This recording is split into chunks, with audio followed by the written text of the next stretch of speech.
B1 is the approval of the regular meeting minutes from August the 4th, 2025. Item B2 is the approval of the City Council workshop meeting minutes from July 21st, 2025. Item B3 is a call for a special meeting on September 24th, 2025 at 5 p.m. I do want to make note that this is in addition to the workshop that you have planned for September 15th, so you'll have two additional meetings coming up in the month of September. Included, you can see that the tentative agenda items are listed on the agenda.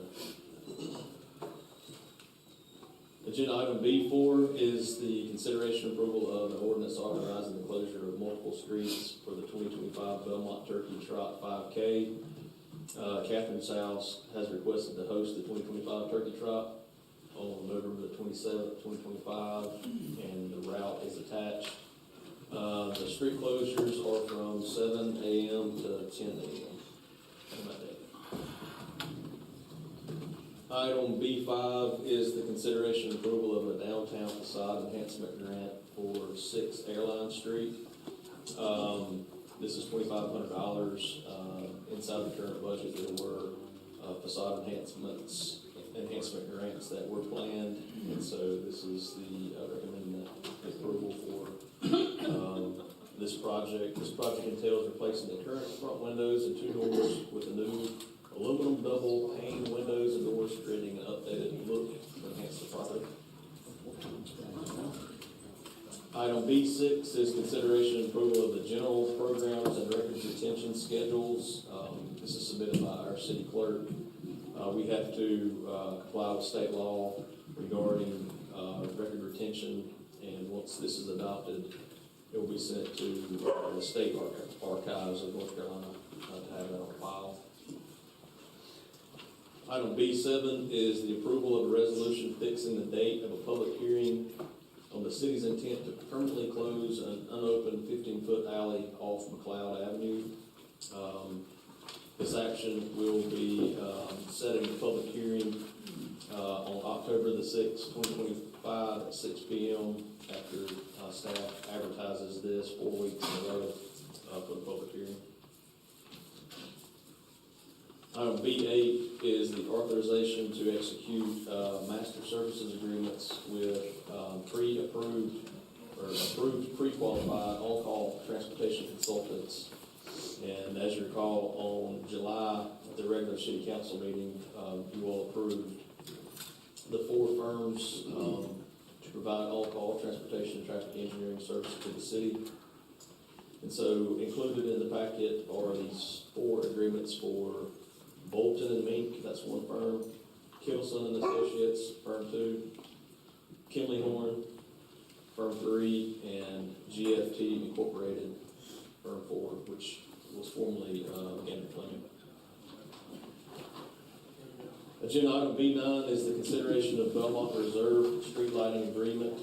The HOA has requested that the city take over the city's street lights, and there is included the agreement for street lighting that is requested by staff. Item B10 is Morgan's Branch Sewer Project resolution for grant acceptance, engineering design, contract approval, and capital project ordinance approval. You all have heard a couple times from staff regarding this project. We awarded, or you all awarded, a contract to Willis Engineers on October 7th to start this project. The initial phase was $215,000. We came back with the results of that initial study, and you all approved staff to move forward to apply to North Carolina Department of Environmental Quality to utilize the state's funding for water and wastewater projects that was awarded to the city in the amount of $10 million. Staff applied to DEQ, and DEQ confirmed that this project was eligible. And so at this time, this is the formal state grant acceptance that you have in your packet for resolution of the City of Belmont's City Council accepting the drinking water, wastewater state reserve grant offers. Given that the project extends multiple fiscal years, You have a project ordinance. Also included is the scope of services from the design engineer, but towards the back of the packet, there's the project ordinance. I do want to point out that we do have construction estimates for the project in the tune of close to $15 million. The state grant to us was for that $10 million. And so staff included that there would be future loan proceeds. We'd have to go, once we finish the design and bid it, we would know exactly how much the project is. And at that time, we would go out for a loan to cover the difference between the 10 to the 15, which is the estimate now, but whatever that amount may be upcoming. So that's a capital project ordinance including that. Agenda item B11 is budget amendment number 1 for this fiscal year, and this is for the compost program in the amount of $16,284. You all approved on April 4th that continue the compost program through the year. So we wanted to recognize the amount of $16,284 that we think that we'll receive in revenues for the program. So it should offset at the end of the year, but we need to go ahead and have that budget amendment to cover the program. Item B12 is the DAR, which is Daughters of the American Revolution Constitution Week event consideration. Major William Chronicle DAR chapter requested to hold a public Constitution Week celebration where they would ring bells on in front of Old City Hall on our property on September 17th from 4 p.m. to 4:30. Given that we do not have a way that anybody can rent our property, what I wanted to do was to have a special event application submitted by the applicant, and just to let you all know that I would approve DAR to use our property with no special event application fee. They also asked us about our general liability insurance requirements of $5 million. I would state that we could also waive the $5 million general liability insurance requirement, given that they're just going to be on property ringing bells. It's not really like a special event, and so I would request that we also waive that amount, given that we already have insurance on our property. And so that's how that one. It's only supposed to be about 30 minutes now, right? Correct. And then the final item is B13, which is an amendment to the fiscal year 25-26 fee schedule.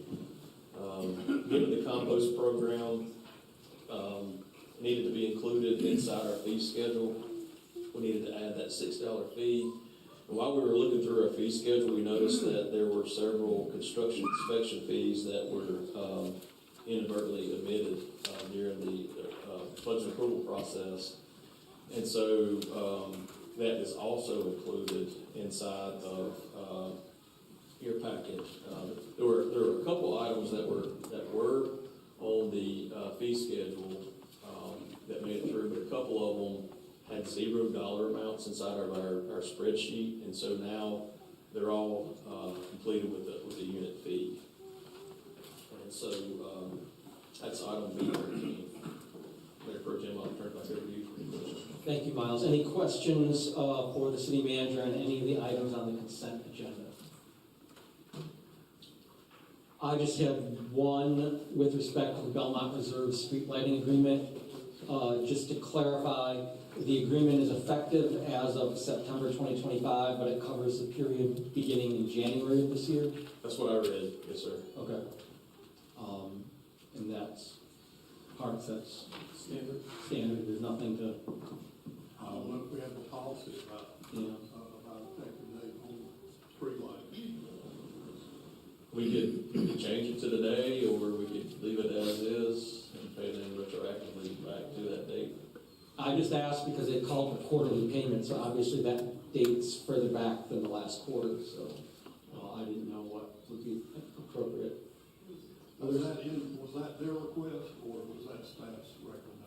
I'd have to ask, our public works director to answer the question, because I don't have the answer to it.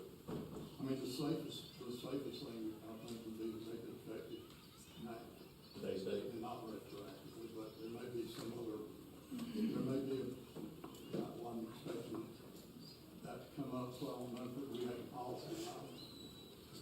I don't recall one, but Jonathan, could you come up to the?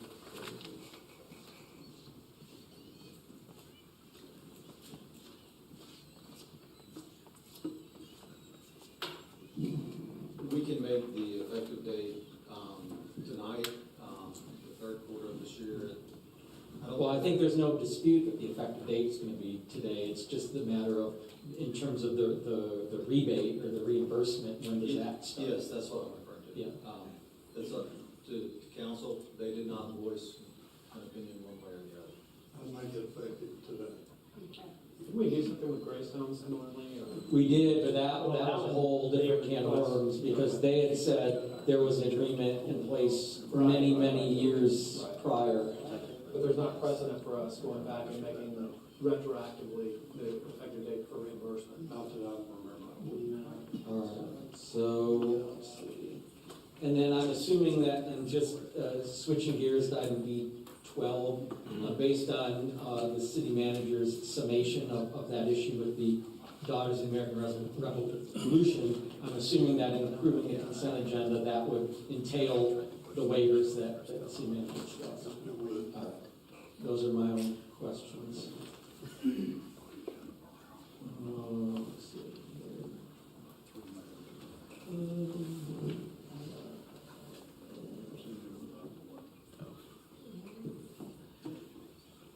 All right, if there are no other questions about the items on the consent agenda, we will close the work session and move right into the regular city council meeting.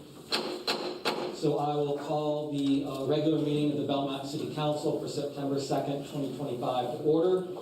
If everyone would please rise for the invocation, which will be led by Councilman Jason Rumfeld. Heavenly Father, thank you for bringing us together for this important meeting to conduct business on behalf of the city and our citizens.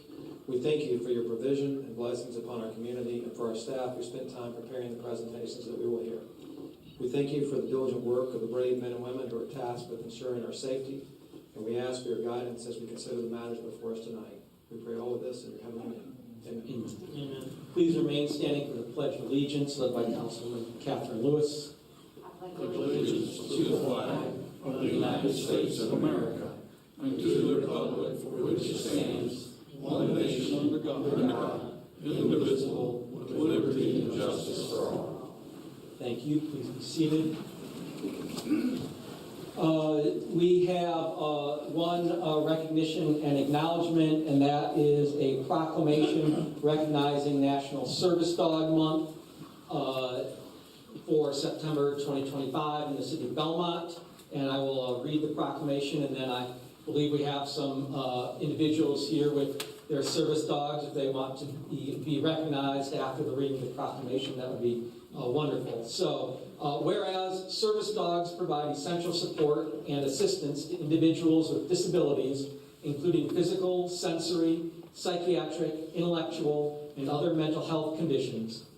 And whereas service dogs are specially trained to perform tasks that enable individuals to live more independent, safe, and fulfilling lives, often serving as lifelines for veterans, first responders, children, and adults alike.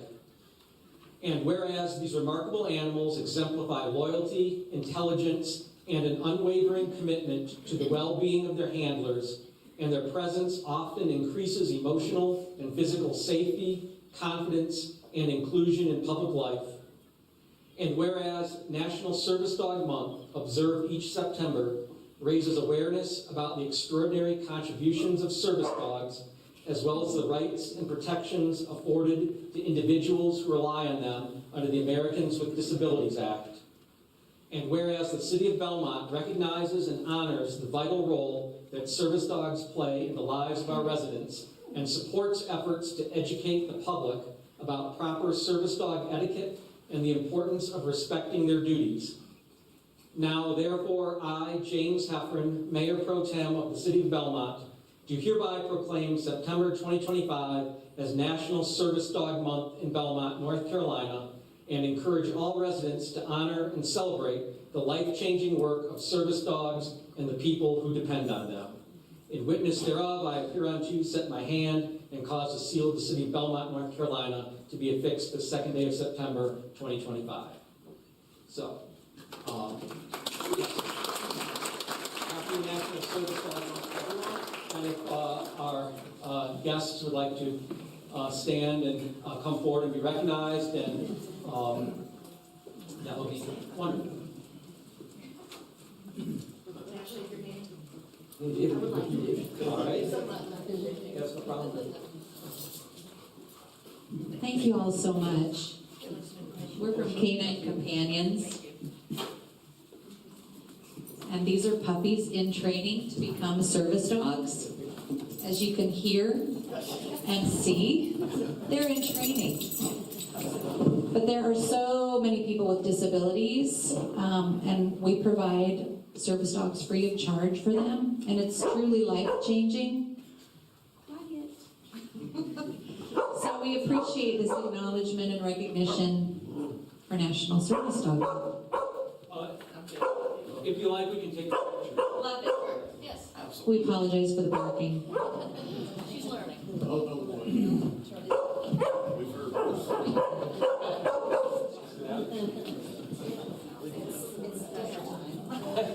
He's gonna eat his brother. Yeah. They're sitting, yes. When they're sitting. This is Sabella. That's Foxy. And Granita. Good brand new and naughty. You're not gonna get in the picture if you push.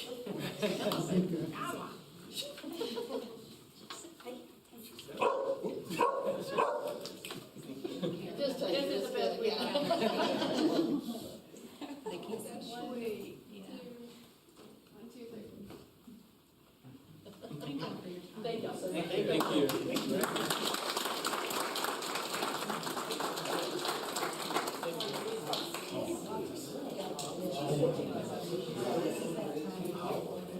Yeah, 10 weeks. Yeah?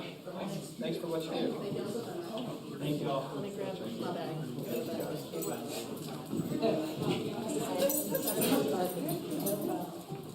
Dinner time.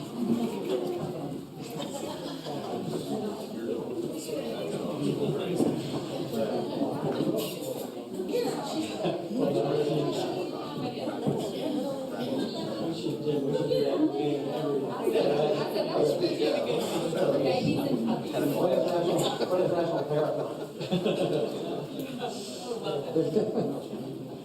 All right, well, that is great. Now we have the rest of the agenda to get to, so I'll entertain a motion to set the agenda.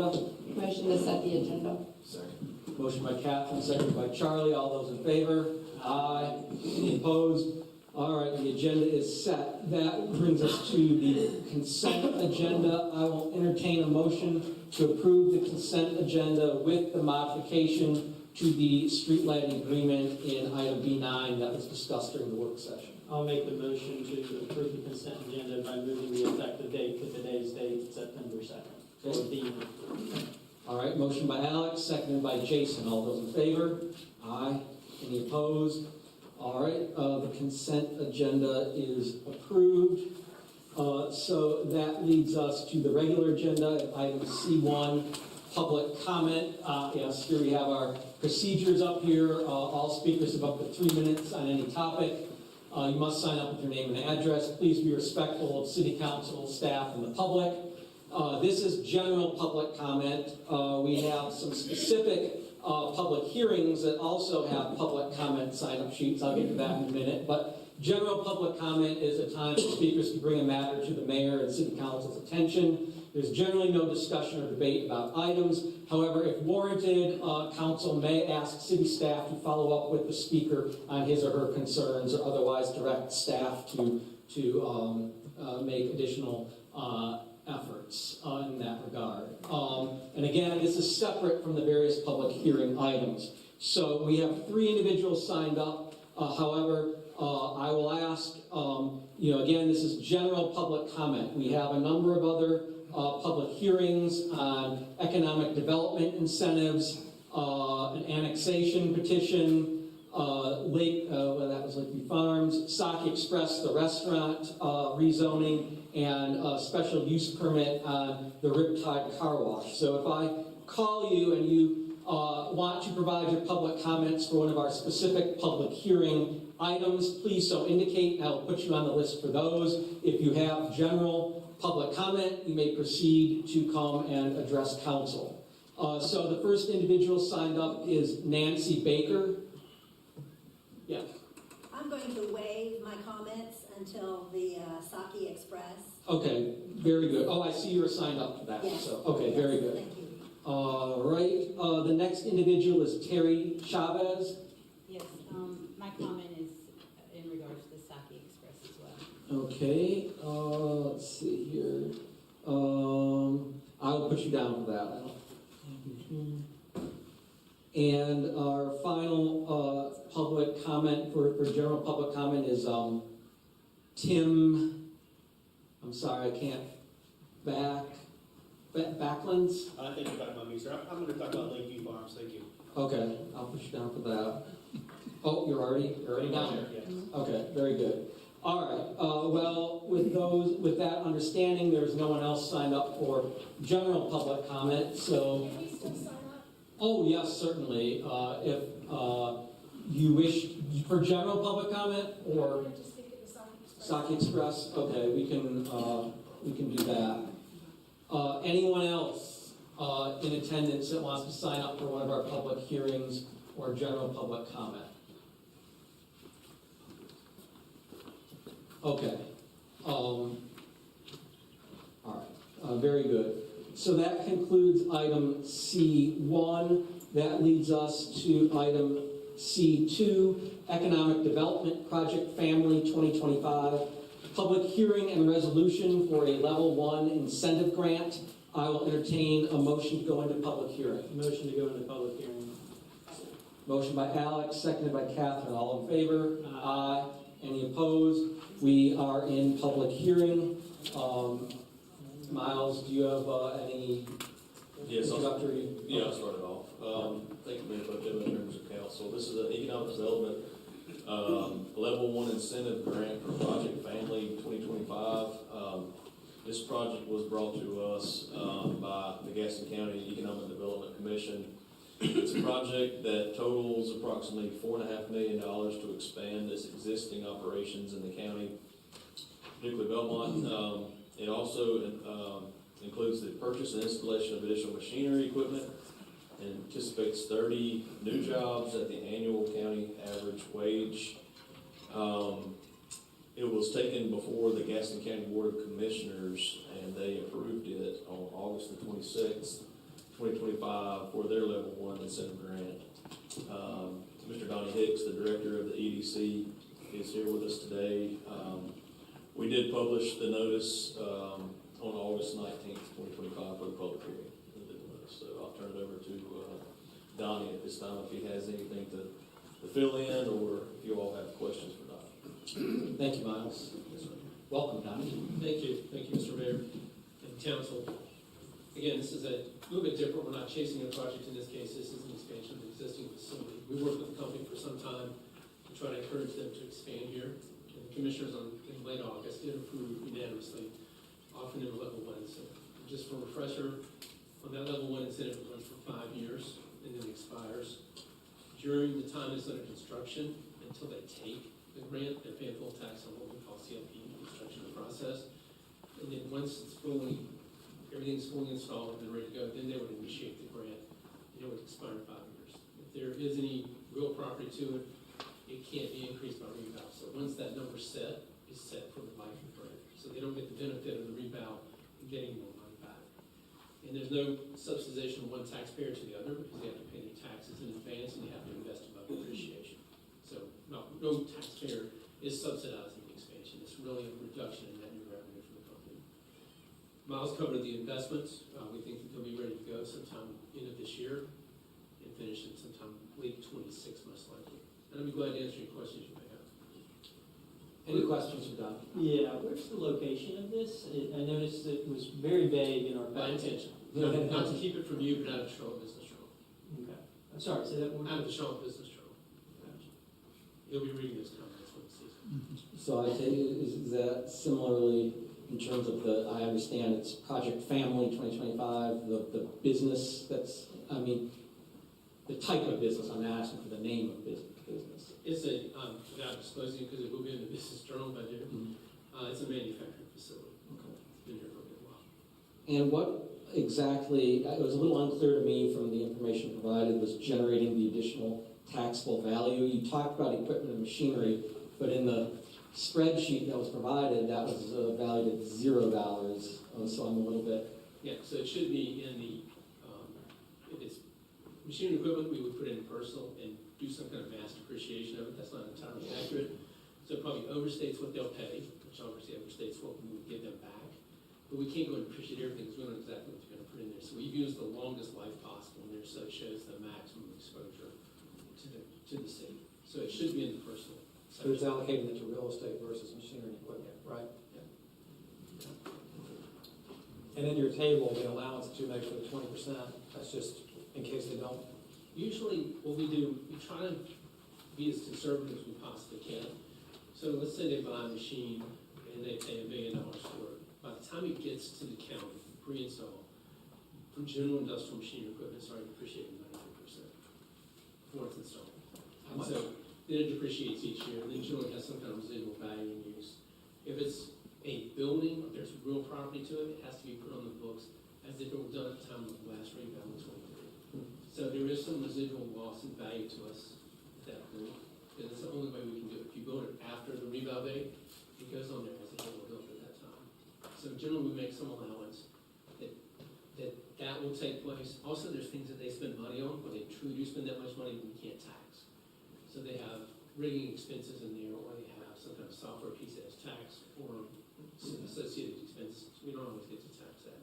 So we usually, to be conservative, take 20% of it.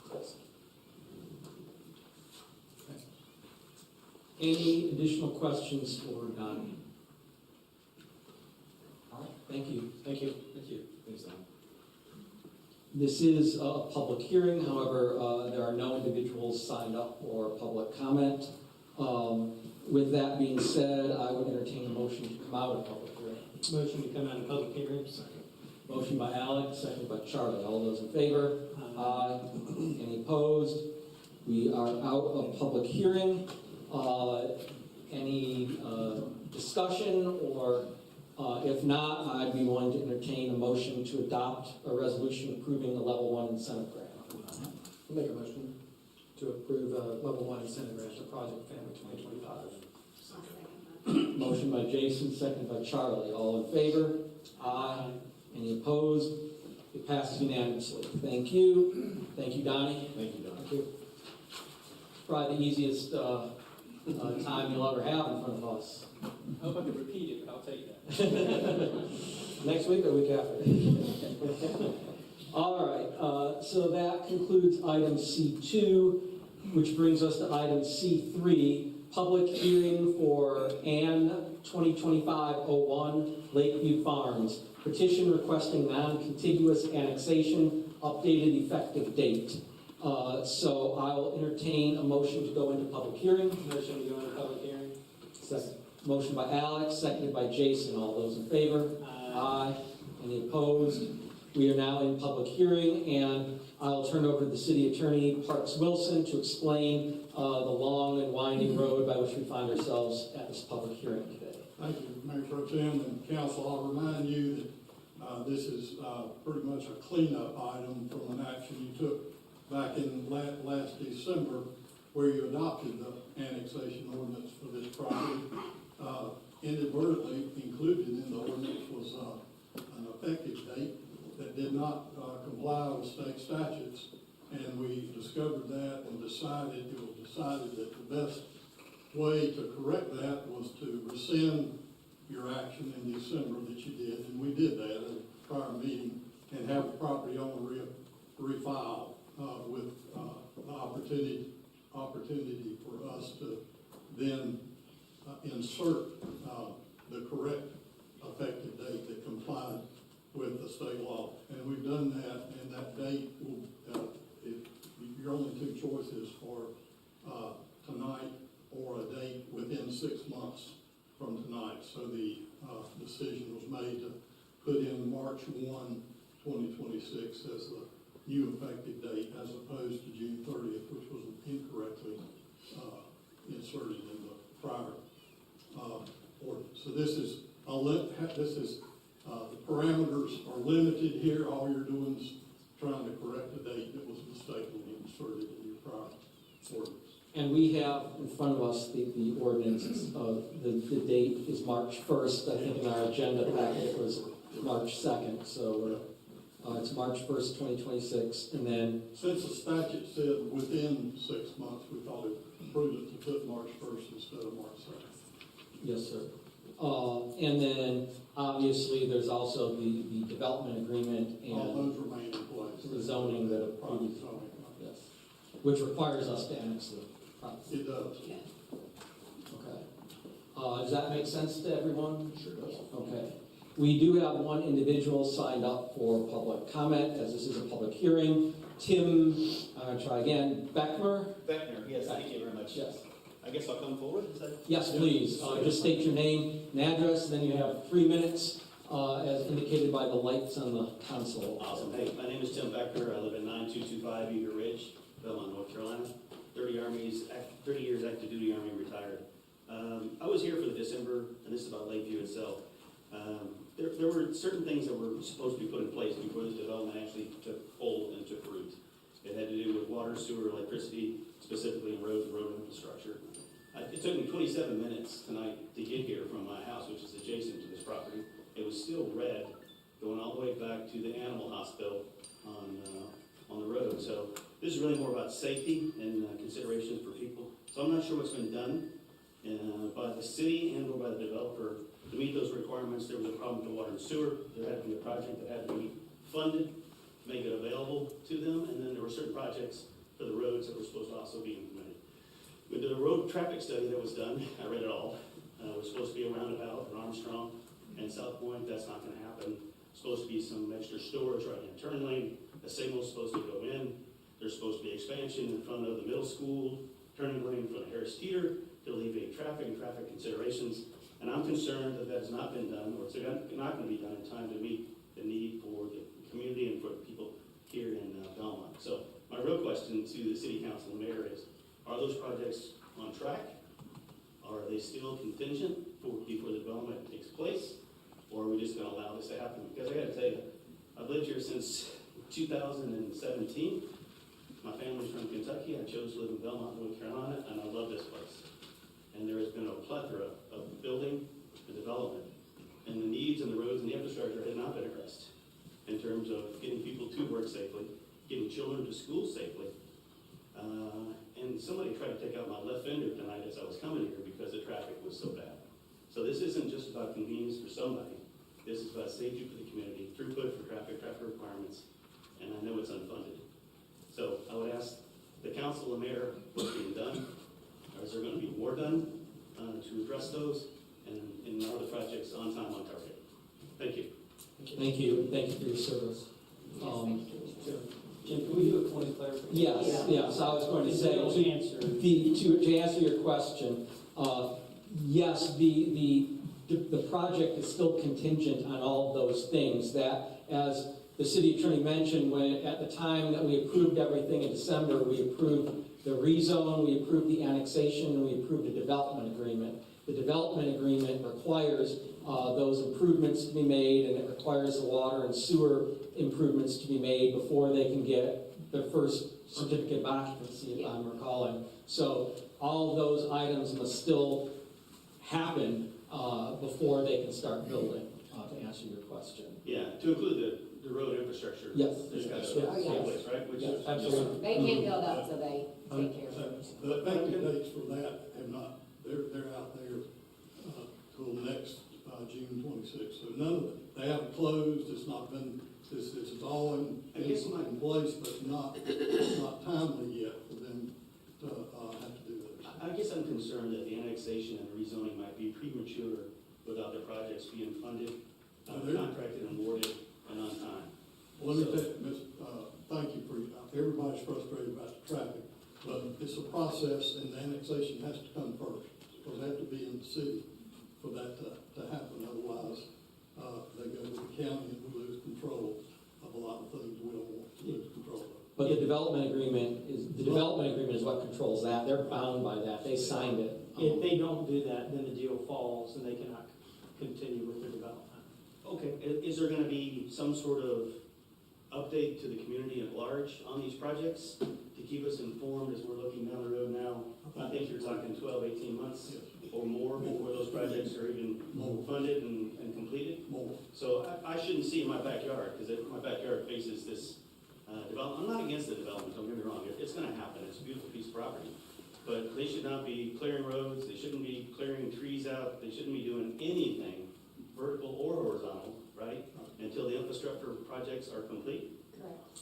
Just as a point of clarity, Pam, I think Miles needs to clarify this, because we don't normally do this back and forth with public comment, but I think this project's so expansive that I think there may be other people, and I think this would be a good opportunity to clarify.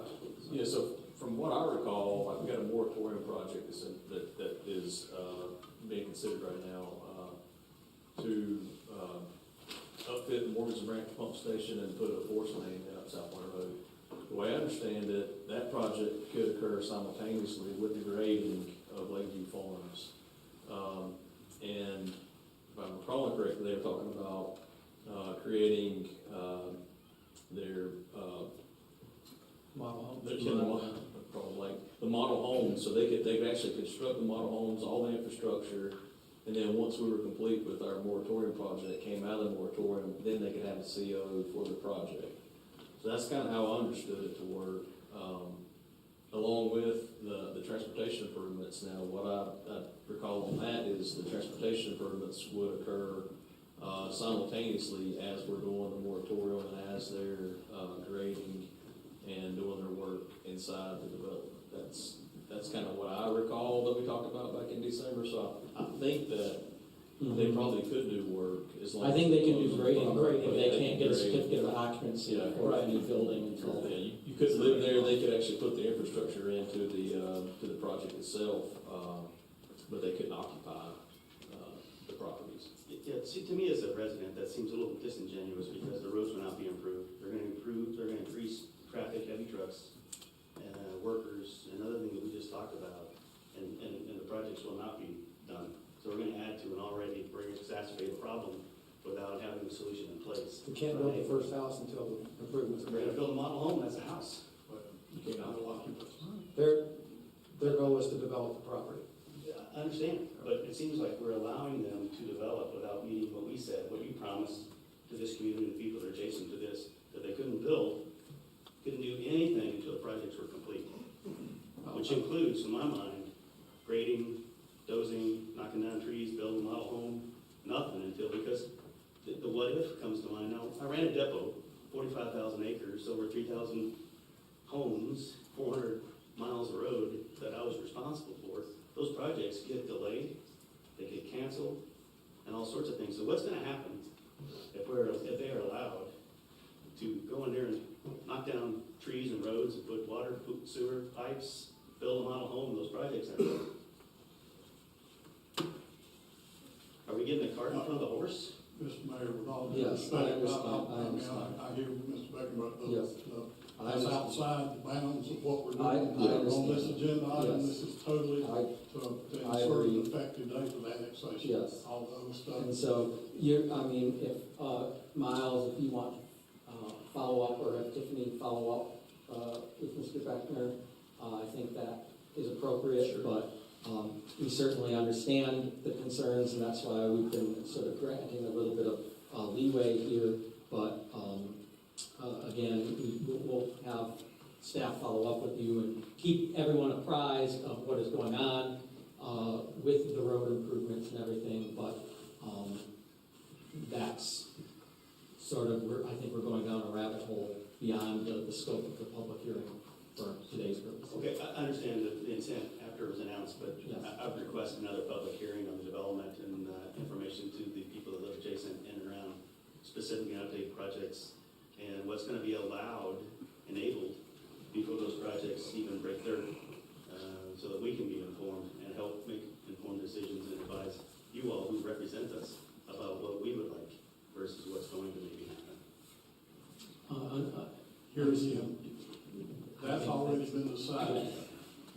But they can petition, the public can petition whatever they want. Here again, Yes. that's outside the bounds of what we're trying to do right here in this public hearing. Yes. Mr. Becker's had his time. I understand. Thank you, sir. Appreciate it, thank you. Thank you. Thank you. Thank you. We'd have that at least 4 of us get to live and breathe that traffic Yes. congestion every day as Yes. well, so. Correct. So, that being the only individual signed up for public comment, I'll entertain a motion to come out of public hearing. Motion to come out of public hearing? Second. Motion by Jason, second by Alex, all in favor? Aye. Any opposed?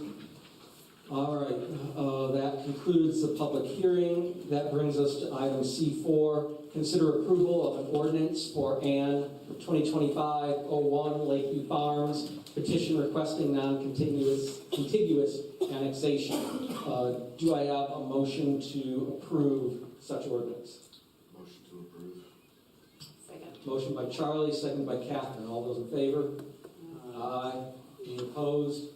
All right, it passes unanimously. Thank you. All right. That brings us to item C5, public hearing for ZA 2025-03 Saki Express, a request to rezone parcel 186572 from highway commercial to highway commercial conditional district. Do I have a motion to go into public hearing? Motion to go into public hearing. Motion by Alex, seconded by Charlie. All those in favor? Aye. Any opposed? We are now in public hearing, and I will recognize Chester Jones with the Planning Department for the staff presentation. And for those signed up for public comment, we typically will have the staff presentation on the item. Then the applicant will provide a presentation or their position on the issue, and then we will open it up for public comment. And public comment is, again, 3 minutes. So, Miles, if you could get the sheet, please. But with all of that said, Chester, welcome. Off you go. Nice to see you all again. Good evening. My name is Chester Jones. I'm the planner assigned over ZA 2025-03, a petition for a zoning map amendment for Saki Express. On November 13th, 2024, Mecca Commercial Real Estate submitted an application requesting approval to develop a drive-through restaurant located on 3456 Street here in Belmont. That's parcel ID 186572. Planning staff has reviewed the site plan at schematic plan level. We reviewed various iterations of the site plan prior to authorizing the applicant to pursue the zoning map amendment. As you can see, there is an existing type A buffer along the perimeter of the site. You can also see that there's a driveway cut that was shared with the parcel adjacent to them. That will be narrowed with this new development. You'll see that in the site plan on the following slide. Additionally, you'll also see from the side that's fronting Wilkinson Boulevard, there's actually going to be, from that frontage, there is a 12-foot slope that continues towards the rear boundary, the boundary closest to 6th Street on their site. And there's, you can see that shown by the topographic lines on the image as well. On your screens right now is a screenshot of where the site was parcel sits in the corner of Wilkinson. And the black dotted line will illustrate the proposed location of the actual Saki Express building. You can see on the site plan the orientation and how the applicant wishes to lay out the site. This is also a cross section to demonstrate the difference in slope from the Wilkinson Boulevard frontage. As you can see, the slope that I mentioned earlier, that 12-foot decline, you can actually see that as this is kind of what it will look like from the street view. So from Wilkinson Boulevard, there's going to be a drop. And you can see how that compares to the 6th Street cross section on the next slide as well.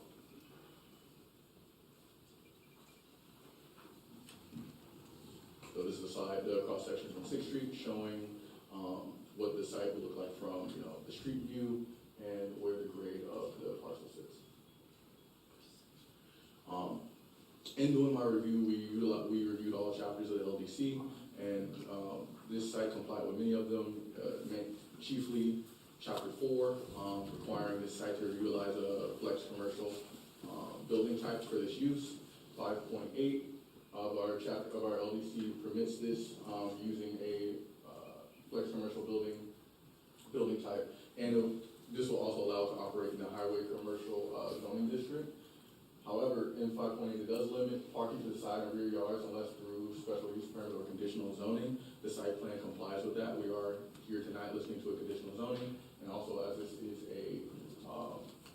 a corner lot, because it has dual frontage on Wilkerson and Sticks, with the position of the drive-through, it also complies with this provision. Chapter 15.5 lays out provisions for the highway commercial overlay, specifically an overlay covering Wilkerson Boulevard. As you can see, there is typically a 10-foot landscape strip, a 10-foot multi-use path, and a 10-foot landscaping strip behind the multi-use path as fronting improvements required by this chapter. The applicant is requesting relief on this, and you will see that coming up in later slides. Chapter 6.2.7A requires drive-through services, again, to be access to the rear side of the building, dual frontage that is met. Also, I want to make sure I clarify Chapter 5.8, parking, specifically in the rear and side yards, not to be confused with drive-through services with Chapter 6.7.2A. So I just want to make sure that's a point of clarity, so they comply with both of those provisions. Chapter 8.25 specifies that streets with a design speed greater than 25 miles an hour must have a minimum width of 8 feet for their planting strip. The applicant is also requesting flexibility in this provision. Chapter 11.4 will require a 30-foot opaque buffer between transitional yards and side yards. Because this is a dual fronting yard, as previously mentioned, the adjacent parcel has a different zoning designation, which would make that a transition yard. The applicant is requesting relief from this 30-foot buffer provision. Regarding transportation, I'll allow Ms. Murphy, our senior transportation planner, to kind of speak to those implications.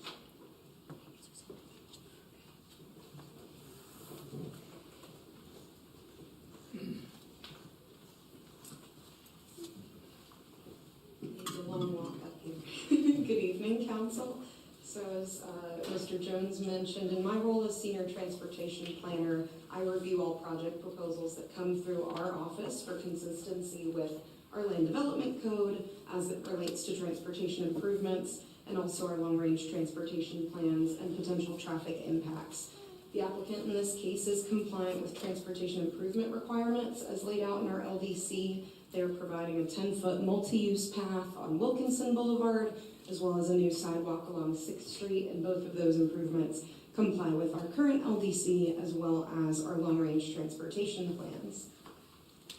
Now, I'm also responsible for making our traffic study determinations for each project when we receive sketch plans filed within our office to determine whether projects will trigger enough traffic impacts to require a traffic study and potential mitigations for their traffic impacts. We use the ITE trip generation manual, which is the traffic engineering industry standard for trip generation, to estimate potential trips based on the proposed land use or combination of uses, as well as the development intensity on the site. And estimates for this project revealed that it would exceed our adopted TIA thresholds for daily trips as well as PM peak hour trips, and would therefore require a study per Chapter 16 of our code. This is the table for our final trip generation for the project based on the corresponding land use and estimated to include vehicles and truck traffic. Now, I do want to give a little bit of history for this estimate. Our original estimate was nearly 1,800 trips per day. We shared that with the applicant, and they expressed some concerns, which we shared about the original estimate based on the ITE manual overcounting trips, especially since it assumed full day operations of the site, and the site was not going to be open during the AM peak. It was only going to be open 10 a.m. to 11 p.m. So we took a couple of steps to arrive at what we feel is the most accurate estimate based on these trip generation rates. First, we narrowed rates down to just those sample sites that are located within the Southeast U.S., so a bit more of a comparable development context, and that lowered trip generation by about 20%. And then on top of that, we used hourly trip generation rates included in the ITE manual rather than just full day trip generation to allow us to estimate just the hours that the site would be operating. And that resulted in a further decrease of about 15%. So that's how we landed at the final trip generation estimate, which is about 1,200 trips per day, as well as just over 100 trips during the PM peak hour. We're at 108. Both of those exceed our adopted thresholds for daily trips and hourly trips during our peak hour. And we feel confident this is an accurate reflection of what the site would actually generate.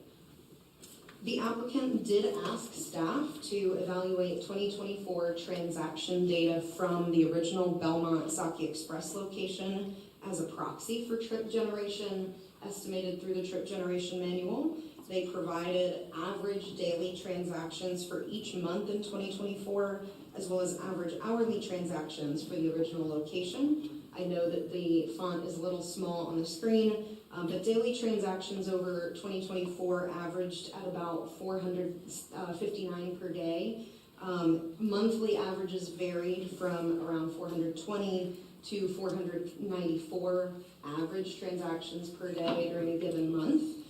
Again, those are averages, so some days in that month, trips were higher than that average, some days trips were lower.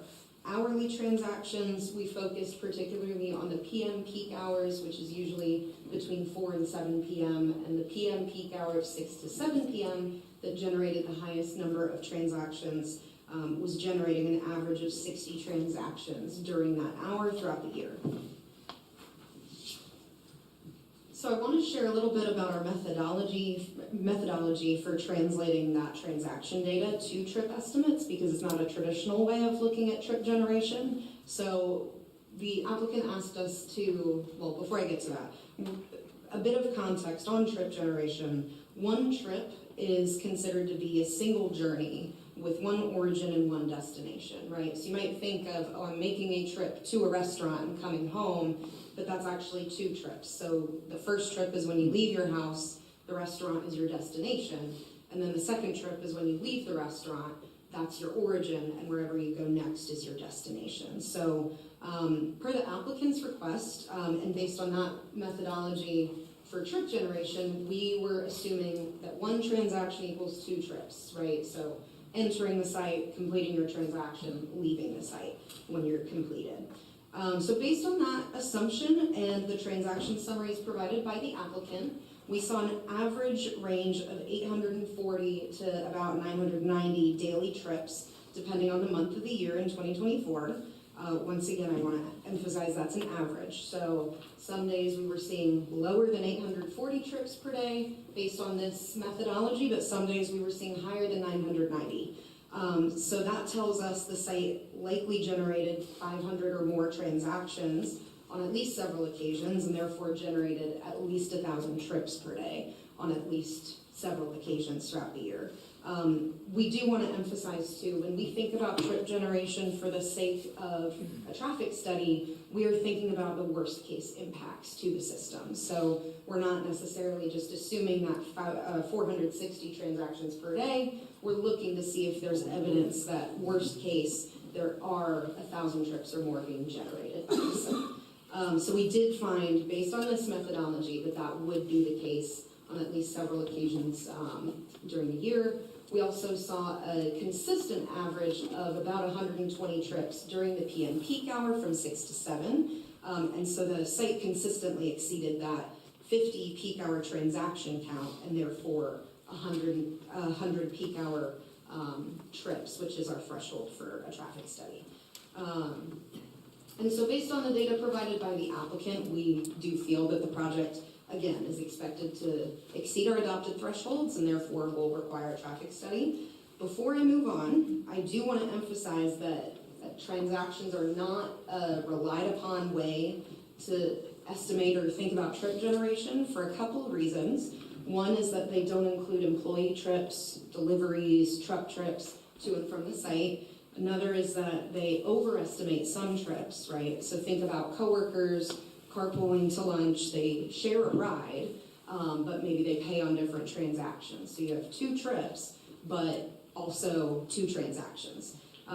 They underestimate, on the other hand, other trips. So say a couple meets at Saki Express for a date, they drive separately, but they pay on 1 transaction. Then you have 4 trips based on the site, but only 1 transaction showing up in the transaction data. So in some ways it's underestimating, in some ways it's overestimating, which is why I caution you to think of this as an exact representation for trip generation. It's not reliable the same way that data in the ITE trip generation manual is, which is based on similar sites with similar land uses and contexts. But all that being said, we did find that it would, based on this methodology that the applicant asked us to consider, trigger that threshold. Typically, our most reliable method for estimating is to take traffic counts at the site or at a similar site, which typically happens once a consultant is engaged for a traffic study. We did recommend to the applicant that they could engage a traffic consultant on their own to take traffic counts. If they wished to dispute our estimates, they declined to do that. So then the next best industry standard is considered to be the trip generation manual that is the basis for our estimate. So all of that super fun information being shared. So our final determination is that the site would trigger the traffic study requirement. Our code does give us the discretion to select between a full-blown traffic impact analysis, or TIA, or a Transportation Technical Memorandum, or TTM. A TTM is essentially a mini TIA, so whereas a TIA is a full-blown study that considers myriad of impacts and data sources on the surrounding street network. A TTM is suitable for smaller projects where a full TIA might not be warranted, where you might have specific considerations or contexts in the surrounding environment that you want to study, or where trip reduction credits might be found to significantly reduce your trip generation estimate. In the past, for similar projects like the Culvers that was approved in 2023, we have supported requiring a TTM instead of a full TIA because these sites are shown, according to the trip generation manual, to have a really high proportion of pass-by trips, which are essentially trips where folks are traveling maybe from work to home and making a stop along the way. So it's trips that are already on our existing transportation network. The site is attracting traffic, but it's not necessarily always new traffic on our street network, if that makes sense. Again, this land use in particular has a really high proportion of pass-by trips typically. We would expect to see almost 50%, if not more in some cases, depending on the surrounding land use. So all of that being said, based on our ordinance, I am not allowed to consider pass-by trips when I make my TIA or TTM recommendation. Those are required to be considered once you get to a traffic study stage. But based on the knowledge that this particular land use does have a high pass-by trip rate, we assume that once we get to a traffic study stage, it would be found that the traffic impacts would likely not be significant enough to require mitigations. And so that's why we're recommending a TTM rather than a full TIA for this project. Excuse me. Yeah. Jump in with the question, is this appropriate right now? Sure. So are you saying that you're excluding or including the pass-by trips? We are not accounting for the pass-by trips. So if we were to account for those in our determination, we would be seeing a trip generation rate closer to 550, 600 trips. We'll revisit that in a minute, but I didn't want to give the rest of your presentation. Yeah, absolutely. I'm just about at the end. So we did invite the applicant to engage one of our city on-call traffic engineers to complete a study. They declined to do so, and they are requesting relief from the requirement to complete any traffic study. So that's all I have for transportation. I'm happy to answer any questions about transportation if that's appropriate right now, or I can allow Mr. Jones to finish the staff presentation, and I can wait to answer any other questions that may come up. So while we're on the topic of the pass-bys and those being included or excluded in the recommendation, I know, and I saw in the information that you referenced the Culvers project as perhaps a similar comparable location that, for instance, if I'm coming from Charlotte going home and I'm getting off of 85 at Park Street, maybe I stop by Culver's on the way home, I would argue that I'm getting right back on Park Street to go home. Yes. In this instance, and I want to preface this by saying, I know there's probably not a person in the room who doesn't want to see this corridor rejuvenated, right? And I think it's going to take some accommodation on both sides. But obviously traffic is a very sensitive matter for us, especially in this area, and especially on this residential area that it backs up to along 6th Street. I would argue that we already know 6th Street is a cut-through to some extent, right? So if the Saki Express, if the Saki Express is located on the corner there, which a lot of us love Saki, that has the very real potential to even increase the number of pass-by trips. But then you're not getting back, I'm not going to get back out and fight to get on 74. I'm going to take 6th Street through downtown, right? So I don't know that I fully agree with maybe fully excluding the pass-by data. Maybe some portion of that should and that's the purpose of, and that's the beauty of a traffic study. You know, we can speculate without the actual trip data, you know, and the traffic counts all we want about, you know, and I think you're right for what it's worth, that folks will likely be getting off Wilkinson and then turning on to 6th Street, traveling through downtown, using that as a pass-through, rather than fighting to try to turn left back onto 74 and then travel down further. So I absolutely hear your concern, and I think that's, you know, the benefit of our traffic study requirement, and, you know, something that a licensed traffic engineer is very able to kind of dive into for us on our behalf. And just to further distinguish between a TTM and a TIA are the mitigation measures that are typically recommended, and obviously it's a project-by-project analysis and study. But you find that, generally speaking, TIAs might more often require more substantive mitigation measures than a TTM typically would? Yeah, typically yes. Now there's no differentiation necessarily between the types of mitigations you can include in a TIA versus a TTM, but typically you require a TIA when you, for all intents and purposes, know that at least some sort of mitigations are going to be required. So for very large projects, for projects that are expected to have several thousand new trips generated or are located in close proximity to an intersection or corridors that are already at or above capacity, that's typically when we recommend a TIA.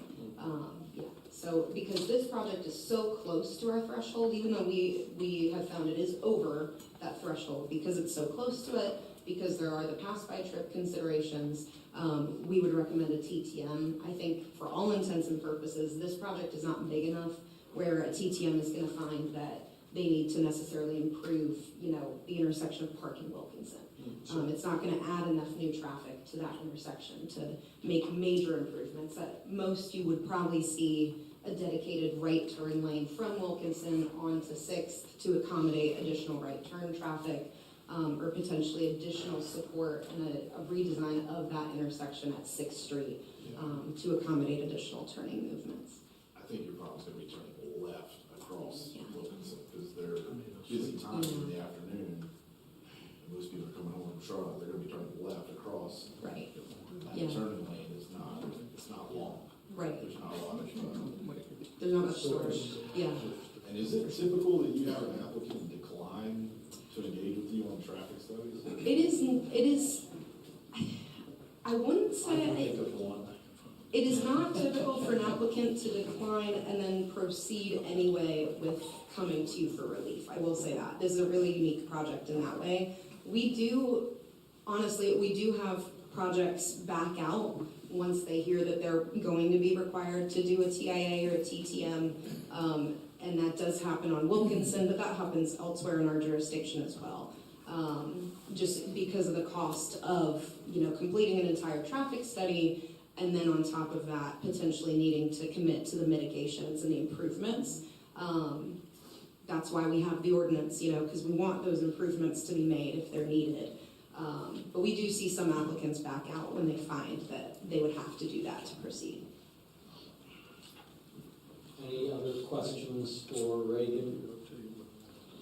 I have a couple. Just so we're clear in answering Jason's questions, so the pass-by trips are not counted. They're excluded in the initial determination of whether to conduct traffic, a TTM in the first place. But once that decision is made, then they can be factored in to the actual TTM itself. Yes, that's right. And can you provide, perhaps, if you know off the top of your head, other examples of projects that had a TTM as opposed to a TIA? Gosh, off the top of my head, I know Culver's did complete one.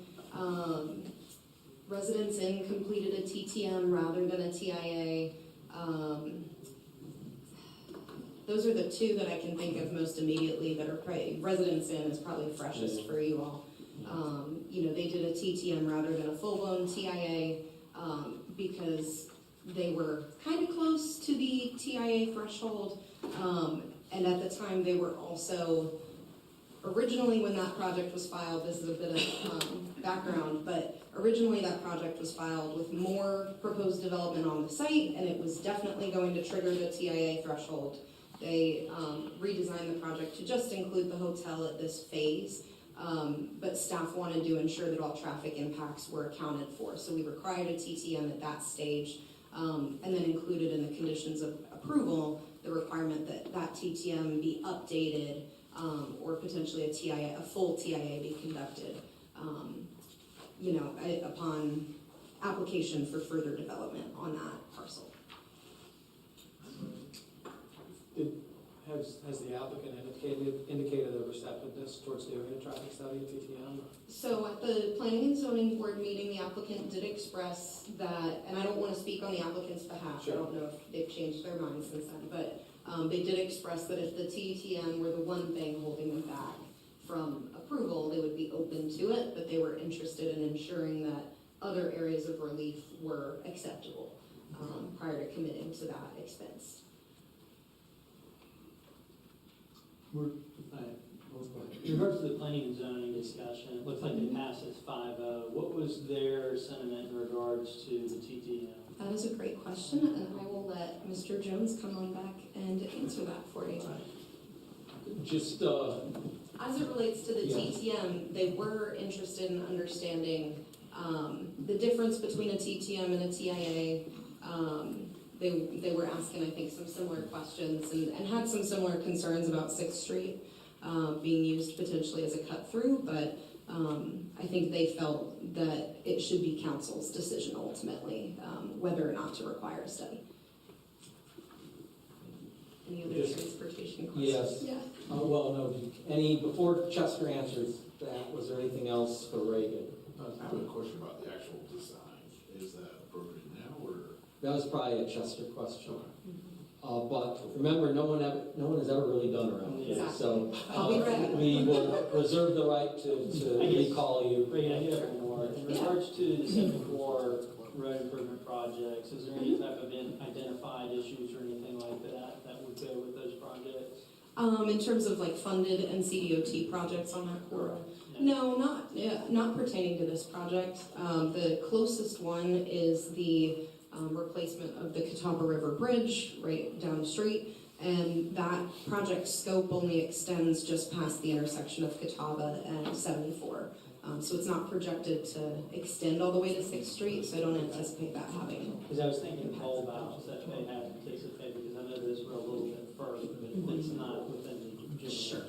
Now, that being said, a traffic study, a TATM or a TIA, would consider a build-out scenario where that project has been implemented, where the additional laneage is built out, on 74 and on that bridge. So it will consider the proposed or funded project, not the condition it is today, right? It'll Or will consider do both. Okay. Yeah, so it'll look at what's there today, and then what's there today if the project were added, and then what would be there 5 years from now with that project and any others in the vicinity built out.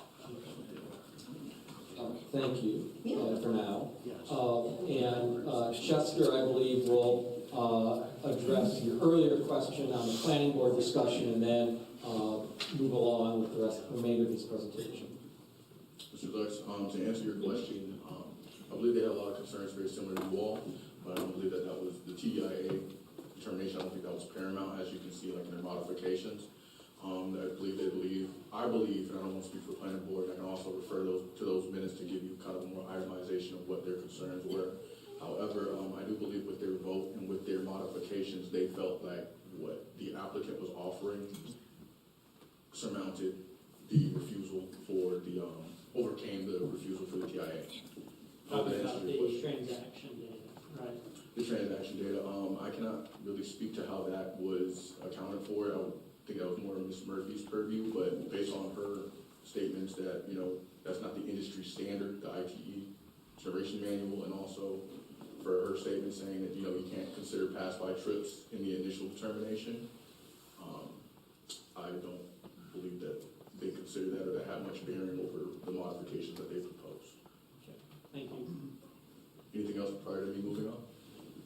Awesome, okay. Thank you so much, Ms. Murphy. I really appreciate it. She worked really hard on all that, so I just want to make sure she gets that shine. Regarding sewer capacity, the previous year, the parcel currently hosts a Captain's Cap, which is a family-style sit-down restaurant. They currently discharge approximately 50 gallons. Oh, wait, that's the wrong, there's a self-storage facility on that. Oh, so sorry. Thinking of the next presentation. Yes. We'll have fun with it. I'm so sorry about that. So sorry about that. There's a self-storage facility on there that currently discharges about 50 gallons per day. The proposed use would up that, they increase that number to approximately 2,000, not 20,000, 2,000 gallons per day. Our engineering department here at Belmont has reviewed those numbers and those calculations, and the planning department also attached to your packet is a memo to that effect of their confidence that we could support, that 6th Street specifically, their sewer system could support that proposed use. Just to recap, I know we've thrown a lot of information at you guys, and so I just want to be able to pull it out very clearly, very succinctly. The request for relief that the applicant is asking for tonight. The street frontage improvements, they are asking for them to be reduced from 30 feet to 25 feet. The street tree location along Wilkinson Boulevard, instead of a street tree that's very close adjacent to the right of way, they want to put it behind the multi-use path. A reduction in the type A buffer, the transition yard we discussed earlier, from 30 feet to 20 feet, from 30 feet to 10 feet along the southern boundary, equipped with the applicant has also offered a 8-foot opaque fence and 2 rows of shrubs for increased screening from the property on the other side of that fence, on the boundary edge, allowing for a drive-through window to be located along the Wilkinson Boulevard frontage, not requiring a corner entrance. This is a corner lot, and so our provisions specify that with corner buildings there needs to be a door on the corner. I'm so sorry about that. That's okay. Couple of questions on some of the requests we're covered already. The request for relief on the street frontage improvements going from 30 to 25. So we're talking about a reduction from 10 to 5 on the planting strip adjacent to the curb, and then a 10-foot multi-use path, and a 10-foot planting strip behind the multi-use path. Is that right? 5, 10, 10. I want to make sure we specify the correct thing, because this is being kicked around from planning board. Yeah. Currently, I want to make sure I specify it. Yeah, so for clarity, this was the one modification from planning board, so that was how it was originally presented. And in discussions with the fact that that site does slope pretty significantly from the street, what they have requested as a modification instead is, instead of locked in at 5, 5 would be the absolute minimum between the back of curb and the edge of the sidewalk, but that could be pushed to be even wider with a slight reduction on the rear planting strip, as long as in total a 25-foot frontage improvement was provided and that there was no reduction in the width of the multi-use path. So it could be an 8 and 7, it could be a 5 and 10, allowing for a little bit of fluidity in case they needed to navigate utilities or any other right-of-way needs. Okay. And then the second question, I was a little confused on this when I read it the first couple of times in the packet. The provision about drive-through windows along Wilkinson Boulevard, can you expand on that? Like, is that saying that the window itself can't be located along the Wilkinson frontage, or? I believe it's more so about where the actual services are gonna be accessed to.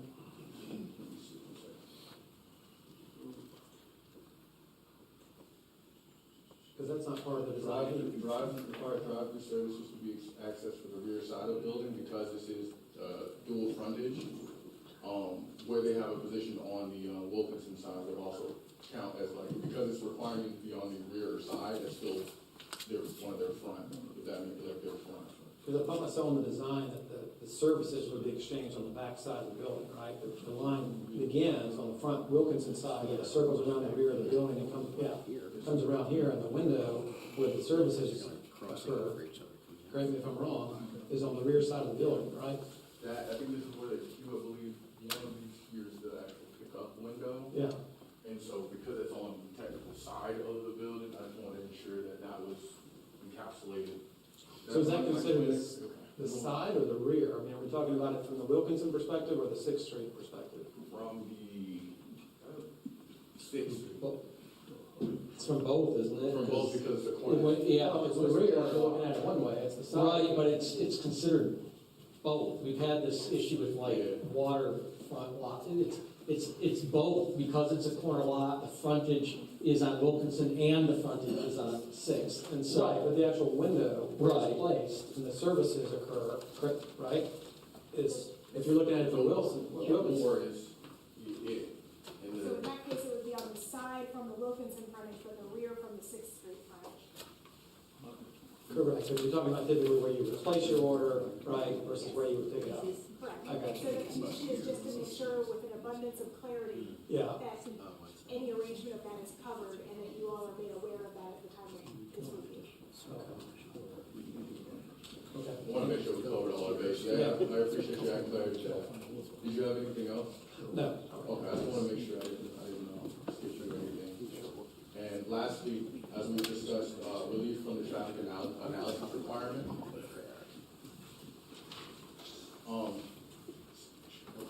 We want to discuss the alignment with the comp plan.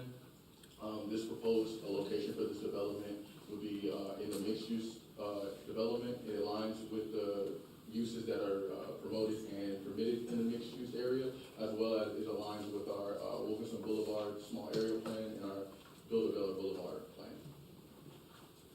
Planning board heard this application, and they rendered the following recommendation. They approve of modifications to a unanimous vote.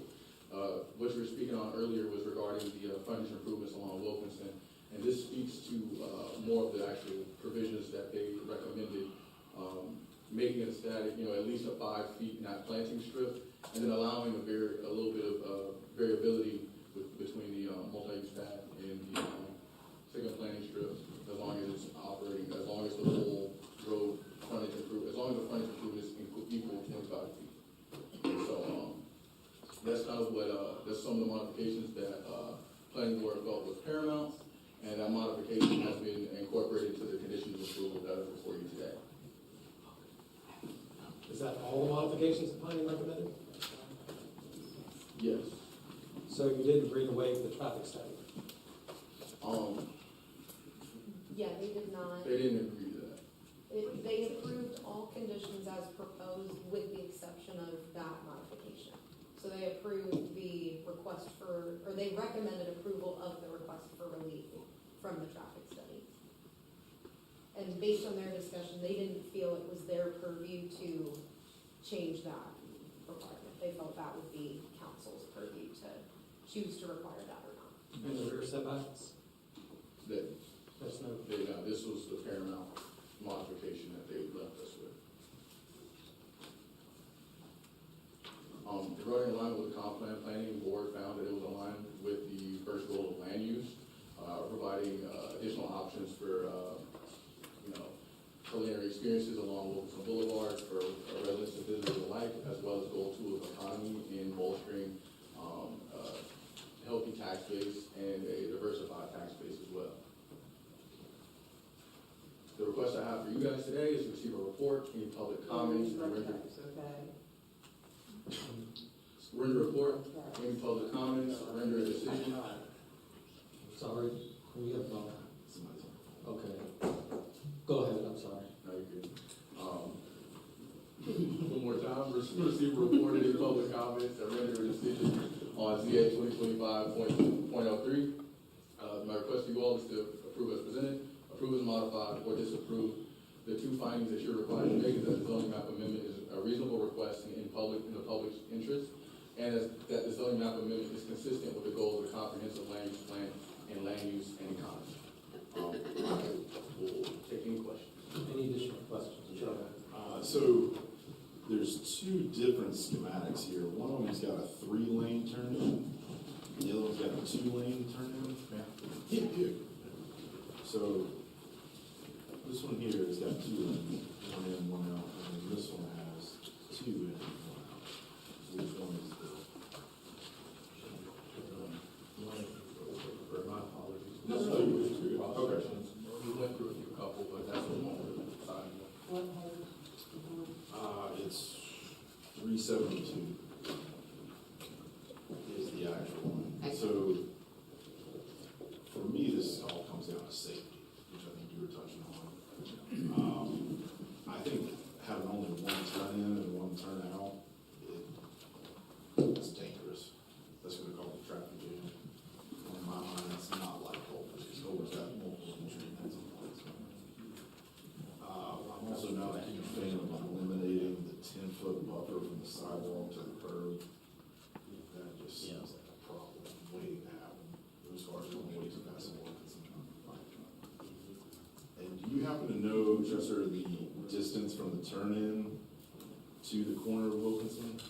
The turn-in for the restaurant to the corner? Those numbers are so small. I I do not, but I can review it and give answers for you.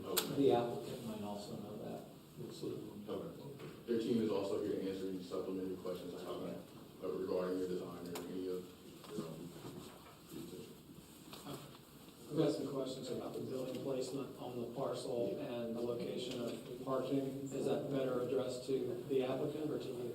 I can answer how it relates to the LDC and our findings, but if you want to know reasoning and intent behind the parking, I would refer that to that. The location? Yeah. Yeah, I would okay. refer that to that. Okay.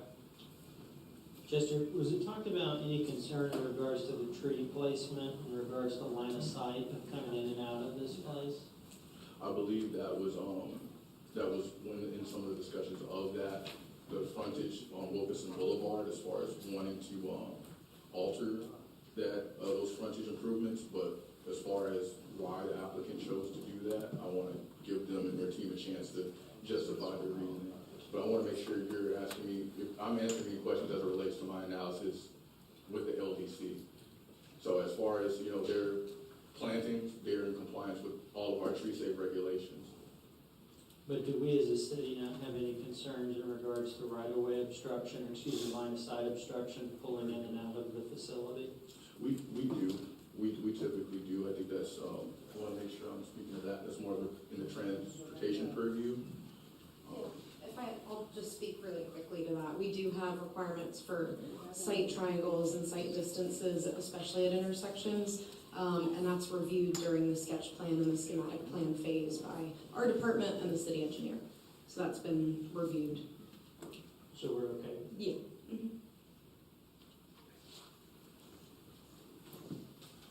And just one point of clarity, a restaurant is currently an allowed use in this zoning district, is that correct? They're just going conditional because of the various requests for relief that they're making from other provisions of the code. Yes, sir. This use is permitted in this zone, specifically for those reasons that you mentioned. They're going conditional zone. Any questions for, additional questions for Chester? If Jonathan's still here, I did have one for him regarding the sewer. Thanks, Chester. Yes, thank you, Chester.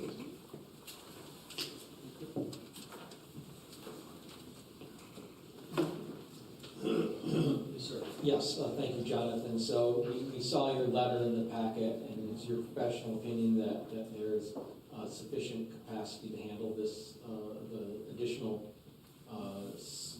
wastewater flow generated by the proposed use? Yes, sir. The new location is on the same trunk line system as the previous location.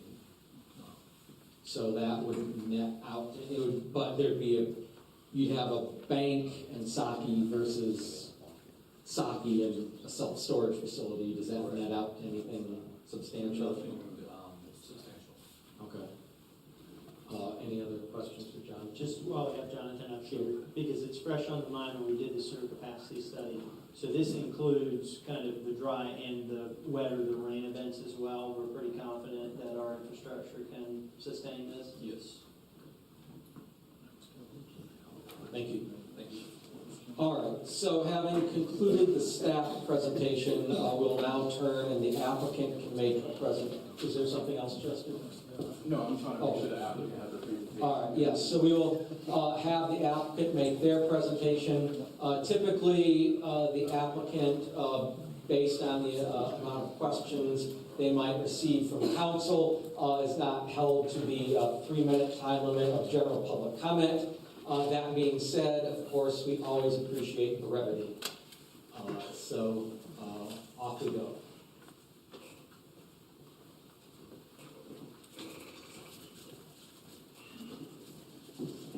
I'm Rob, brevity, Presley. It's a joke, you'll understand. I'm Rob Presley. My address is 2216 Monument Street. I am CEO of a company called Mecca Commercial, which has offices in Charlotte and Gaston County. We're a very active developer, property manager, brokerage company here in the community. I'm a former resident and a former member of Planning and Zoning Board here in Belmont. I appreciate all the effort staff's taken on this. It's complicated, but not complicated. The things that complicate this are, it is on a corner lot. Other things that complicate it are, like a lot of the lots along Wilkinson Boulevard, there are certain limitations to what you can do and can't do based on topography, side streets, depths, and so forth. But I appreciate you guys taking the time to hear this, and there are some things I think I can clear up based on Chester's presentation and Reagan's presentation. Saki Express, longtime Belmont staple. Everybody loves Saki. I love Saki. When the opportunity came... Excuse me, sorry. Can we just keep the crosstalk and sidebars in the audience to minimum so that everyone can concentrate on the presentation? Thank you. Saki's lease expired, and unfortunately there wasn't renewal considerations. Chase, they're going to build a Chase Bank branch there. And so Saki desperately wants, this is their flagship store, they want us to remain in Belmont, and they wanted to remain somewhat in close proximity to their previous location. And so their broker, real estate advisor, who's in the audience, spent a lot of time searching up and down the Wilkinson corridor for the right site. Wilkinson property parcels have a lot of issues. Some don't have sewer, some have too shallow of depths. There's a lot of considerations, but it was brought to my attention, Saki was looking. I have a dated mini storage facility that I don't think is attractive for Belmont's gateway, and I'd like to replace it. And when Saki came along, it seemed like the perfect opportunity. Belmont is in the middle of, Belmont just hired a retail consultant, Retail Strategies, to do studies and help Belmont over the next 3 years to identify ways to attract retail to the Wilkinson corridor, which I think is an amazing place, and that's where a lot of it should be. We're an 8-lane state highway, and if you're going to put retail, the first place you put it is on the state highway, and so that's why it made a lot of sense to us. And through the design process, we made concessions along the way and overcame certain obstacles and hurdles like tree saves, what's the front door of the restaurant, what's the side door, because we're on a corner lot, not putting speakers. It was discussed about what side is the window on. The order side is on the Wilkinson side because they push the button and go, how can I help you? I'd like to get 2 number 3. That is projected out along Wilkinson, not back in towards the neighborhood, which we were sensitive to, so we put the pickup window. So there's a lot of things that came into the ultimate design of the project. The project also, it fits within the small area plan, and I think that's already been mentioned. And the project, by zoning, is a by right use. I mean, there's no question, it's highway commercial, and the reason we had to go through, and it was a little bit of a shocker to me, but we had to go through this whole rezoning process and couldn't just submit our site plans and work through that, was due to some very, very large landscaping setbacks. Because by the time you put 30 feet on the front, 30 feet on the back, you squeeze our site down to where it's this little tiny buildable parcel that nothing's ever gonna be able to go on. And it seemed to me that replacing 3 metal storage buildings with 3,300 square foot restaurant pushed up to the front of the site makes more sense for a whole variety of reasons. But we're here because of those, started with the setbacks. But what we're asking for, and Chester did a good job going through it, was reduction in the rear landscaping buffer. I just don't have enough depth to have 30 feet of shrubs. And so what we proposed, and is allowed in a lot of other municipalities, I'll trade you a 30-foot shrub bed for a 10-foot bed with shrubs on both sides of an 8-foot tall opaque fence. And so I called my neighbor behind me, who owns all the residential properties behind me, and had them come into the office, and we went through the plans. And he unfortunately had to leave town, but was going to come, had to leave town for a death in the family. But he is supportive of this and would prefer to have a 8-foot fence and landscaping on both sides than he would to have 30 feet of shrubs. And so that's how we got to the request for the rear. On the front, we tried not to come off that a whole lot, and the reason we're coming off of it is our site, 6th Street, comes off Wilkinson and goes down. So our site has to follow that. And so if you drive by my buildings now, they sit down. I mean, you can only see half the building. And so we have that going on. And so if we put planting strip along the back of the sidewalk, then those trees, the farther you go back, the farther they're gonna go down and the less impactful they are. So our goal has been to keep those trees up on the top of the slope so that they give the impact that the city wants. The reason for the 5-foot versus 10-foot between the sidewalk and the curb, there is no sidewalk now. So a 10-foot sidewalk is going to be an improvement in itself. But the reason that we reduced it from 5 to 10 to 5, or somewhere thereabouts, no less than 5, is because the code says that we'll put street trees between the curb and the sidewalk. But then it references NCDOT's codes. And NCDOT says you're not putting trees between the curb and the sidewalk unless it's 30 feet off the road.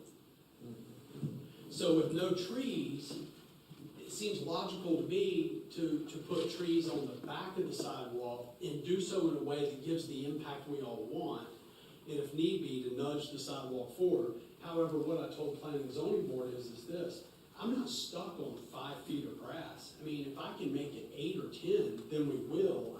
During engineering process, when we start getting into slopes and grades, I just wanted some flexibility. So as Tiffany said, that 25 feet, everything may shift. It won't shift any less than 5 feet, but it has to shift to give the best aesthetics and impact with the trees that we do plant, and we're prepared to plant. So that's how we came to the 5-foot planting strip along the front, because it's going to be grass. It's not going to be anything other than grass. Tree planting on the road, we talked about, again, NCDOT says 30 feet. Now, we've talked, I'm a civil engineer who's here, has talked to DOT. 30 feet would mean we can't plant the first tree for 30, that would even be past the sidewalk and the planting strip that Belmont requires. But NCDOT said, if you plant trees on the other side of the sidewalk, we'll approve that. So we've got the trees that we wanted, even though they are contradictory to what NCDOT's code says. I talked about the pickup window and how we got there. I'll be honest with you, at this point, I don't know what the front of our building and the back of our building is. I'm so confused. I don't know if it's on 6th Street or if it's on Wilkinson. All I know is we put a site plan together that... Hey, Rob, I'm Yes. sorry. This is probably better to ask this now before we get into kind of like the placement of the building and such. On the planning strip, You mentioned a moment ago that because of the topography off of Wilkinson, that in order to have that desired effect and sort of distance and aesthetic from the Wilkinson perspective, if we were to, approve keeping that plane strip behind the curb at 5 to 8 feet, 10-foot multi-use path, and then a 10-foot planing strip, is that 10-foot planing strip on the backside of the path, is that still relatively flat, or is it beginning to grade at that point, to slope, rather? Matt? I mean, in other words, is it gonna be, are the trees that you're gonna plant there, are they gonna be below grade? We don't know for sure until we get into the final engineering, when they start really digging into it. Our thinking is that it may, if it falls on a slope, it's gonna be minuscule. Okay. But if we push 10 feet back, then 10-foot sidewalk, it's gonna start pushing it Sure. down the hill, which we were worried about. This is Matt Ward from Thrasher Engineering, and Matt can more. Not to get too far down the weeds, so to speak. But I think it's important though, because Yeah. we talked about this a lot. Yeah. So your question was about where the trees would be in relation to the 10-foot sidewalk? Well, yeah. And the slope. Would that whether you were at 5 feet or 8 feet or 10 feet on the planing strip adjacent to Wilkinson and then the 10-foot multi-use path, what I'm referring to is that backside planing strip, 10-foot slope. If you're planting there, are you planting at grade or is it below grade? Does it begin to slope at that point already, or? It's gonna probably begin to slope at that point Minimal. already, but at the same time, we're just in the rezoning process. Sure. Until we get into the construction document phase, we're not gonna know exactly how the grades work themselves out. Yeah. So I think at this point, it looks like it's gonna be sloping away from that sidewalk down over that 10-foot strip, if that ends up being a 10-foot strip as opposed to 7.5 or whatever. But we're not talking about a 15-degree slope. It would probably be a 3 to 1 is generally what we design in that situation because it's mowable. We don't want a grass area that's not mowable. When you start getting steeper than 3 to 1, that tends to be less mowable. So We also don't want the customers coming to the restaurant to feel like they're in a pit when they're driving through the drive-through lane. So our goals. From a drainage standpoint too, right? Yeah, all those things. And so these are all considered, and we had a lot of discussions during the P&Z meeting about this. And it was fruitful discussion, and it was good discussion, but as you can see, what we don't want to do is, we can't and will never do like severe dive here. And the truth of the matter is we may end up putting a retaining wall, and I want to keep it this high, not this high, down through here. There's a Zaxby's in Lenore on 321, and it sits in a hole, and it's uncomfortable both navigating that side. We want to avoid that. It's very tough. So we think that the slope, and the good news here too is that the street trees, even if the ball where the pine needles are is slightly below the Wilkinson grade, it's not on the 6th Street, and the tree, we're not talking about shrubs, we're talking about trees that are 20 feet tall. So I think you're gonna get the benefit of the screening, whether they're 2 feet below the sidewalk, level in the sidewalk, 4 feet below the sidewalk, because we're not talking about 4-foot high shrubs. We're talking about understory trees that are probably 20 feet high. Dogwoods, great myrtles, like that. I wish we had this condition here. See how nice and flat that is? And I also wish NCDOT allowed trees to be between the sidewalk and the street. I've argued that with them for years, because you've all been on Queens Road in Charlotte. It feels great to walk on that sidewalk because you have these oak trees protecting the pedestrian from the traffic. The problem is, walking on Queens Road. and I told, we were gonna, I used to own the site where Stuart Cramer High School is, and we had designed the Queens Road to go down Lakewood, and DOT said, yeah, we're not doing that. And I said, what do you mean? I mean, this protects the pedestrian. And they're like, yeah, we're in this business, not that one. And we're in the business of trying to figure out how to resolve this rezoning petition, so let's see what else we have in store. And I agree, and thank you. Hopefully that answers the questions. And so our thinking is if we push 5 to 8 feet in the front, give you the 10-foot sidewalk, multi-use path, and then give the trees, that gives room for us not to get too far down that hill. That was the rationale behind it. The back we talked about, the front we talked about, the corner of the building, not having our entrance on the corner of the building. If you look at our site plan, it really makes no sense from a pedestrian's perspective to be on the corner of the building. I don't think I have it up here. Here it is. What the code says is that we put an entrance right here or right here. Can y'all see where I'm pointing? Yeah, that makes no sense. That makes no sense at all. So the more comfortable thing is to put an entrance here, so that for the patrons who are parking in the parking lot, there's a comfortable place to walk and a patio out here to go in here. So we're close to the corner, we're just not in the corner. So regarding your traffic flow then, and this kind of gets to, I guess, the placement of the building, which obviously you're constrained there a bit with the topography, but I see that in that diagram, there's no parking except for, if you're looking at it from 6th Street on the left side of the building, right? 4 parking spaces here. Right. And then, Everything else is inside. okay, but it's all on the left side of the building, right? There's nothing on the right side of the drive-through lane for parking, No. right? No. Okay. And we did this intentionally. Originally, this building was designed to go what I would call front and back, the narrow side here and coming back. And we submitted, our first plan submitted it, had the building configured that way. And then due to tree save and all the landscaping, so we ended up playing with the building. We put it here, what we realized was it actually worked better for everybody because we had cars, look at 1, 2, 3, 4, 5, 6, 7, there's 8 stacking, what we call queuing in the drive-through for cars before they order, and then there's another 8 before you pick up at the window. So we can literally stack, if necessary, 15 to 16 cars in the queue.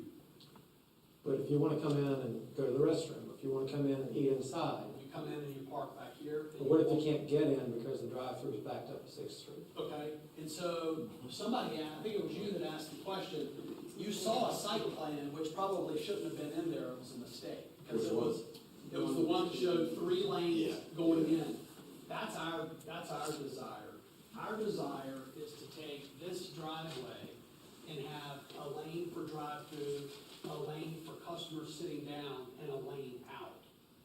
And we were told that that made that driveway too wide for Belmont's code, so we need to squeeze it back down and only have 2. So we want, and the engineers believe it's the best because you can keep the cars out of the street if you have three driveways. 2 in, 1 out. Do you ever know the distance to the entrance from Wilkinson? I don't. This is an existing driveway cut that's there today. If you had a ballpark, the footage. I can't give you an exact number, but the building width is 38 feet. We're talking about So you're talking 2 of about those. 80 to 90 feet from this edge of this driveway to the right of way. So that would be my estimate. I think it should also be pointed out too, we have a driveway cut here on Wilkins Boulevard now. And we played with some early designs that had cars coming off of Wilkinson into the site. And the problem we kept getting into was it started causing problems with tree save, but more importantly, it started causing problems, we believe, with NCDOT. We think the better way to contain traffic in and out of the site is have a single entrance with 2 ways in, 1 way out. We thought that was the best flow of traffic, so we're forfeiting a curb cut we currently have on Wilkinson Boulevard. And we think DOT is going to look favorably on that. I'm not a planning expert, but, I mean, it would seem to me that you have to give some consideration to your traffic that intends to come into the restaurant. You do. Like, I mean, when you say that, and I don't know if we have staff that can speak to whether or not that's permissible or not to allow that 3rd lane as was originally proposed, but maybe to provide some clarity on why it's not, or if there's latitude there at all, or? I can review some of the notes and some of the feedback that was given for the applicant during that, during the review process, but I can assert that, Mr. Presley's, statement that it was recommended that he remove that 3rd line. And so I can verify where that was said and what the department said and the reason where I can find that. I don't have that readily available. I believe it was related to the land development standards manual and the city engineering standards, is my recollection, but to Chester's point, we'd be happy to verify the origin of that. But you can't have traffic backing up on 6th Street, much less Wilkinson. That's my fear, is people turning left, coming from Charlotte, turning left across Wilkinson, and then they're stuck with their car right sideways in a lane out on Wilkinson. We also think it's unfair if you're coming with your family and y'all want to go inside and sit down, that you would have to actually get called in any of the driveway traffic and should be able to go straight in a middle lane and go back here and park in any one of these parking spaces. Right. I'll also point out too, that Belmont's code, and again, this is a topic for another day, but Belmont's code has very big limitations on parking. So these parking spaces that are shaded along here, that's a pervious surface. So the parking spaces that are unshaded are what's permitted by Belmont's code, which would never be enough parking spaces for us to be able to put a restaurant here. And it doesn't matter if this site was 3 times this big, this is what Belmont will allow. They say you can go over 10% if you make them pervious, meaning some sort of paver so that the water actually transfers through. And does that drawing include keeping the buffer at 30 feet, or is that assuming we went to 10? This is assuming 10. Okay. And then there was some question that right now, this drawing, and Matt asked me about it today, this drawing shows our fence that we're proposing to build right on the property line. The plan before this showed it being behind the parking spaces. It needs to go behind the parking spaces.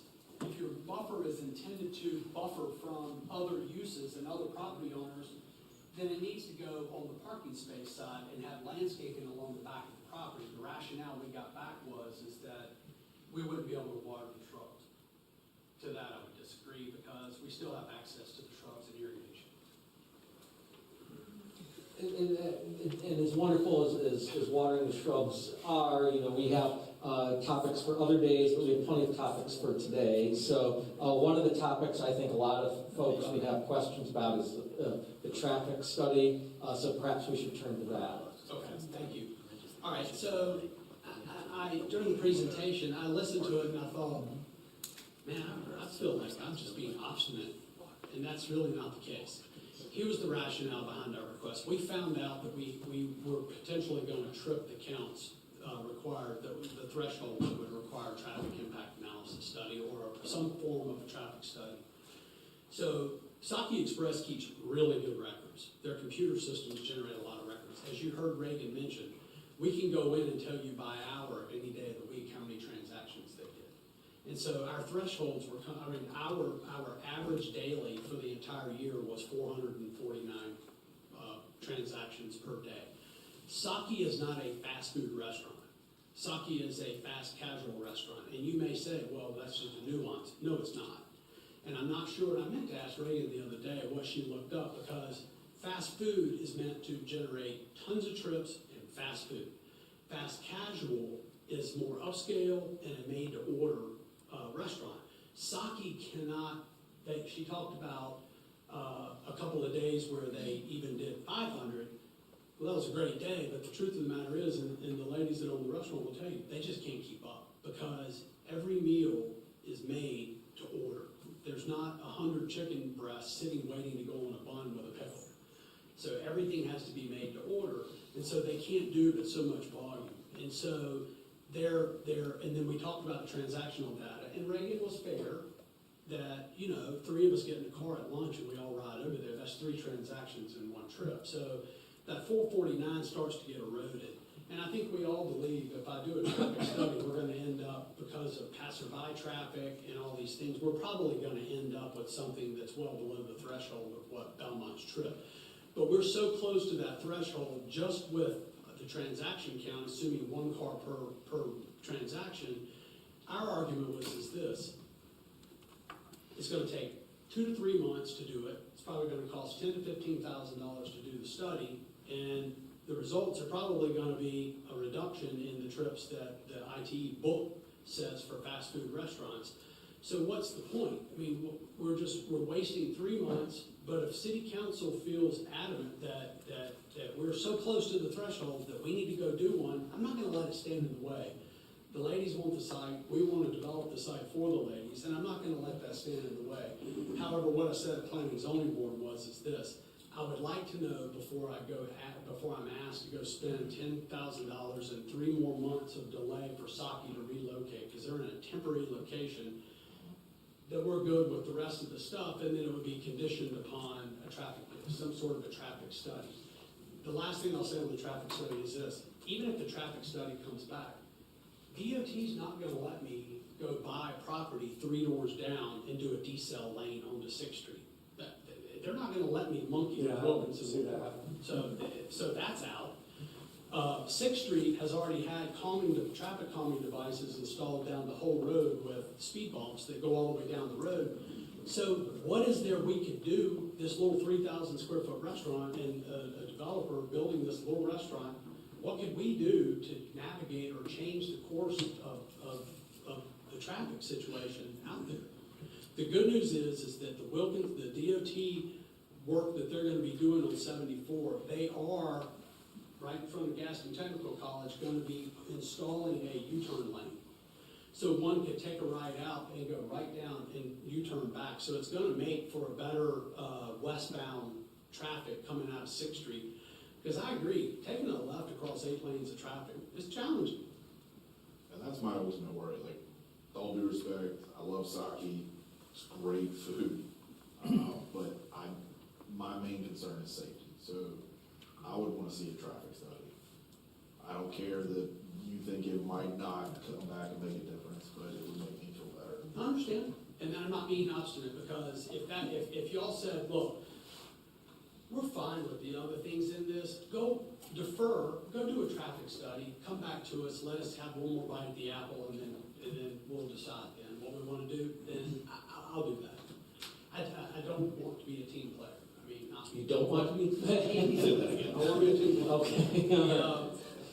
So, I'm willing to consider that, but I don't want to spend $10,000 and hold the ladies up another 3 months, because if this doesn't go through, they got to start over again. And so they could be another year or two out, and they had a lot of long-time employees. That's why they leased the temporary location at the Greek restaurant, so they could keep their employees. That was their number one rationale behind that. And I respect that. I said this earlier, and I'll say it again, that, and thank you and your clients for bringing this opportunity. I think there's an opportunity here to do what's been long needed in that corridor, and do it right, but we can't afford to do it wrong.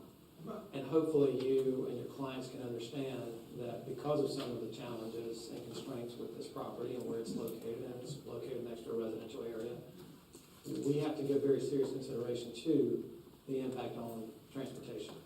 And, we don't know what may come out of that traffic study, right? Like you said, there's already been certain calming measures added on 6th Street. Perhaps there's other things that can be suggested. That's only going to be, realized through a traffic study. I'm not as opposed to some of the other areas of relief, frankly, that you've asked for, even some that weren't recommended by planning. But transportation and the impact on the surrounding area and the safety, I think, is what we have to be especially cognizant of. And I appreciate that. Unfortunately, Belmont has 4 roads off Wilkinson into downtown: Catawba, Main, Park, and 6th Street. And whether Saki Express comes to this, the truth is, if Saki doesn't come, then we have an opportunity to pair up with the other neighbors who are in our block into a mega project. And that was where we were headed before Saki came. And I just say that because a 100,000 square foot project in that block would really have an impact versus a 3,000 square foot fast casual restaurant. So I'm willing to do what council believes best and is in the best interest of the community. I think I've proven over the last 20 years, I try to add value to Belmont in every one of our projects. Any other questions for Rob? Thank you very much. Thank you. Thank you. Ish. Just, Reagan, I have one question for you, and then we'll go to public comment.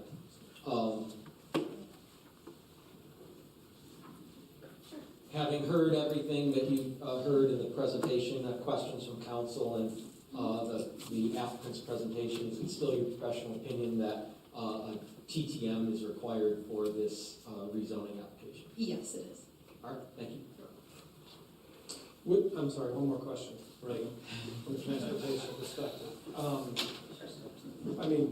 We touched on the idea of a 3rd lane entering the property there. Would TTM address things like that? It would. So it would look at the access points. I do want to clarify, Mr. Jones was able to pull up the site plan review that was done, and the comment was made by our city engineer and was specifically looking at the, where the access points were being directed into the site. And so with a third entry or a third lane, 2 entry lanes and 1 egress lane, the second entry lane that folks would ideally be using to park and go into the restaurant is directed straight into where folks are leaving the drive-through. Yeah, and so it's inconsistent with our land development standards manual, which is overseen by the city engineer, but it's also a safety concern. You know, if folks are grabbing their food and then they're, you know, all right, I'm on my way, I'm getting back on my drive home or what have you, as folks are turning into the site, we just had concerns about those conflicts. You're talking about where they would turn in to the site to park? Yeah, so is it possible to go? Or, Yeah. What do you got a door here?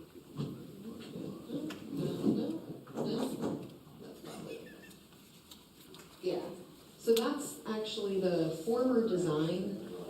This is the one that was included by accident, but it's good that it was in here because we can talk about it. So as you can see, cars that enter the drive-through will queue around the circle. This is the pickup window. And then as they leave, they're being directed right across the entryway. So this one would be directed, the rightmost lane would flow into the drive-through and around. This left entry lane would pass, you know, the entrance to the site and then, you know, be turning into these spaces or potentially navigating right here. This is really the conflict point that we're concerned about because you've got a pedestrian access point here, you've got 2 lanes of traffic that are essentially trying to navigate the same space at the same time, and then potentially pedestrians as well. So that was the concern around the third entry point. Thank you. Jim has another question. I do not. All right, thank you. All right, so now it is time for the public comment portion. Thank you, everyone, for your patience as we do our due diligence. But the rules for public comment are the same as we talked about before. 3 minutes. Please state your name and address, and then we have our console up there that will give you the indication of how much time you have left. Obviously, when it turns red, that would be the end in 3 minutes. But all right, so first speaker is Jim Kelly.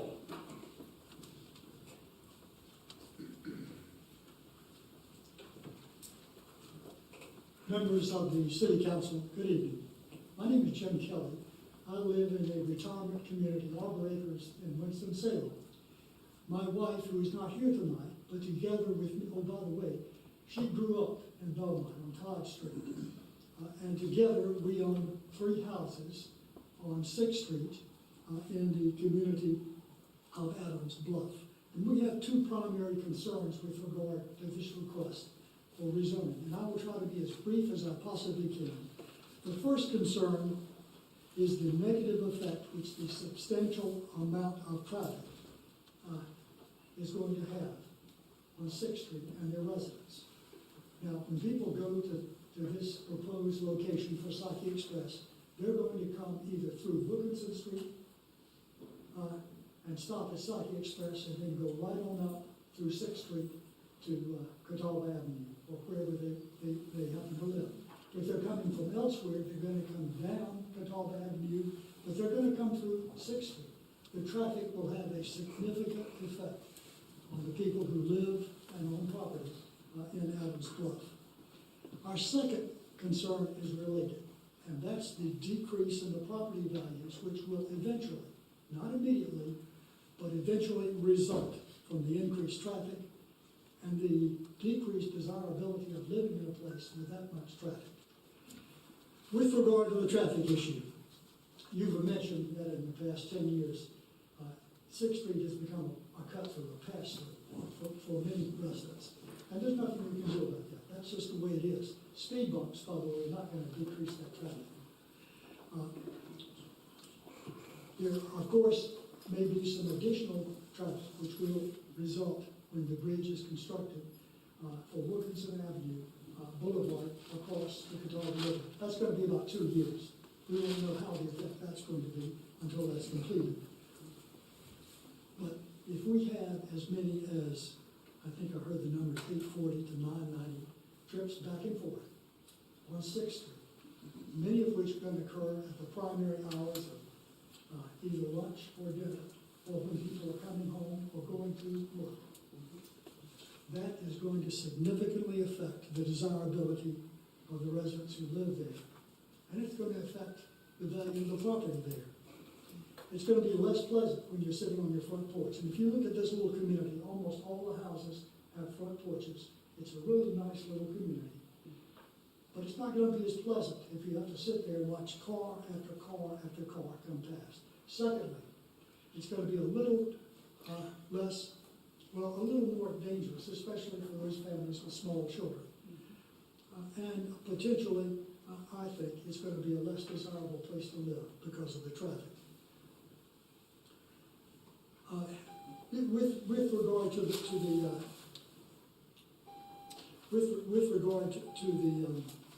value of the real estate, the addition of traffic, That might be 3 minutes. If you could briefly conclude. All right. Let me say this to conclude. This request to rezone is for the citizens of Belmont, not very balanced. All of the negatives of this request fall upon the shoulders of the people who own property and live in Adams Bluff and 6th Street. And for that reason, we ask that you deny the request to rezone. If you decide not to do so, please don't have a summary traffic analysis. Do a complete, what is it, a TIM? TIM? Do a complete TIM, or TIA, I'm sorry, of the effects which this is going to produce, both for Belmont and also for the residents and owners in 6th Street and Adams Bluff. Thank you, ladies and gentlemen, for listening. Thank you. The next speaker is Scott Hoopengarner.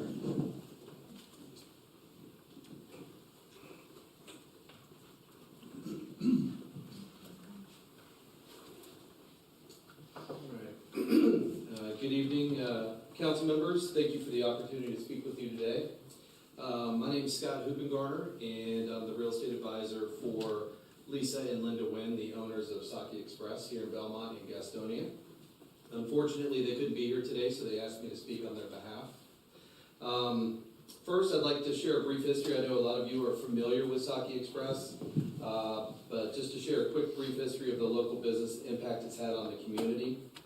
For more than 15 years, Saki Express has employed hundreds of local residents, served hundreds of thousands of meals to very happy customers, and consistently been recognized as the best Japanese restaurant in Gaston County, while also giving back through charitable contributions and meal donations. Examples of this include supporting the Holy Angels, providing meals to students during COVID, to the students that depended on the free lunch program. So when they were remote, they did supply a lot of meals to the students. And obviously donating to numerous local causes. This is not a national chain. It's a family-owned small business that's become a cornerstone of the Belmont community. So why are we here today? Unfortunately, as Rob mentioned, working with them to navigate through their renewal process. Unfortunately, the landlord decided Chase Bank was a better opportunity for them at that particular property. So we quickly had to pivot. Unfortunately, there's not a lot of inventory that kind of fits the needs of Saki and the proximity of the area that they want it to be, okay? As we've begun our search, we found the corner lot there that we've been discussing. And been working diligently with Rob, designers, and with the city to design a plan that would provide the building and parking necessary for their operations. We believe we have a plan that works. Appreciate all the attention you've given to all the different adjustments that need to be made to make this happen. And our request tonight is simple. We hope you support the plan so that Saki Express can continue to serve Belmont for many years to come, The business has proven its commitment to the community, and with your support, it can remain an important part of Belmont's local economy and culture. Thank you. Thank you. The next speaker is Myrna Brown.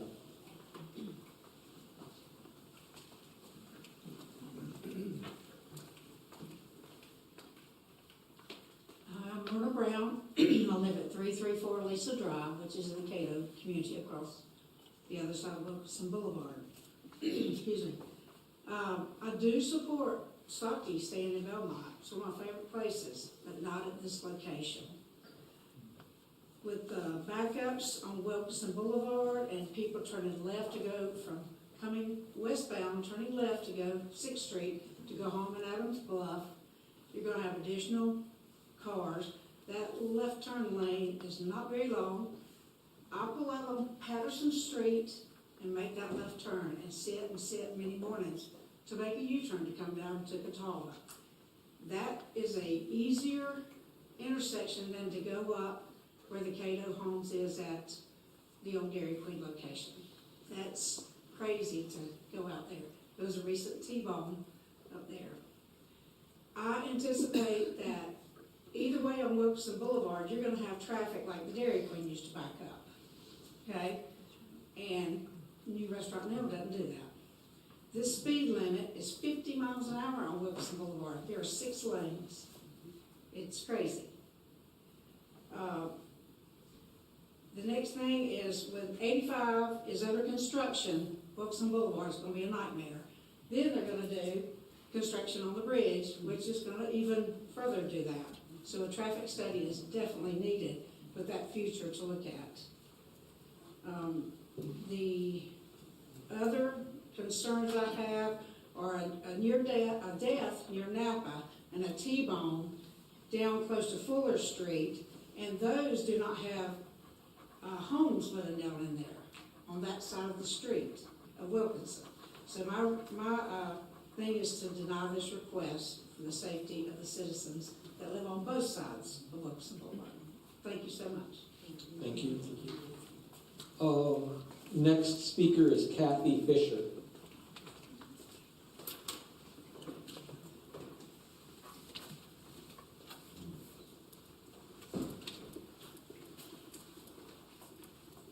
Good evening. Kathy Fisher. I live at 203 6th Street, at the near up by the ball field, Crescent Park, opposite end of where this is. I have lived at that location for 25 years, so I'm very familiar with the traffic on 6th Street. And actually, just looking at you, sir, if you get nothing else out of what I have to say here, because my thoughts are a little jumbled, Mr. Hill, what you said, that's what I say. People that would, I feel that would be going to Saki, when they're leaving there, they are not returning to Charlotte. They're not going that way. They're either going to come up 6th Street, or I don't know how they're going to cross that traffic. That would be the other option, to head into Belmont in a different manner. I'm not against development, improvement, beautification. It's not about that. And nothing about Saki. I think we've certainly praised Saki and are familiar with some of the things that they've done in our community. However, the gentleman, and I'm sorry I don't recall his name, to refer to it as this little restaurant, I think is just kind of minimizing what is happening at the end of the street. And then to follow that up with telling us what could be developed there, just didn't feel good. I'll let you know that right there. Also, in regards to traffic, if you're going to compare that, I think it was the TTM maybe was done for Culvers and Residence Inn. That's not a residential area, and I would say so that kind of makes a difference with being at the end of 6th Street. And Also, I do not know. I do not know about TTMs and TIAs. Can one, if you start with a TTM, can that lead to a TIA? I don't know. And also, do either one of those studies take into consideration, does that also study Wilkinson, the traffic, as we've talked about, turning on to 6, going to Charlotte, that kind of thing. So that's just clarification that I was wondering about. Thank you. Thank you, thank you. The next speaker is Carly Leverton.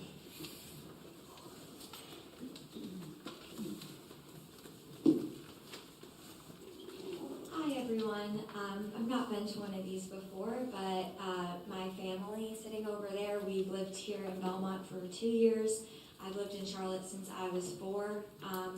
So I definitely am from around here, and similar sentiments to some of the other people who have spoke, that I appreciate change and renovation. I definitely don't like a lot of things on Wilkinson right now, and I think it can be improved, but I do believe that there are other locations that Saki Express could be successful at, and I do support them as a business. But from my point of view, my name's Carly Leverton. I live on 212 6th Street. Every morning I'm walking my dog at 7 o'clock in the morning, and there are people speeding by. I put a little slow sign with the flag in my front yard, and people 100% disregard that. I have a 3-year-old. We have baby number 2 on the way as well, and I really want to have a community that I can play with my children on the street without feeling like I or my dog or my daughter could get hit by a car. And so those are my main concerns, and I just hope that whatever I'm saying now and some of the points that people have made are very valid. I just worry for the safety of the families that are migrating to Belmont, because I love our little community, and I would like to stay here and feel safe as well. So thank you. Thank you. Next speaker is Carrie Starks.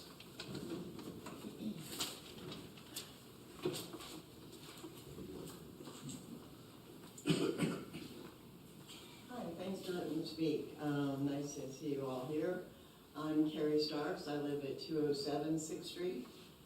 I have drawn up a petition along with a couple of the other people helping me, and I want to read it. And I've got several signatures, a few pages full. It says, along with most of Belmont's residents, either appearing in person or signing of this petition, it is vehemently object to the rezoning of 6th Street. Speed and traffic on 6th Street, along with Church Street, cannot handle the traffic as it has increased with new residents. A small town of East Belmont, the citizens and homeowners, I am one, are being swept up in drastic changes and small town disruption. Traffic has increased so much on Church and 6th Street that our crumbling streets cannot withstand a 3rd or 4th repaving to the original.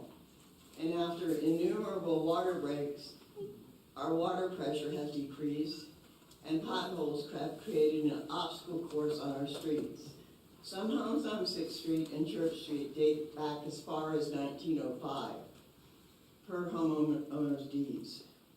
These homes have been remodeled from the bottom up. They sit on their own foundation from 1905 and up, and they can actually shake when the traffic is overwhelming, as a cut-through street, as someone put it. The rezoning board, along with the city engineer, want to rezone 6th Street to allow 1,000 additional cars and trucks daily on our pathway. This is an incredible amount of traffic. We cannot allow this to pass. In addition to rezoning, they're requesting a waiver of required traffic mitigation measures. Under the city standards, this would trigger a full traffic impact analysis. Granting a full waiver would be against the public interest. Time would be marked before a child is hit by a car. We on 6th Street are especially concerned with the speed of drivers because of the many children on our street and those playing at the ball field.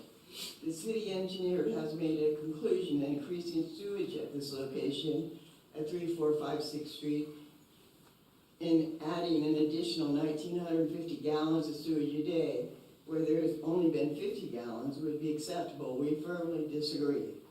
After some research, there's the Morty Ranch sewage project that overflowed and stopped some projects from being built, and the new project that you guys mentioned, Lakeview Farms project, has not even begun.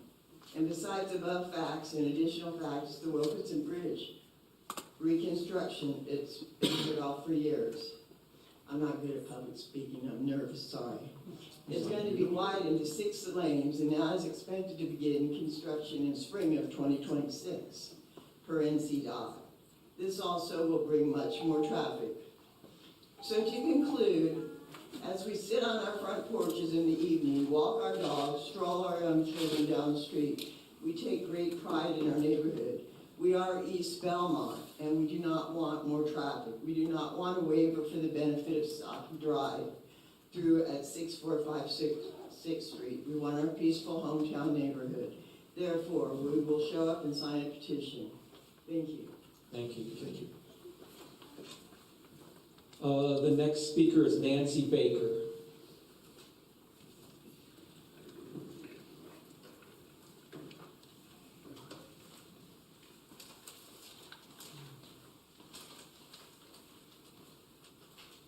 Thank you, Mr.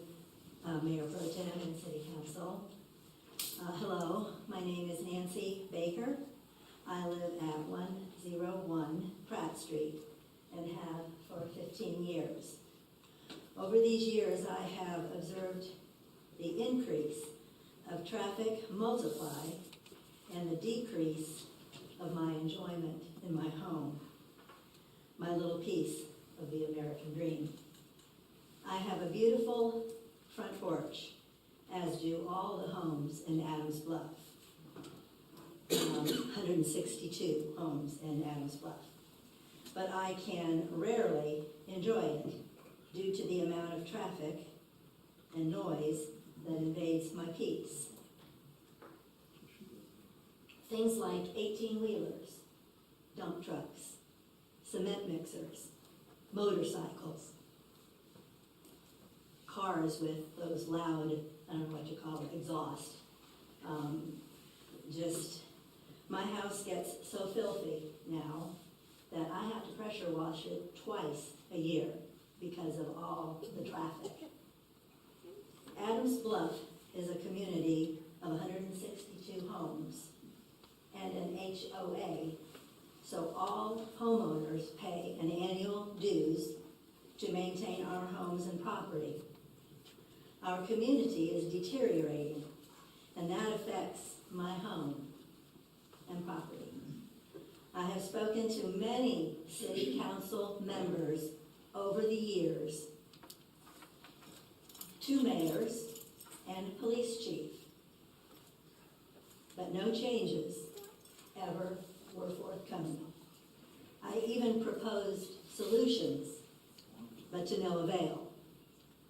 I am totally opposed to Saki Express locating their business on the corner of 6th and Wilkinson due to the increase of traffic this will cause in my neighborhood, not to mention safety and integrity of my home and neighborhood. Thank you. Thank you. The next speaker, and I apologize if I mispronounce this, is Vinay Sahani. Okay.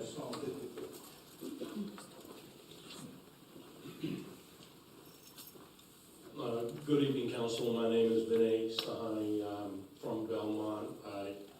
My dad moved here back in 1971 on Church Street. So I know this neighborhood well. It was called the Crescent Village way back then, and then it turned into Adams Bluff, beautiful community, kind of a nice change over from the Mill Village. The plan presented by the developers looks like they've thought through it and they've made some recommendations to make that site work. It is better than having a storage site there, but then hearing the comments from the residents who live on 6th Street is really important. I think we have to make sure that we address their concerns. And I think one of the requests by the developers to waive the traffic study, I think is something council really needs to think about. That is probably not the best option for us. We need to understand what the impact will be. I'm concerned about 6th Street, people trying to make a left turn there, cutting across all the traffic. Do we need a turning lane? Do we need a traffic signal? I mean, that's some of the things we'll learn from our traffic study. And if we want to really develop that corner, we should understand what the impact will be of all those cars coming through. And if it's extra 500 cars or 1,000 cars or 200 cars an hour during the peak time, if they're all coming from going to the boulevard and trying to make a left turn, we're going to have a lot more T-bones out there unless there's some kind of a traffic signal.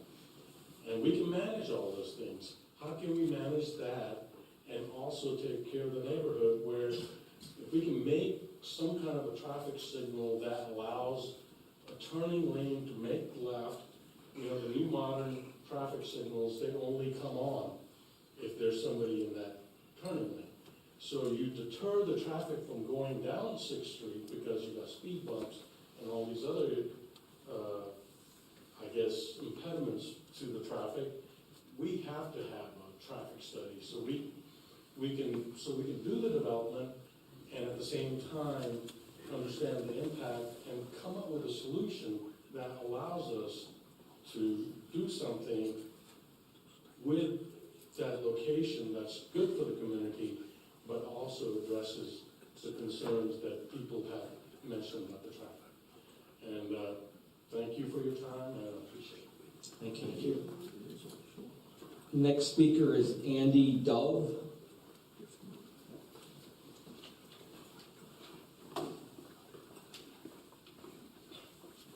Hello, my name's Andy Dove. I live at 37 Dove Branch Drive in Belmont. I've been living in Belmont for 37 years. I'm a business owner on Wilkinson Boulevard, right across the street from the proposed site, and I own the property there. And I am in favor of the revitalization, especially. In the 37 years I've been here, I've seen some really nice changes in Belmont.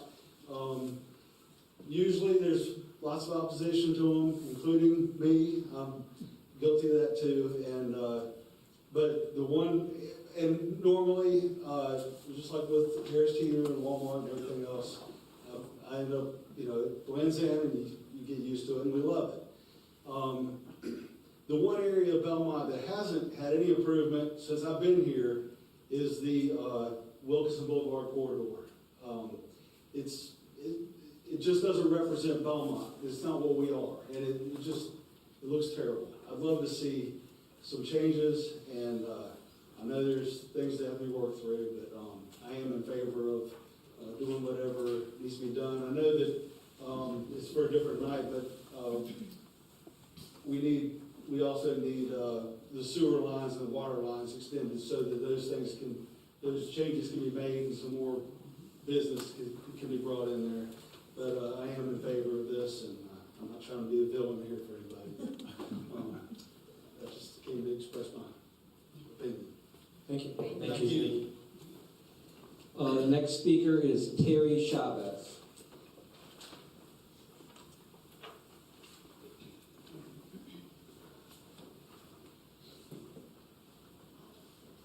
Thank you for allowing me the opportunity to address the City Council and the community. My name is Terry Chavez, and I am a resident in Adams Bluff at 232 6th Street. I strongly oppose the addition of a fast food restaurant to the already congested 6th Street. Rezoning this property will create an even bigger safety issue than our community already faces. The amount of cut-through traffic will disproportionately surge not only during peak travel times, but throughout the day. This will negatively impact the safety of Adams Bluff's children, wildlife, and community as a whole. disapprove the proposed rezoning of 345 6th Street, and at the very minimum, demand a TIA or a TTM required under the City of Belmont standards. Anything less will send a clear message to the community that our current City Council does not represent us, but in fact stands behind the idea that overdevelopment and depleting resources is the future of our city. Please do not let that message be the current City Council's legacy. Thank you for your consideration. Thank you. And the next speaker is Kelly Solid.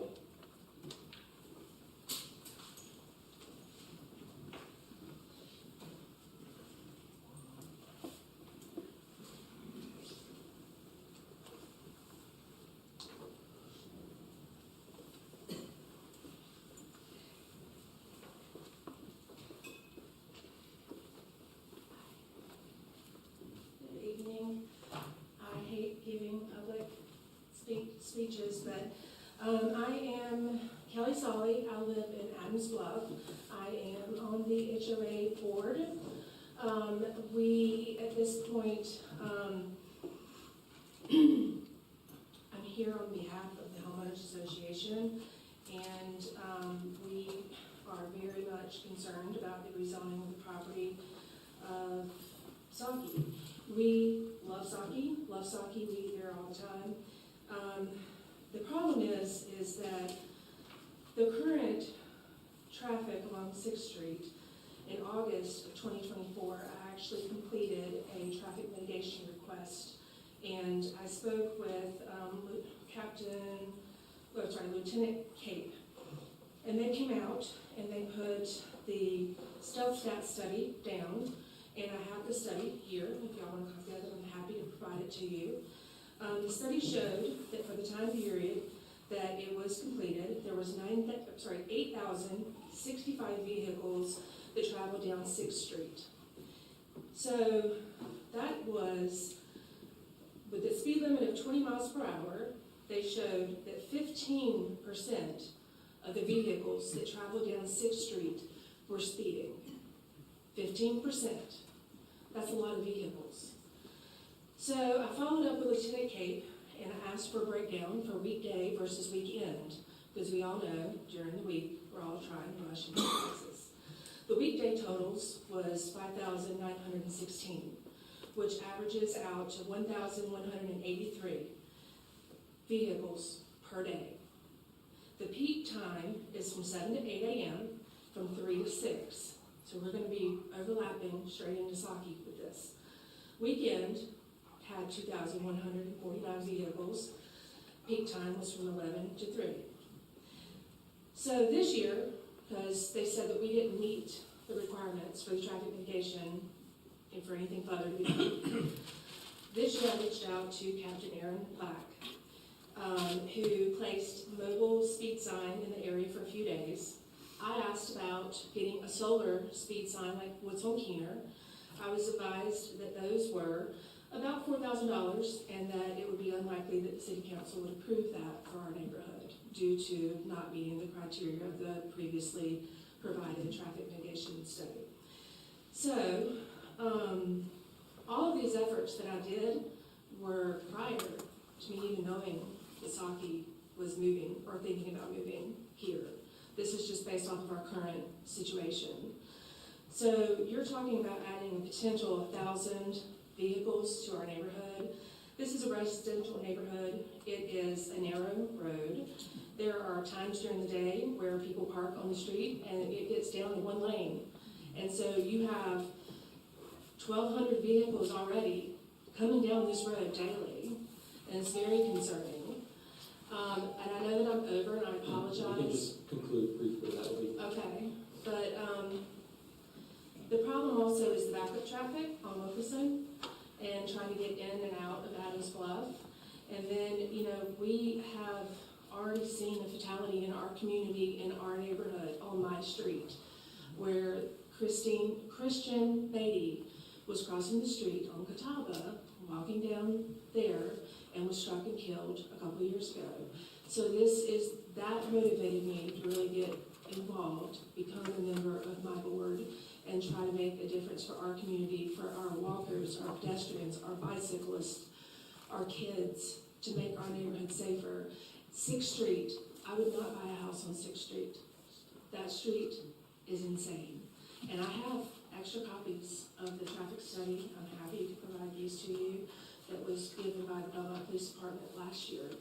So I would strongly ask you to please reject this. So, Thank you. 120 Watson Street.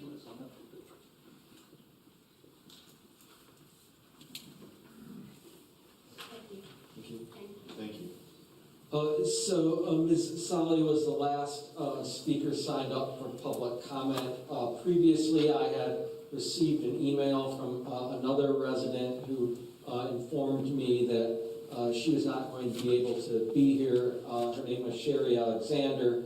However, she had asked for a petition to be read into the record, and that is the same petition that Ms. Starks read into the record, so I will not read that in the interest of redundancy. It's already been read into the record.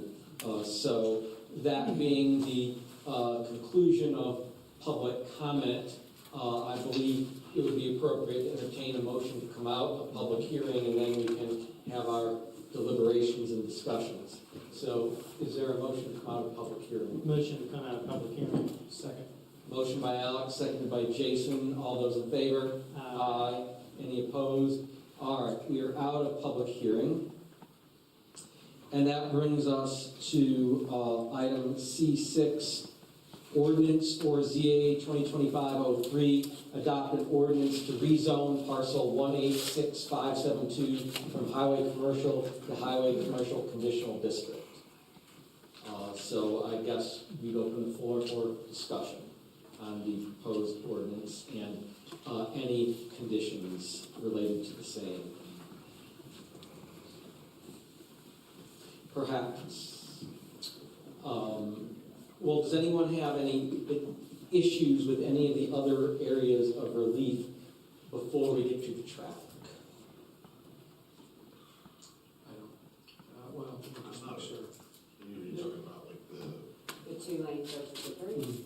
Just any other. Anything in general? I think, before we get into the traffic conversation, I think it would be prudent, and if we go down the TTM route, TIA, traffic impact analysis, to have them look at the 2 entrance points as opposed to just 1 entrance point. I think there's potentially maybe some markings or something that you could probably do to try to mitigate some of that issues that maybe staff had, because I share the same concerns, Jason, I believe you brought up, and Charlie, that within that loading zone, you're just asking for trouble off at 6th Street, and potentially then even Wilkinson. So I think that being one. 2, we've discussed this in the past, and Charlie mentioned this to me as well. We talked about this as the retreat, the 30-foot buffering off Wilkinson Boulevard. Additionally, with the 10-foot sidewalk, you know, we have that one area or stretch where I think we have the 10-foot sidewalk and it looks a little out of place. I don't recall, I was on council at the time, what was the thought process of that? And is there potential opportunity to move it up further to where maybe you get some additional loading zone or additional parking? Just a thought that kind of came to mind there. You're talking about reducing the width of the path? yeah, we had that conversation at the retreat, To the like front. looking at that and addressing the amount of frontage that has. And I'm not even sure the original requirements, that probably predates me. I don't know. I remember all that. I remember Richard talking about it. Yeah. Just a thought to bring up, to try to mitigate, and again, this is discussion pre-traffic implications, but to mitigate some of that loading or additional cars that you may see, might give you some extra space for parking and or loading zone. But those were just kind of the main pieces outside of the traffic piece that I kind of came to. Because I think any additional room that you could create on that Wilkinson side of the building where it's situated right now, you could have more of like a traditional layout. You think about like the Bojangles is on the corner, right? And you enter it from, well, forget the entrance off of Wilkinson. We're talking about the entrance off of Main Street, right? You circle around, but there's also parking on the Wilkinson side adjacent to parking. And there's parking really all the way around the building except for on the rear.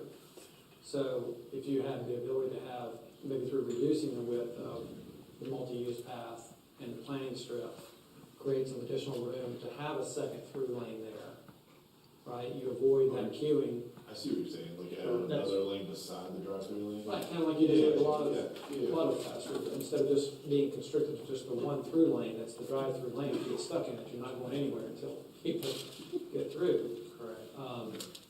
But just from, how the property is, how the building is situated with the property, I don't know if there's, room to consider anything like that. But 10 feet, again, I would defer to planning staff on that about what the LDC says and what, if any, flexibility we have on that. But that does seem a little excessive on that stretch for me. How do you guys feel about that? Yeah, I mean, I agree, we brought this up. What do you feel like is a minimum? We talked about this at the retreat, right? I mean, Can't be 5. No. 5 is I'm just, thinking I mean, 6 to 8. whatever would be ADA compliant, right? Yeah, I think that's what needs to dictate that. I think it would be advantageous for us to have a conversation about the tree save, putting trees right there. Because eventually, in my mind, the whole idea of sprucing up Wilkinson Boulevard is, I want people to be able to see Saki, or whatever's right there. I don't want them to see trees. Because to Alex's point earlier, you're obstructing the line of sight. Do we need the trees right there? By the sidewalk, on the front?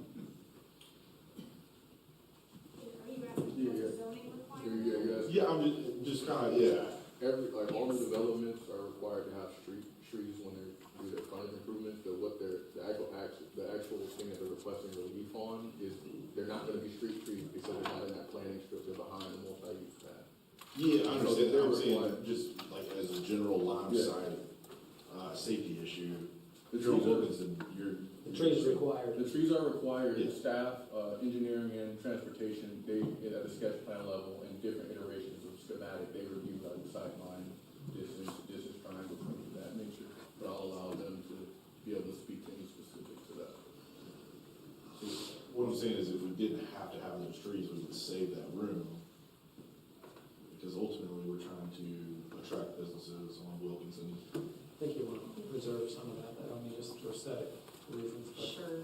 And I can just give a little bit of history. So the requirements to have, specifically on Wilkinson, 10 feet of a planting strip of trees, a 10-foot multi-use path, and then 10 feet of additional trees at minimum, comes from the Build a Better Boulevard study that was completed and currently serves as our Wilkinson Boulevard Small Area Plan. Now, we are bringing a revised plan to you next meeting as part of our comprehensive plan update, but didn't we just hear that DOT won't let you put trees on the thoroughfare side of the sidewalk? that is the applicant's perspective. Okay. I don't want to speak for NCDOT, but in our conversations with them as planning staff, we don't necessarily hold the same opinion. I see. And, Division 12 does have standards about how close to the right-of-way trees can be located, but they have made exceptions to those standards based on, documented comprehensive land use visions in Belmont and in other communities across Division 12.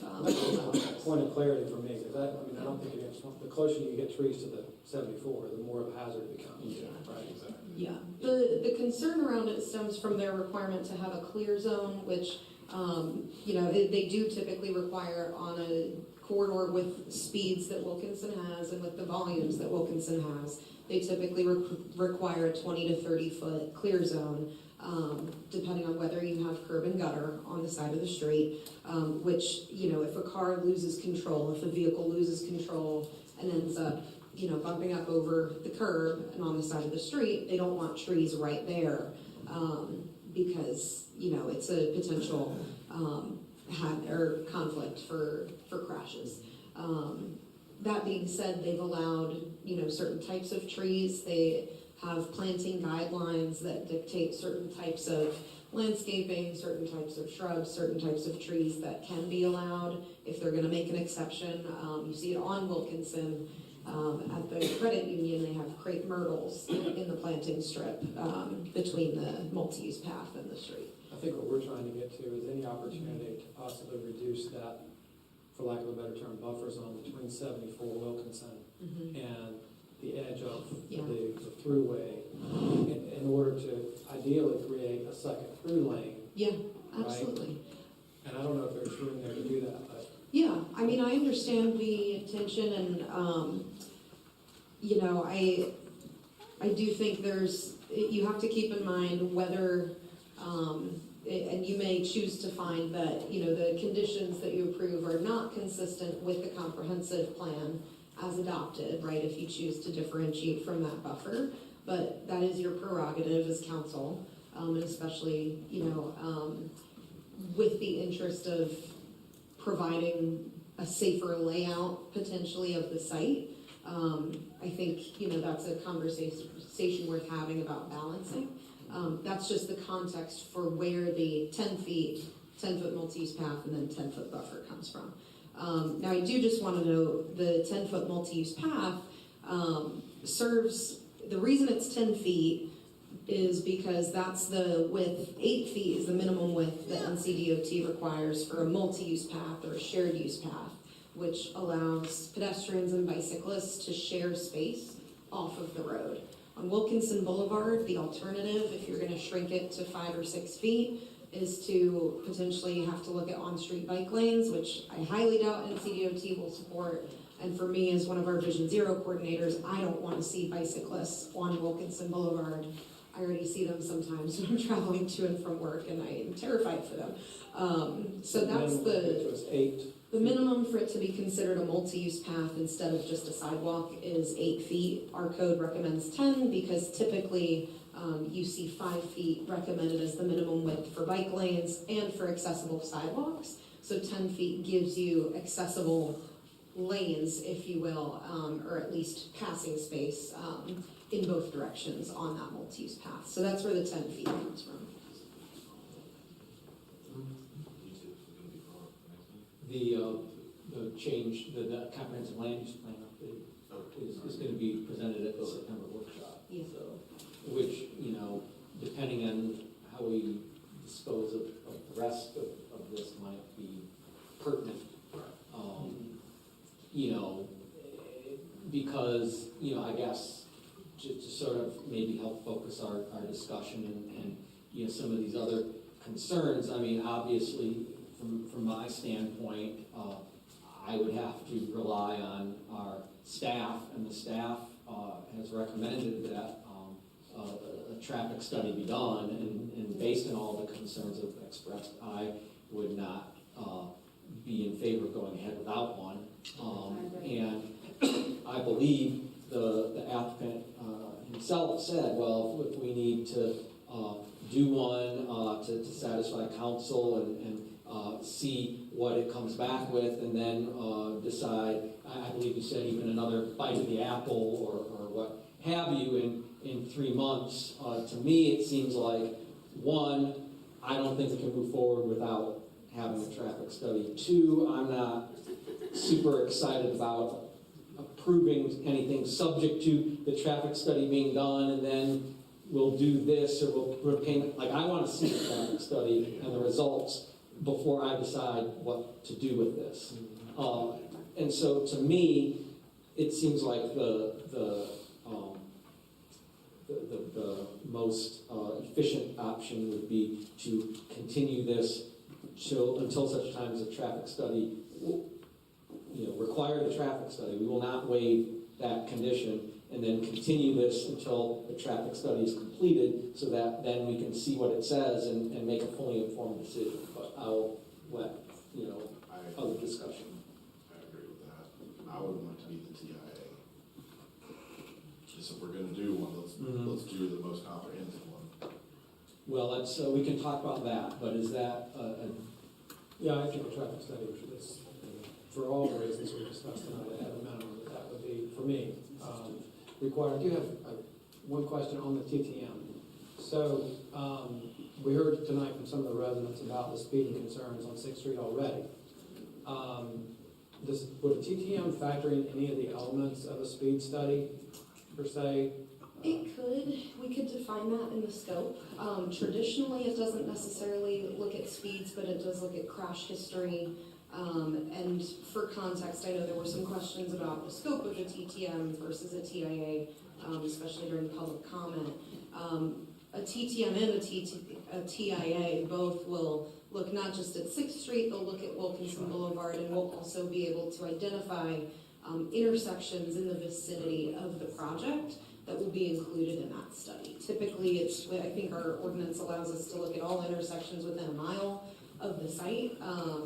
We may determine that some of those are more applicable than others, or we may narrow down that selection to just the intersections that we have the most safety concerns about, or something of that, or we may select all of them. But that's kind of the potential avenue for the TTM. So we would be able to look at not just necessarily Wilkinson and 6th, but also intersections further south along 6th Street if needed. So let's, because I have a feeling all of us, so if a TTM is done vis-a-vis a TIA, what don't you get if you do a TTIM that you get if you did a TIA? Honestly, I may defer to our planning director on this one to speak a little bit, because she has overseen both. Yes. Yeah, that's a great question. Well, thank you. There's one big distinction here. The amount of what we can analyze in both is the exact same. The TIA requires we study every signalized intersection within a mile. It offers no discretion for us to exclude some that might not be relevant. Whereas a TTM, we can have a more focused conversation. Both of them involve DOT at the table. Both involve GCL NPO at the table, city staff, a transportation engineering consultant, our transportation planner, and the applicant. So the scoping and who's in the room and the level of detail that's needed, it ultimately allows that group to decide which intersections make the most sense to be evaluated for counts and ultimately included in the study area.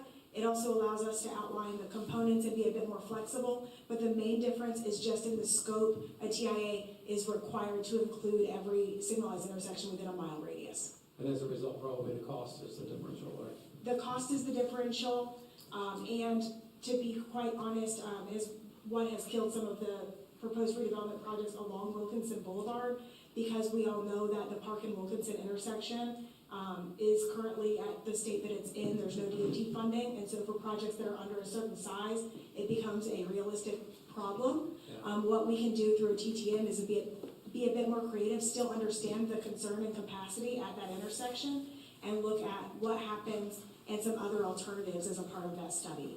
So it is, I just want to be completely transparent, it is what has killed some of the other redevelopment potential projects along the Wilkinson Boulevard corridor because of the current capacity and the lack of funding for improvements at that intersection. And how much does this cost for the applicant? Every TIA and TTM is custom scoped, and so what happens is, once those get started, a scoping meeting is held.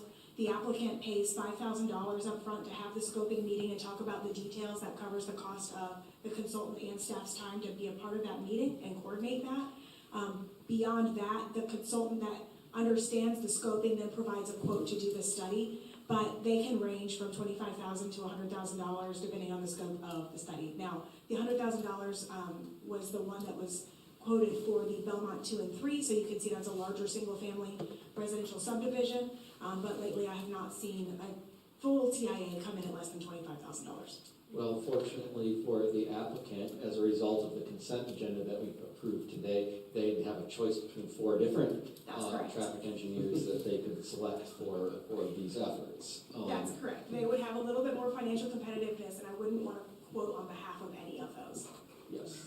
I will just add, TTMs are, to Councilman Rumfeld's point, TTMs typically are slightly lower on that spectrum. So I feel like the recent TTMs we've seen have come in at about 15 to 25, compared to a 25 to 100. And again, they're all custom scoped. So let me ask, again, in a vacuum, based on the facts here, in your professional opinion, if the applicant, you analyze this, would you require a TTM or a TIA?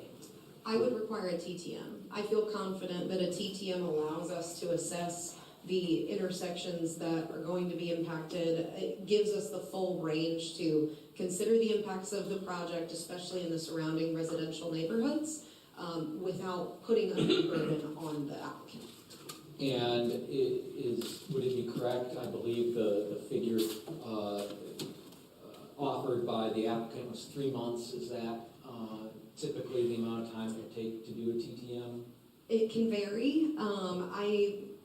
3 or 4 months, I would say, should be realistic because we are back in school. So sometimes it varies based on that.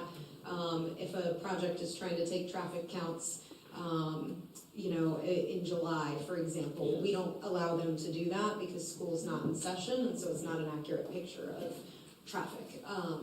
So now that school is back in session, if we got started expeditiously, we could ideally take counts pretty quickly, and then it's up to the consultants, to turn that workload around. But how long is the period of study for a TTM?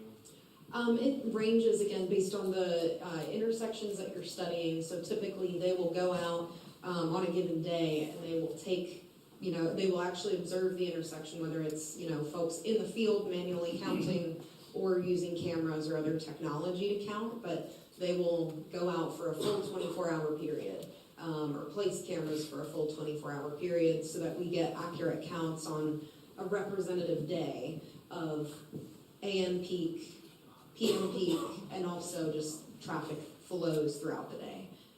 I'm asking because at the bottom of the hill, there's the North Carolina Armory. And if I remember correctly, it's once a month that they're gonna be there.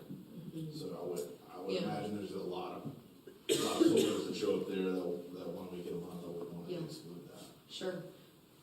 Typically, we take counts on weekdays, and so but that could be part of the scoping conversation, is if we need to consider a weekend date as well to get the full breadth of impacts. We could certainly consider that. Just a note, I have a contact with the Armory too, so we would be happy to reach out and just get their estimates for traffic demand and, schedule to include. Did the city attorney have a thought? Yes. Yes. Just thinking ahead, you're talking about 3 or 4 months. Yes. You'll have a new board by then. Oh, yes. That wouldn't be fair to, you'd be having people trying to decide something that they haven't done a party to. So realistically, November is probably your last chance if you're inclined to make a motion to defer. Either the 11/3 regular meeting or 11/17, I believe, workshop. Now, 11/17 would give them the most time, but city manager might disagree with my analysis. But I mean, we got a new board sworn in December. Well, I think respectfully too, if this is gonna cost them $25,000, we know traffic's the issue, whether we have it or not, we know traffic's the issue. So, if we have an appetite for this, then let's tell them, yes, go and pay $25,000. But if we don't, I would hate for them to spend that money when we all are gonna deny the project and then they're out $25,000 more. Because we do love Saki. They are a great business, a great family, and I really don't want to do that to them if this is not something that we see fit. But again, it's like, Rob, is that correct? I'm sorry. It's like Rob said, you're either going to have Saki or you're going to have something else. It's not a threat, but it's the truth.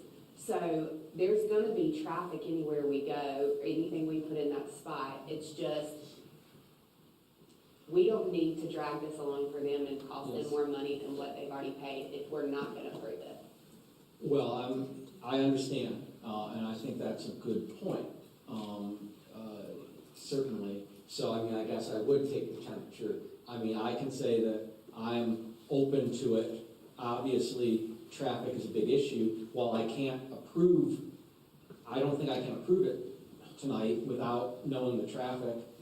I'm open to it, depending on what the traffic study says. I'm not stringing them along, but we don't know what the traffic, the traffic study could come back with something that's, like, oh my gosh, no way. I need to see that. I'm not. I guess I'm kind of looking at what the police department did. And you've got over 8,000 vehicles going through 6th Street from August the 16th through the 26th, which is 10 days. And I'm just thinking on that itself, that's a lot of vehicles. And of course, I want to see Saki on Wilkerson. I just don't know that this is the exact spot that they should do it, and I really don't want to have them pay for this, and then we deny the project and they're out $25,000. Look, I think, Go ahead. I think we do the traffic impact analysis. If that makes people feel comfortable. TTM. Or the TTM, excuse me. If that makes folks feel comfortable where we're gonna go. But, you know, we've talked about this before and ran with it with Crescent, even though we denied Crescent, right? But at the end of the day, it's gonna be developable land, right?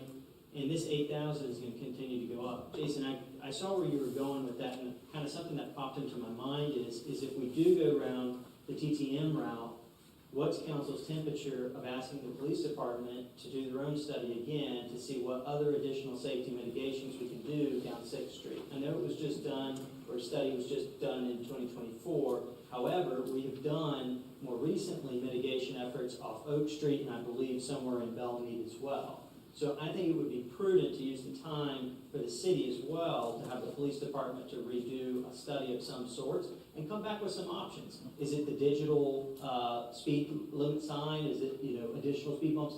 Rumble strips, we don't know. But let's roll the dice with it again with maybe the potential mindset that this could be coming through. And then we're running two parallels by the TTM that will deal with intersections, but then also have the police department that is hyper-focused into an area that's already an issue. So do you spend the resources on the speed study knowing that this may be coming, or in the meantime it's approved?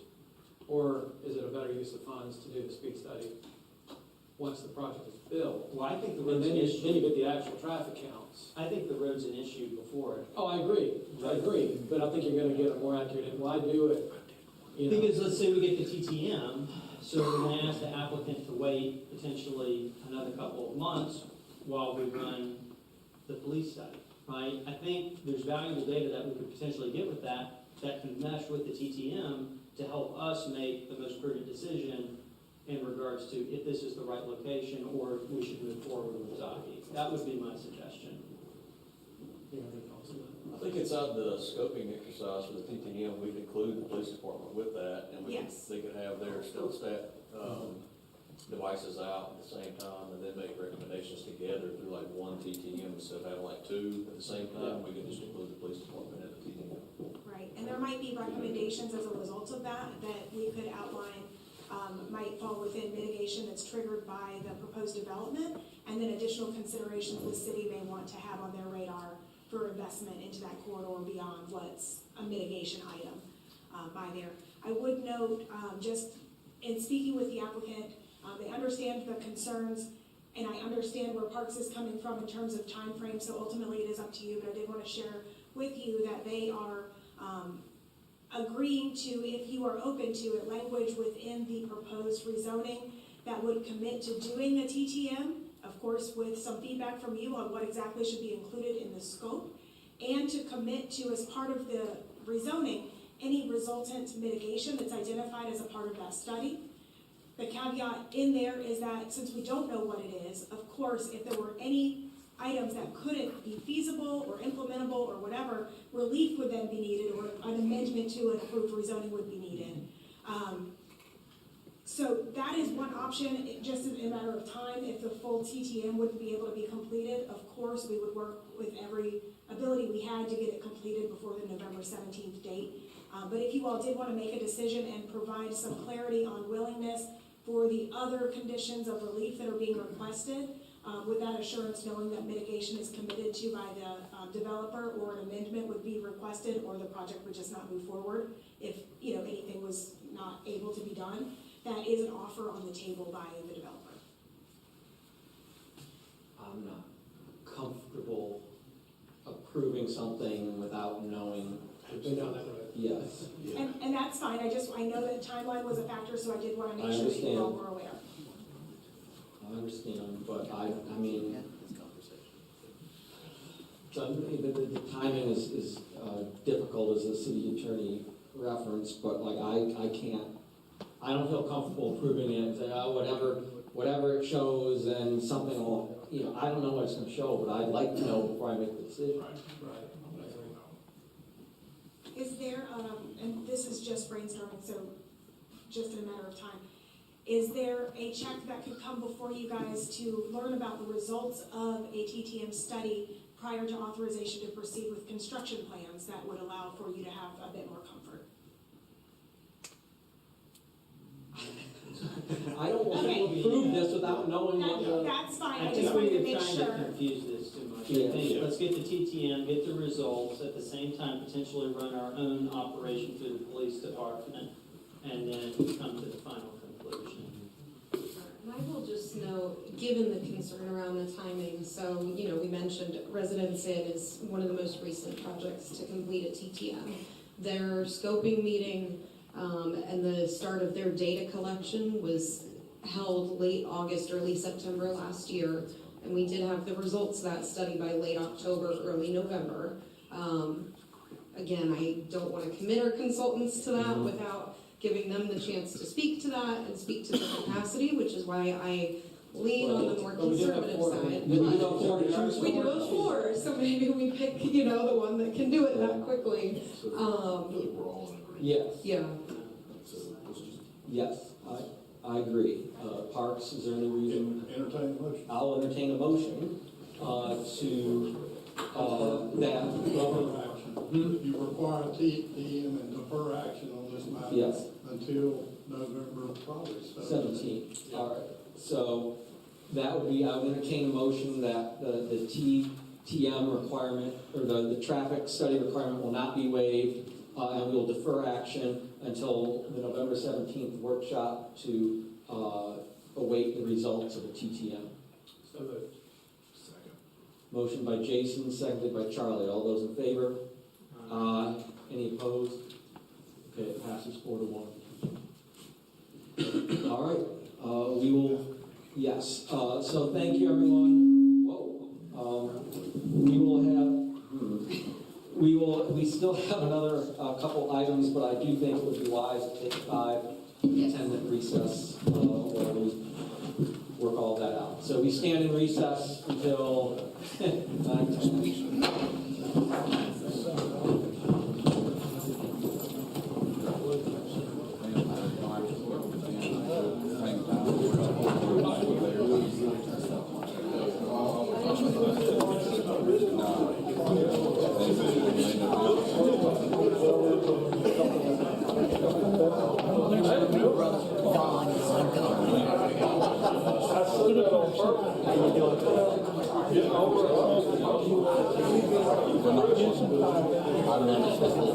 Oh, yeah.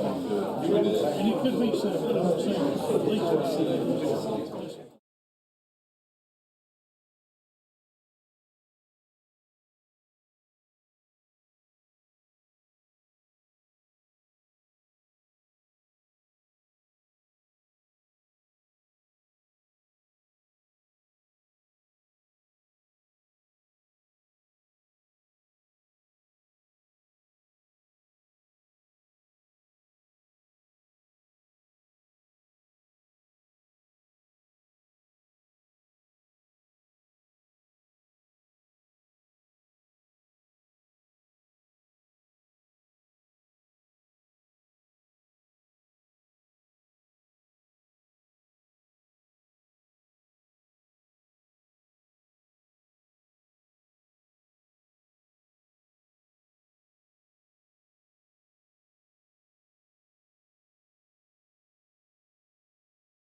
for entrance and exits for their car wash.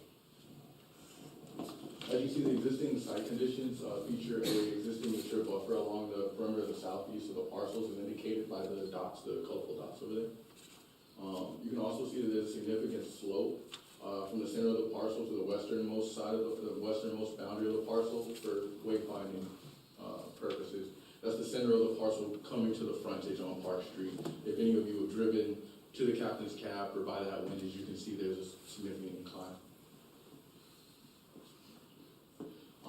When considering a special use permit, staff is tasked with ensuring that the site plan complies with all regulations of the LDC, absent, of course, the successful petition of a special use permit.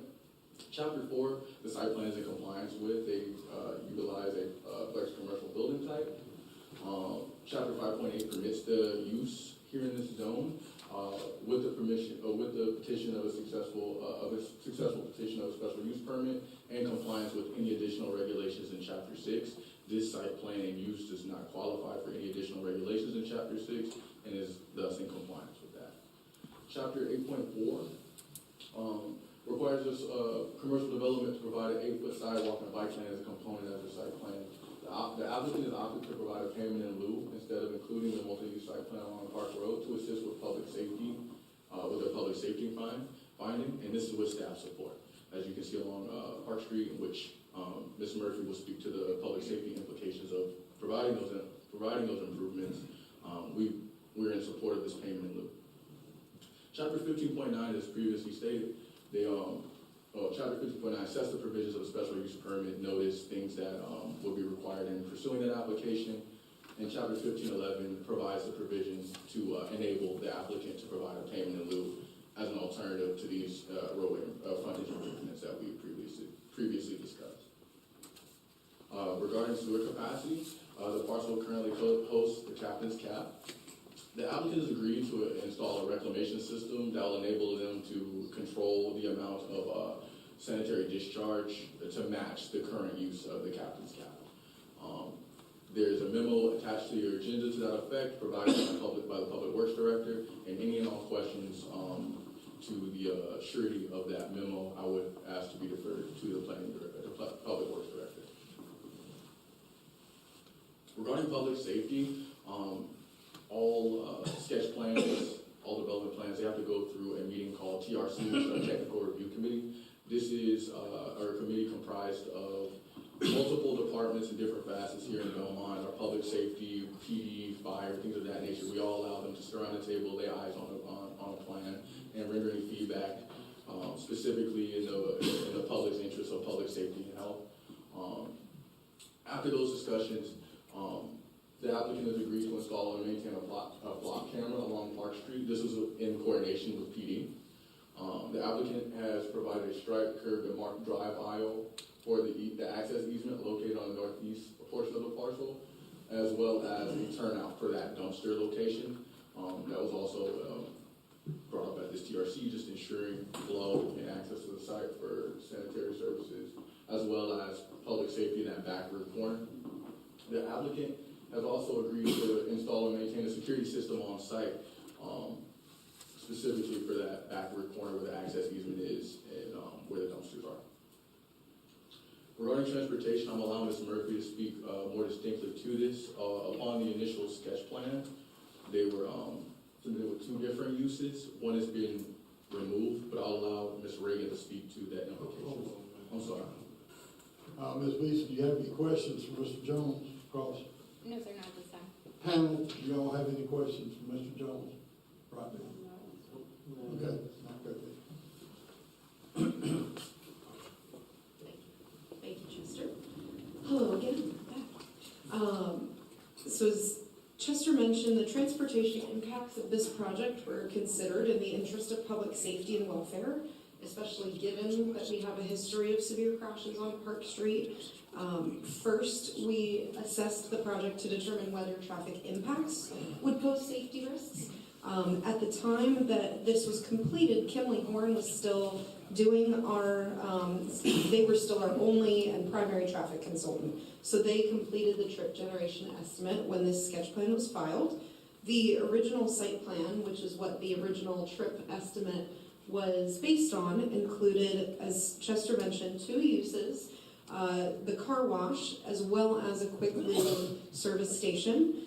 Together, those uses generated just under 800 daily trips, as well as, how many? 45 a.m. peak hour trips and 72 p.m. peak hour trips. I'm sorry, the font is very small. The applicant, based on city feedback, then redesigned the site to exclude the quick lube service station, which reduced the trip generation to be closer to 650 trips per day. The current site use, on the other hand, Captain's Cap generates 905 daily trips. So it generates around 250 more daily trips than the proposed new use on the site. And since the proposed use will reduce trips compared to the current state, staff have determined there is no risk posed through the traffic generation that would accompany this project. So question here. Yeah. Since a lot of the traffic that's entering there, sorry. Go ahead, just hold it. Yep. Finish your presentation. Absolutely. All right. Regarding transportation improvements that are required by the code, Chapter 8, first off, requires construction of a sidewalk 8 feet in width at minimum along the Park Street frontage for this project. Chapter 15 does allow the city to accept a payment in lieu of sidewalk construction as well. So the applicant has opted to exercise that option, and staff is supportive of that request. They will be providing a payment in lieu specifically for construction of a 10-foot multi-use path along the Park Street frontage. It's what they've agreed to, and staff supports that approach in the interest of public safety because it allows the city to coordinate sidewalk improvements with any other future roadway improvement projects, which will allow us to minimize traffic disruptions in that location. Now, our code also requires installation of an on-street bike lane, minimum of 4 feet in width along Park Street. It also lists other specific corridors. The information that I will share tonight and speak to differs a little bit from what was in your packet because staff was able to discuss this issue in particular with the Division 12 staff from NCDOT at our Transportation Advisory Committee meeting that we had last Tuesday. So we were able to get a bit more updated information from Division 12 about how they feel about on-street bike lanes, especially on heavily trafficked corridors like this. So to ensure the project does not endanger public health or safety due to increased potential risks for traffic collisions, we are recommending against installation of an on-street bike lane in that location as a condition of the special use permit approval. NCDOT Division 12 staff expressed last week that they would not support an on-street bike lane in that location for a number of reasons, mostly based on the surrounding context of the street. First, the existing lane configuration in that location and the proximity to the signal at Holly Avenue complicates adding a bike lane for about a 120-foot frontage. Adding a 120-foot long bike lane in general on just one side of the road would require a lot of redesign, reconfiguration of existing lanes for a very short segment of a bike facility that would shift traffic patterns, especially since it's just after a traffic signal, in an unpredictable way, posing potential safety risks to drivers and bicyclists. The site is also in close proximity to the I-85 exit 27 interchange, and the location of the site is such that the bicycle lane would be traveling north towards the interchange. So adding such a short stretch of bike lane heading north toward the on and off ramps for exit 27 in that location would expose bicyclists to very heavy traffic that are not, drivers who are not expecting to see a bicyclist traveling along Park Street, and would create unsafe potential conflict areas, would actually probably decrease bicyclist safety or pose more risks to it in that location than it would improve bicyclist safety by adding that 120-foot on-street bike lane. So during that conversation, we asked Division 12's guidance on what they might recommend instead. They proposed the following options and agreed that they would be supportive of either. The first is keeping bicycle traffic off the street entirely, especially in locations with heavy traffic volumes, through the use of multi-use paths. We talked a bit about those during our Saki Express conversation, but those are essentially wide concrete or asphalt shared sidewalks that can be used by both bicyclists and pedestrians. So it offers a safe alternative to an on-street bicycle facility in the same location without exposing cyclists immediately to that traffic from vehicles. Or they recommended accepting a payment in lieu of bike lane construction to support future project development in that location. If other roadway improvement projects become available, we can coordinate using that. Now, like I mentioned before, the applicant has agreed to provide a payment in lieu for a 10-foot multi-use path. Because it's a multi-use path and not just a 5-foot sidewalk, staff feels it serves the purpose of bicycle connectivity as well as pedestrian connectivity in that area. So since they have already committed to that and Division 12 has expressed that that's a reasonable alternative to an on-street bike lane, we feel this commitment complies with the intention of the ordinance and will provide for safe bicycle and pedestrian connectivity in the future without posing additional safety risks to bicyclists and drivers. So with that, staff is recommending against installation of the required on-street bike lane as a condition of approval. Does that conclude your testimony? All right, Ms. Beeson, do you have any questions for this witness? No, sir, not this time. Okay, panel, now Ms. Lundfeld first. Thank you. So with the trip counts that you presented here at the outset, do you know how those trip counts for the current use, the restaurant, were captured? Yes, so they were generated based on the ITE trip generation rates. So they weren't taken on site. They were estimated based on the trip generation rates in the ITE manual. Okay, so just based off a standard, comparably sized sit-down restaurant. Exactly. Mm-hmm. Seems a little, some restaurants, sit-down restaurants, get significantly more traffic than others. Certainly. Seems like a standard, it's a little outdated perhaps, maybe, I don't know. Because if it was done on site, my next question was going to be, well, how do you distinguish if you're talking about the traffic coming off of Park Street into Captain's Cab? Well, arguably half of that may go to the bowling alley or the pharmacy. Sure, absolutely. Well, so that is the benefit of using the trip generation manual, is you're considering those trips in isolation. It is an estimate, so it is based on, a range of samples that are, based on traffic counts that have been taken at similar sites across the country. So that's how those rates are developed. It is industry standard. I am also not a licensed traffic engineer, so we use that, our traffic consultants use that to estimate trip generation, but I think I would defer to a traffic engineer to speak on, the value or detriment of collecting counts at that location versus using the trip generation manual. Because when you're trying to compare and contrast different uses, what it is now versus what it would be under the proposed use. Mm-hmm. If your typical restaurant is doing 900 trips a day, and this one maybe is doing 200 or 300. That's a $600 or $700 trip delta. And if that were the actual usage there, or the trip count there, now we're talking about, instead of 127 less trips, we're talking about 500-600 more. Sure. I understand that's what you're bound by. Right. And I would warn against conjecturing about, what might be, whether it might be lower or it might be higher. Ultimately, this is the national industry standard. And so aside from, hiring a consultant to sit or to place cameras and, do those counts on site for a 24-hour period, which The applicant did not do because they were not required to complete a traffic analysis. They were under the threshold. I don't feel comfortable speaking to how far below or above the trip generation manual they might be. That's fair, yeah.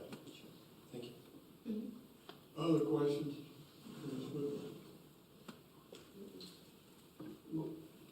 More of a discussion point to the payment in lieu, but I probably reserve that till later. Thank you. You step down. All right. Mr. Jones, you gonna come back? Finish up.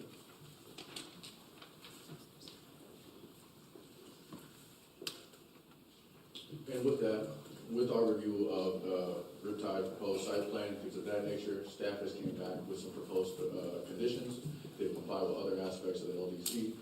The conditions that we propose are the applicant would commit to providing a payment in lieu for the 10-foot multi-use path instead of constructing an on-street bike lane in the interest of public safety. The applicant would agree to install and maintain a block camera security system. The applicant would limit the use of the neon lighting to operating only. This is interior to, the applicant has indicated that this is interior to the actual car wash, when you ride through, light splash, things of that nature. That would be limited to operating hours, approximately 8 a.m. to 8 p.m., not to exceed 10 p.m. Any neon lighting must be located within the building itself, and the applicant will install a no parking signage along the access easement and dumpster aisles just to ensure that no unjust parking there, waiting. This is going to be a big change to the actual site. People are used to being able to park in that general area where the captain's cap is and where the bowling alley is. This is to, that condition is to decrease the likelihood of that. And with that, our main takeaways from staff was that the site plan complies with all LDC regulations, excluding the successful petition of a SUP.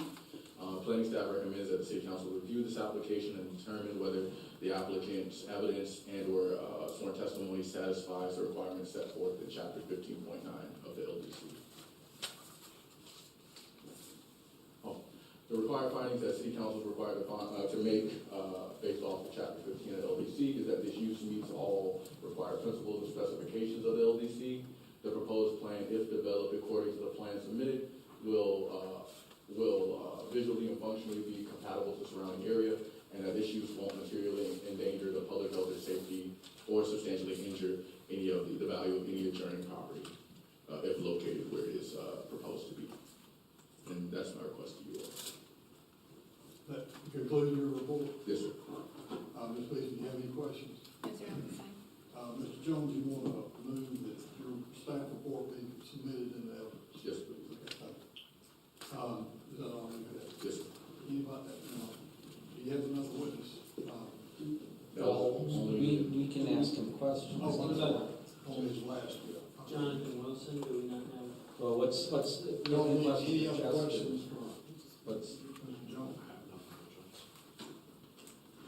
my only question, I believe, it's in the packet, but, am I correct in that the, technical review committee, the TRC, reviewed and identified no public safety concerns with this?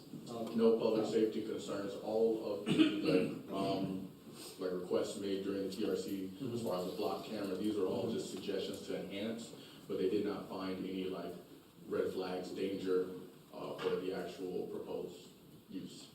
Okay. Thank you. Of course. Anything else? Thank you, guys. Okay, Ms. Beasley. Well, to Alex's point, though, we do have, I think there was Sure. certainly, Maybe you have questions yes. for Jonathan. Mr. Wilson. Is this the appropriate time to do so? Let's have him. I think it is, because it's during the staff's case. Yeah. First of all, you want to just make a general statement about anything about your findings? As it's mentioned in the staff report, Public Works did issue a memo stating that we could handle the sewer from the proposed use given the reclamation system that they have agreed to put in. Okay, Ms. Beasley, do you have any questions for me? Yes, sir, thank you. Okay, ma'am.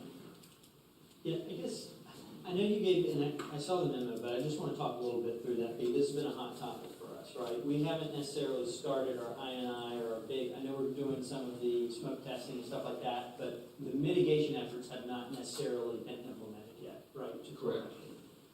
We're talking about a car wash that's going to be offloading water runoff into our sewer or wastewater drains, right? That will then eventually go down to the treatment plant, which we've already identified in other charts that are in the red on a non-rainy day in some issues. So help me understand how implementing a car wash, particularly off of, and we'll get to this, but on a 12-foot slope, I don't know if that's kind of any issues around that, but to our existing infrastructure, how that's not going to be a problem for us.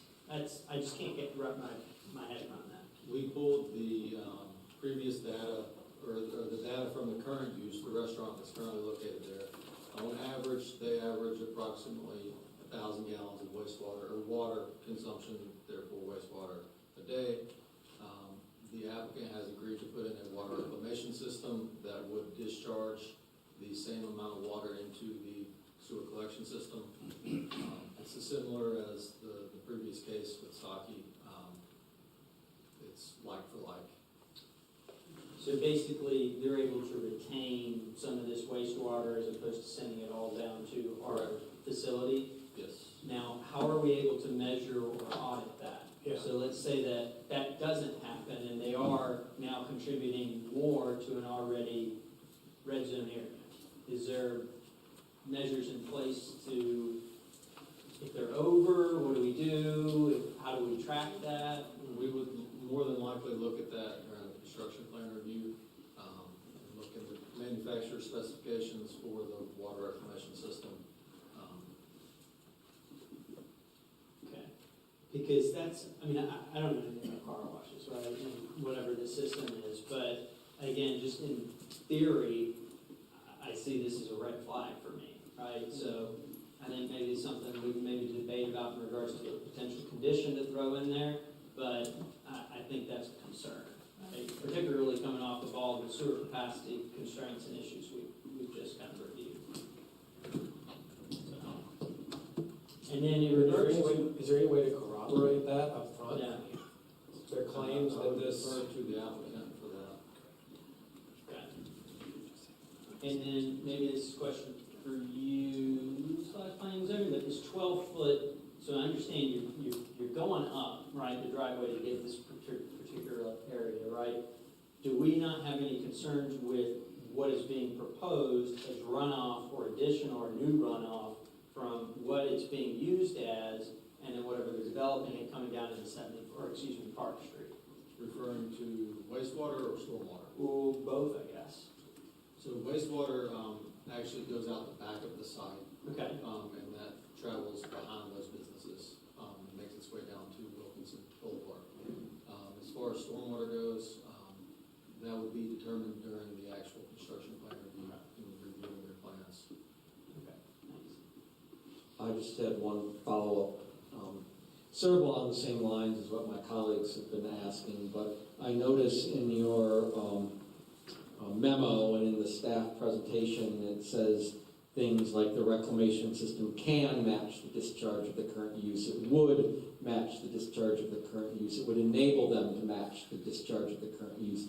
Can we require that it will match the discharge of the current use? I would prefer that to the city attorney.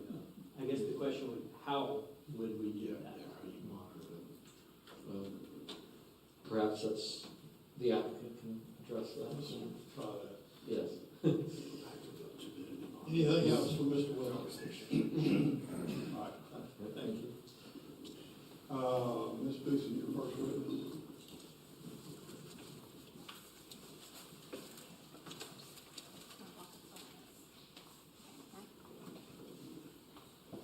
You know, we should have thought to bring another microphone. I'm pretty loud. I've got 3 boys to yell at. We know this. So I'll just do a real quick intro so we know everybody's coming and kind of how we're going to walk through it, if that works for y'all. You can get by the microphone. Oh, sorry. Yes, sir. So, good evening, thank you all for being here. My name is Sarah Beeson. I am with Alexander Ricks out of Charlotte, born and bred in Mooresville, and family all over Mount Holly, Gaston, and Belmont. So, very familiar with this area my entire life. So we are here to represent Rudson Companies, who Matt Taggart is going to be the lead to discuss that, which is more of the operation and the development. And we will lead in with his discussion on that point as far as it prevails to the findings of fact. Then we're going to turn to Matt Louder, our professional engineer with Bowen, who can address more of the specific site designs, code compliance, and other considerations during this dynamic back and forth they've had with staff to make sure they're meeting all of the needs in the Belmont Code. And last but not least, we'll have Benjamin Curran with T.B. Harris Jr. and Associates, and he is our North Carolina licensed real estate appraiser, and so he can address with specificity the impact on value, which is pretty much a concern of every project, but it is one of the specific findings of fact under the Belmont Code. And then I will try to wrap it up, and through all of that, we will take the same kind of pause and open for cross-exam or question, however y'all want to address it. So I will not repeat what has already been stated to address brevity and appreciate everyone's night since we are effectively out of the evening portion. So we are all familiar with the property that we are dealing with and the current use of Captain's Cap. And as you know, the commercial area, so I just will turn to Matt to ask, A, can you go ahead and just give us your background with Retson and the proposed use, which is Riptide Car Wash in particular. And then the point of this next kind of narrative line that we're going to go on is why this site was selected and why it is fitting from a developer-operator perspective. Hello, thank you all, council, Mayor Pro Tem. My name is Matt Taggart with Rudson Companies. We're a commercial developer located out of West End. I've been with that company for 3 years now as of yesterday. We've been working with Riptide Car Wash for almost 2 years now. And specifically on this site, Chester's done a great job of going through all the conditions that we've agreed to and working with staff through this project. And obviously with Public Works, one of the big things was not increasing the flow to the sewer area. And typically on car washes, they have a standard reclaim system, which gets you a little over 50% of reclaimed water goes back into the system and the rest is discharged. On this particular system, it uses more holding tanks for the water. They use a biological system to break down any chemicals in the gray water and return the vast majority of that water back into the car wash. So that allows us to have a holding tank to slowly disperse water out into the sanitary sewer and match that 1,000 gallons per day average that is currently being used there. It also allows us for the option of using that water for irrigation as well. So those are the 2 ways that we really combat the excess water going into the sanitary sewer line. In regards to stormwater, I'll let Mr. Louder address that, but I just want to make sure that was spelled out as best I could do it for you. And yeah, like I said, it's been great working with Chester and Tiffany on this and really making sure that we got the product that Belmont wants to see out here in regards to LDC. So, thank you. Question for Mr. Tiger. Are these tanks in the ground? Yes, they're all underground. Do you ever have any problems with leakage or anything like that? No, so I should say that we are in the middle of doing one of these tanks. It has not been installed yet in a project in Cedar Point, but we've been working with the company on this, and we've learned a lot about the different things they have in there, but there are fail-safes and backups. If there are leaks, then the system stops. You shut down so you can repair it. So there's fail-safes built into the system that don't allow for operation to continue if it is leaking. Is there any extra restrictions because it's right next to a fast food restaurant with food? Is there any other restrictions that go into place for that? Restrictions in what way? Just, I mean, you might have some contaminated water that leaks out of the tank and it's right beside a restaurant that serves food to people. Yeah, so the water that comes out of the car wash is gonna be like gray water. It's not black water or anything like that. It's gray water, and then it's treated by biologics in the system that break that all down to be clean, reusable water again. So I don't think there's any restrictions in regards to where it's at. And also, the full specs of this are gonna be submitted to, for review when it gets into civil design review. Any other questions? Just out of curiosity, this reclamation system, do you have the ability to dial that degree of reclamation up and down? Or is it kind of set static? No, you can adjust how it flows. So, I mean, in reality, they could go sewerless on this and not tie into the sewer at all. It does create a bigger burden on the size tanks that you're bringing in. So I think even at the 1,000 gallons, you're essentially sewerless at that point. So we would dial it down to that 1,000 gallons and we'd be able to shut it off or utilize it for irrigation as well. So are you committing to that then? Can we? We can commit to the 1,000 that you will match. Yeah. There you go. How do we validate that, right? Well, I mean, if we include it as a condition, then if they are not doing it, they're not in compliance with the condition, and what would then happen to parks that we could, you know, if you're. Cease operation until they figure it out?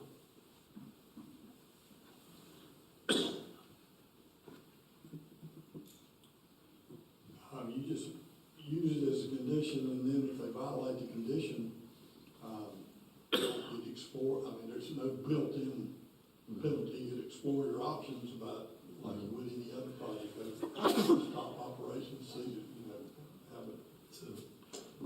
Some sort of enforcement action? Enforcement action. Some of that may already be built into the code options. We wouldn't, you could include that as a condition, but you wouldn't, I don't think you want to get down on it, trying to pin down enforcement actions on the condition. I do want to add that prior to this, Public Works and staff asked us to go scope the line, so that's actually going to be happening in the next couple of weeks. They'll be out there and actually scoping the line. So it's a private line, as it was stated, that runs to Wilkinson from the back of our site. So they're going to go out and they're going to scope the quality of that line and make sure that it's fully functioning and working. And you know, if we need to repair what's on our property, then we would commit to repairing that line where we can. Can so you're the witness that's talking more about general narrative, is that correct? Correct. What can you tell us about any potential traffic circulation issues on the site? Are we heard about concerns, if you were here earlier, about stacking concerns on Wilkinson with respect to this other restaurant, and certainly, as someone who used to go to the old Dairy Queen, I'm familiar with a lot of stacking issues on Wilkinson for that. And here we are on Park Street potentially, and I get that y'all are going up a driveway, but obviously it would be very deleterious if we had stacking issues of people in line out on Park Road, and it's already somewhat congested. So one of the things that we do there is we get as quickly into the 2-lane stacking as we possibly can on the site plan, which Mr. Lauder can go into more detail on that. We typically have 3 to 6 employees working at any given time on this. The fact that it is a subscription model, that does allow cars to move through that stacking a lot faster, get into the tunnel, and get through. What we're anticipating on this site is about 300 vehicles per day to come use the car wash. So I think based on the amount of stacking that we have, how expeditious we can get people through and into the tunnel, that should alleviate a lot of those issues going back out onto Park Street. When you say subscription only, is it? Oh, it's not subscription only, but that's the primary for this. Gotcha. But anybody can go and use it. Yeah. In one-time payment. Yeah. But so as I understand it, there's your site, and then there's the driveway, and then there's Park Street. Is that correct? Okay. Are you able to speak to any noise and visibility impacts and your efforts to address those issues? So, in regards to noise, one of the nice things about these car washes is where we place our blowers. So we set them back about 15 feet from the edge of the tunnel. There's a very large buffing wheel that helps mitigate the noise coming out of the tunnel. So it's not as loud as what you may be used to hearing when you drive past a car wash and the blowers are right on the edge of the tunnel. Also, the vacuum pumps are going to have enclosures around them, so that will also limit the sound going outwards. I think that's probably your best bet of mitigating the noise. And can you talk to landscaping? And I think there's... Jim, while you're on the topic of sound impact, Sure. so are you gonna have vacuum cleaners on the exterior of the building as well for folks to? That is correct. So obviously there's gonna be some sound impact there, right? Some sound with the handhelds, but the more constant you have is with the vacuum pumps themselves. They're constantly running, but that's why we put them in an enclosure, and that helps mitigate the sound from traveling outwards. It just goes up. What's the hours of operation? 8 a.m. to 8 p.m. Can you speak to, I think you're talking landscaping and any sort of buffer's the wrong word, but like screening would be a good word that you'd be using. And I think there's also reference in the materials to potential heat island effect and what you're doing to mitigate that. So I'll lean a little bit more on the civil engineer for that, but I will say if you look on the back right portion where the existing trees are, we're also adding more landscaping in that area to help with that rear buffer to the rear property. Thank you. Any other questions? Okay. Thank you very much. Thank you. This week now, Mr. Loudon. Yes.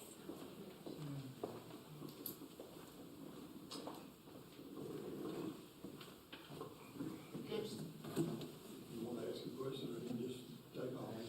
Well, I just want to put the first, right? Name, background, experience, just kind of set qualification, and then jump in there. Good evening, late evening. My name is Mal Bauer. I'm a civil engineer with Bowman Consulting. I graduated from NC State in '94, so I've been doing this for 30 years plus. So doing land development projects all across the state. I'll jump right into it, but a couple of things that I will follow up. You had asked about sewer a minute ago and how do you track how much you use. It's actually a pretty simple answer. There will be a water meter on the site, so you will be easily able to see how much goes in, corresponding how much goes out. And we can certainly measure that day by day, month by month, and just kind of see if there is an issue or show very quickly through the water meter. You've also asked a question about stormwater, kind of heat islands, and all that stuff ties together. So if you look at the existing conditions on the property, the aerial photograph will show it. Basically, we're looking at one big heat island currently. We got a building, we got parking, we have all asphalt. So it's just basically one big heat pump right now. All that's just radiating up. There's a little bit of grass at the front of the site, but that's underneath the power lines with the steep slope. So if you look at our site plan, you'll see the bright areas in green. So we're going to have a significant decrease in the amount of impervious area on the property due to the redevelopment of the site. And that, in effect, is going to reduce the amount of stormwater runoff from the property. So it's going to have a very beneficial effect that way. We do have buffers at the back of the site, corresponding with the darker green area. Some of that is the few trees that are on the property. We want to preserve those, but we've also have an additional tree area that we're going to be planting back there. And that's just going to give us a nice buffer between the building and our property and the residential uses that are behind us. There will be other landscaping and shrubs, interspersed throughout the site, but the net effect is there's going to be a lot more green area after our development than there currently is on the property now. Trying to think of anything else I need to cover. I'm always open to questions, but those are some of the items I heard from the last discussion. Questions from this witness? Are you able to talk with us about like traffic circulation? Yeah, and I'll kind of maybe explain how the site flows. The plan wasn't really. Oh, okay. You mind if I kind of come to the screen? So, a couple of things we try to keep. Obviously, we want to keep cars off Park Street. a safe environment for circulation through our property. So Park Street is way over here. I'm sure you've been to the site, you go up this steep slope, this steep incline, that's going to stay, not really much we can do with that. But when you plateau at the top of the hill, that's when we're going to have cars come into the site. We're going to have two queuing lanes, kind of parallel lanes, and they're going to come through the pay station. So between this point and where cars will enter the building, we have enough room for approximately 20 cars. And so that'll be, like I said, two queuing lanes, we'll have attendants there, we'll make sure people are coming through those lanes. And that's not counting the other 100 feet or so between our driveway and Park Street. Technically, you could probably put another 5 or 6 cars there. So we really tried to make sure our operations are as far away from Park Street as possible, just so there's not any backups, so there's no traffic impacts. If a car does come to the building and for some reason they can't go through the car wash, we do have a little escape lane here, so that way they can kind of bypass around. It does happen probably like once or twice a day, but you never know. So we provided that little access. When cars do come through the car wash tunnel, they're exiting at the back of the site, and then they'll just kind of filter through the vacuum area, and then they'll be able to exit out into the pavement here and on their way. So again, we tried with traffic flow to make sure everything's as far away from Park Street as possible. Yes, sir. With the normal amount of traffic you see coming in and out of this, do you anticipate having more than 20 cars queued up a lot? That would be a phenomenal day, but no, typically it doesn't happen. Okay, because I'm worried about that slope that you were talking about that leads to Park Street. You don't want to be parked on that slope, wait in line, and roll back and hit a car. Typically, when we're looking at a busy road like Park Street and the NCDOT is looking at it, they would require enough room for 12 cars stacking. And so we have a significant amount more than that, plus extra even beyond that going down towards Park Street. So traffic, making sure we have enough room to accommodate queuing is very high on our priority list, and we try to make sure we're doing that. Can you also speak to, I think, one of the later plan revisions was the location of dumpsters and kind of how that is removed as well from the circulation? Yeah, so for reference, the bowling alley is still over here. We're taking out a lot of the pavement, but there is going to be a drive aisle. There, if you recall, there's a cell tower here, so we had to make sure we maintain access to that for them, for their equipment. We were trying to find a way to a good spot for a dumpster. There's never really a good one with a car wash, just the way it flows. And so originally we had it more towards the front of the site, but after working with staff, we did move the dumpster back to this corner of the property. Just like the vacuum systems, this will be inside an enclosure, and so it'll be kind of hidden and screened that way. But we do have this drive aisle so that vehicles can come to the dumpster, they can back up and then circulate back out. So this is the area that we're talking about adding some good parking signs just so that there's no incidental parking back into the back part of the site. So just make sure that doesn't happen. I know that's green there in the upper right-hand corner, but you are going to put grass there, is that the intent? No, just north of the parking lot. Up here? No. Oh, here? Where the vacuum stations are, that big green patch. Oh, this dark green is No, the to tree the left. area. Oh, this Yes. is, I'm sorry. Yeah, sorry. Yes, that'll be a grass area. Okay. Which is currently parking. Right. So I would assume this is probably a pretty similar model to other car washes and probably other businesses you have. Is there any concerns in regards to emergency responders? Let's say you're fully stacked in your loading zone, you're blocked on that little entryway into the actual vacuum area and potentially to the actual facility itself. I mean, let's say you have a busy day and you have a constant stream of cars coming out. I mean, was that discussed in regards to emergency responders trying to get back there? We'll need to defer maybe a little bit to staff on that. I'm sure emergency responders are part of the TRC that we've been through. Yeah.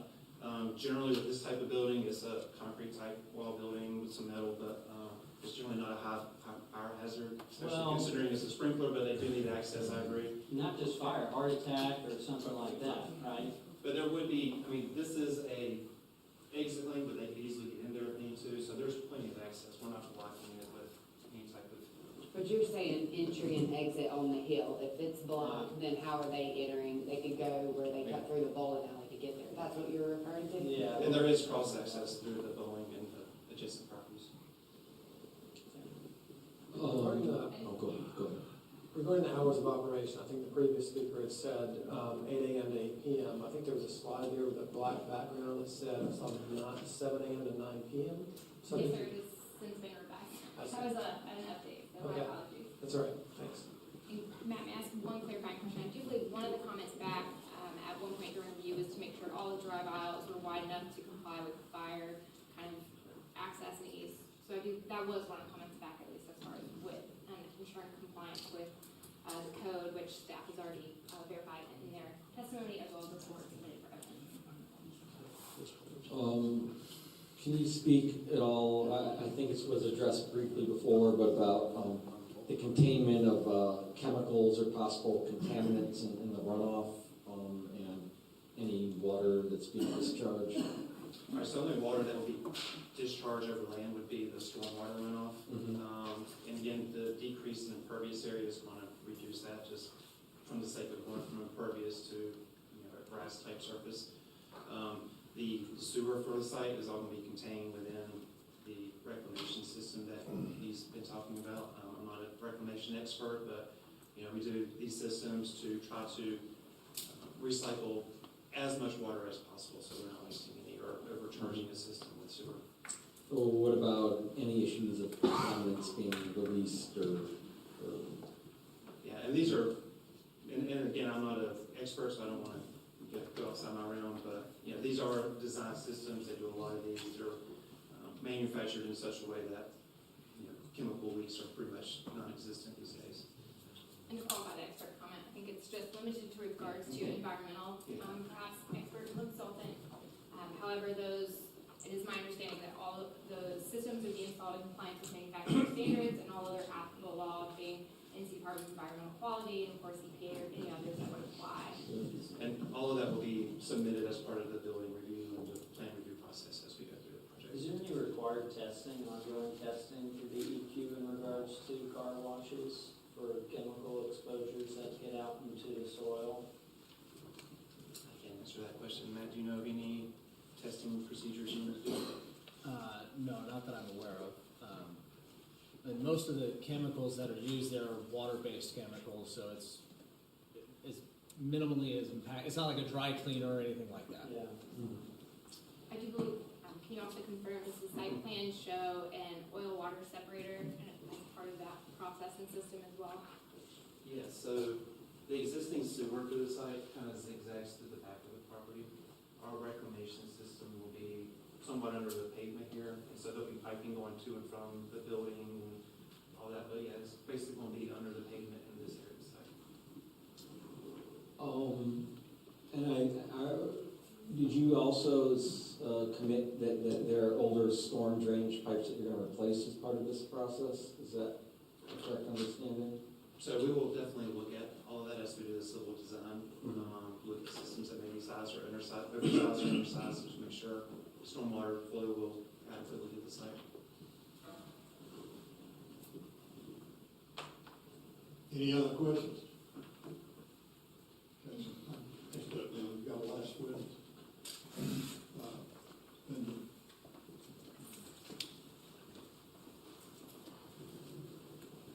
Ben is going to testify as to the report that he prepared, but will you first introduce yourself, your role, your licensing, and just kind of your general experience with this type of appraisal and impact study? Yeah, I'm Ben Curran. I have been an appraiser since 2006. I am an MAI, which is a member of the Appraisal Institute. That's pretty much the highest honor you can get. I've testified in multiple counties as an expert witness throughout North Carolina. I've done testimony for private property owners. I've testified for the NCDOT. I've gone against the NCDOT. I've worked for multiple municipalities. I've worked for multiple private property owners, both for and against developers.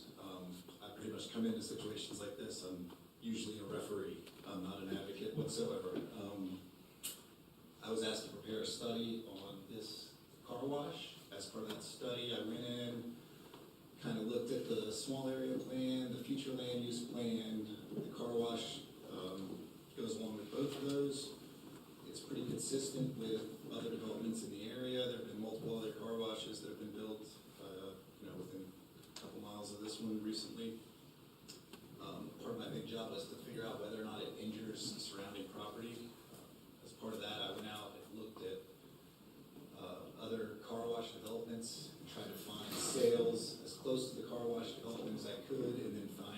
similar sales further away. I looked at multiple different car washes, including a Riptide, and found that there was no injury to properties in general.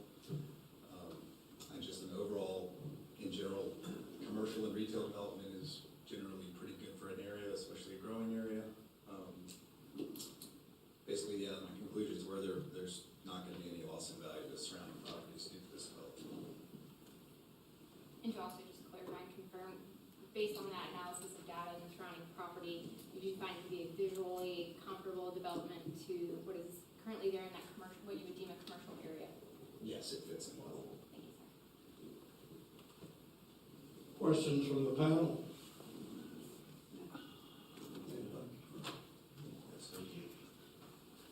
You want to make it down, please? It's just before there is one person signed up No, I'm for sorry. comment. Yes. Trish Williamson. Trish? Is the 3-minute limit in effect? Okay. Yes.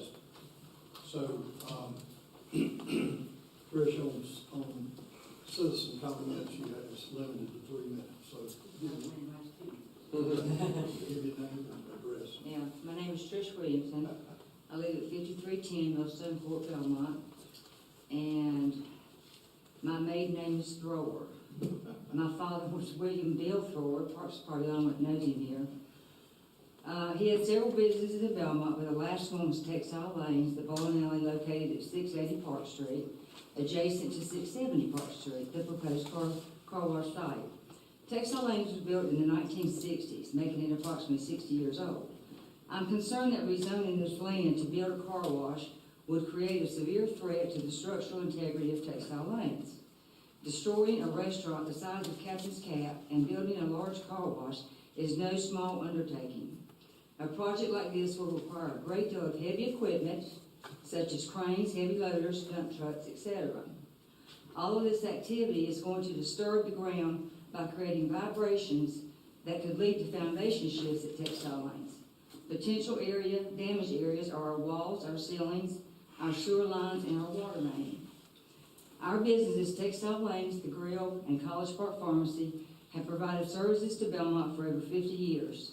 We have brought revenue to Belmont in so many ways and have paid taxes to Belmont and Gaston County to benefit the city of Belmont.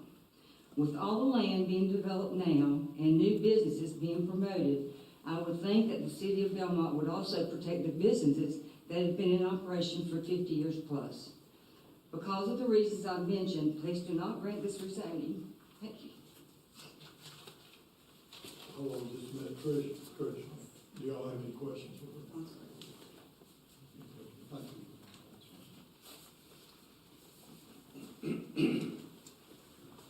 Okay, you want to make a short close?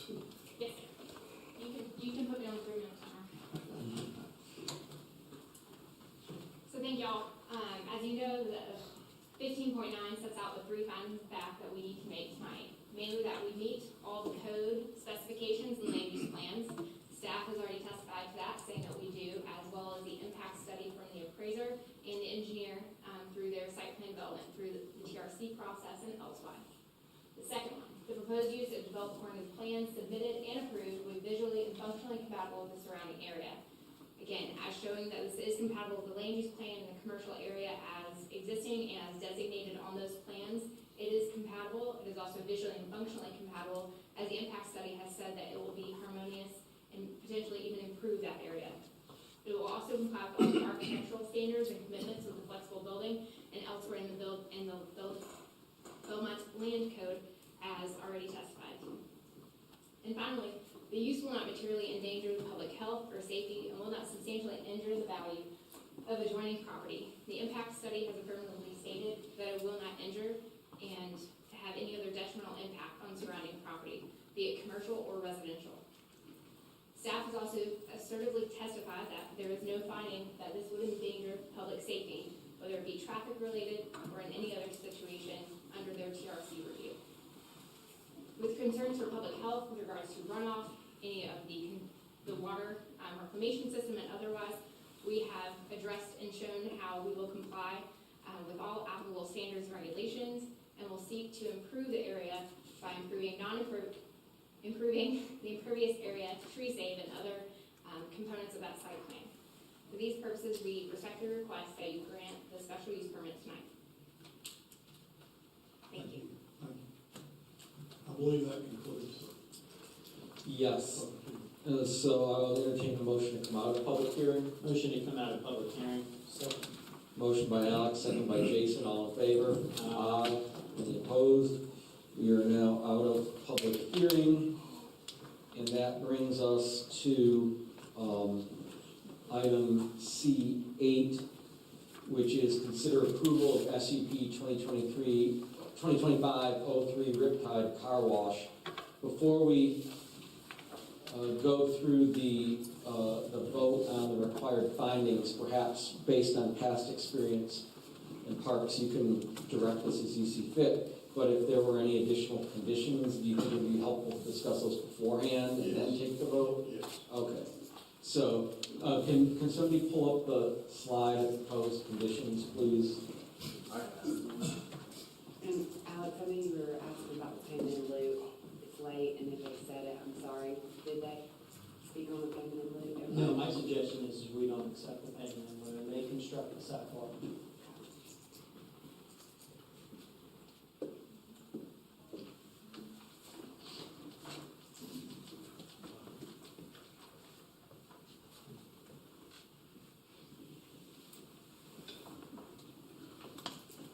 Should we just jump in, Jim?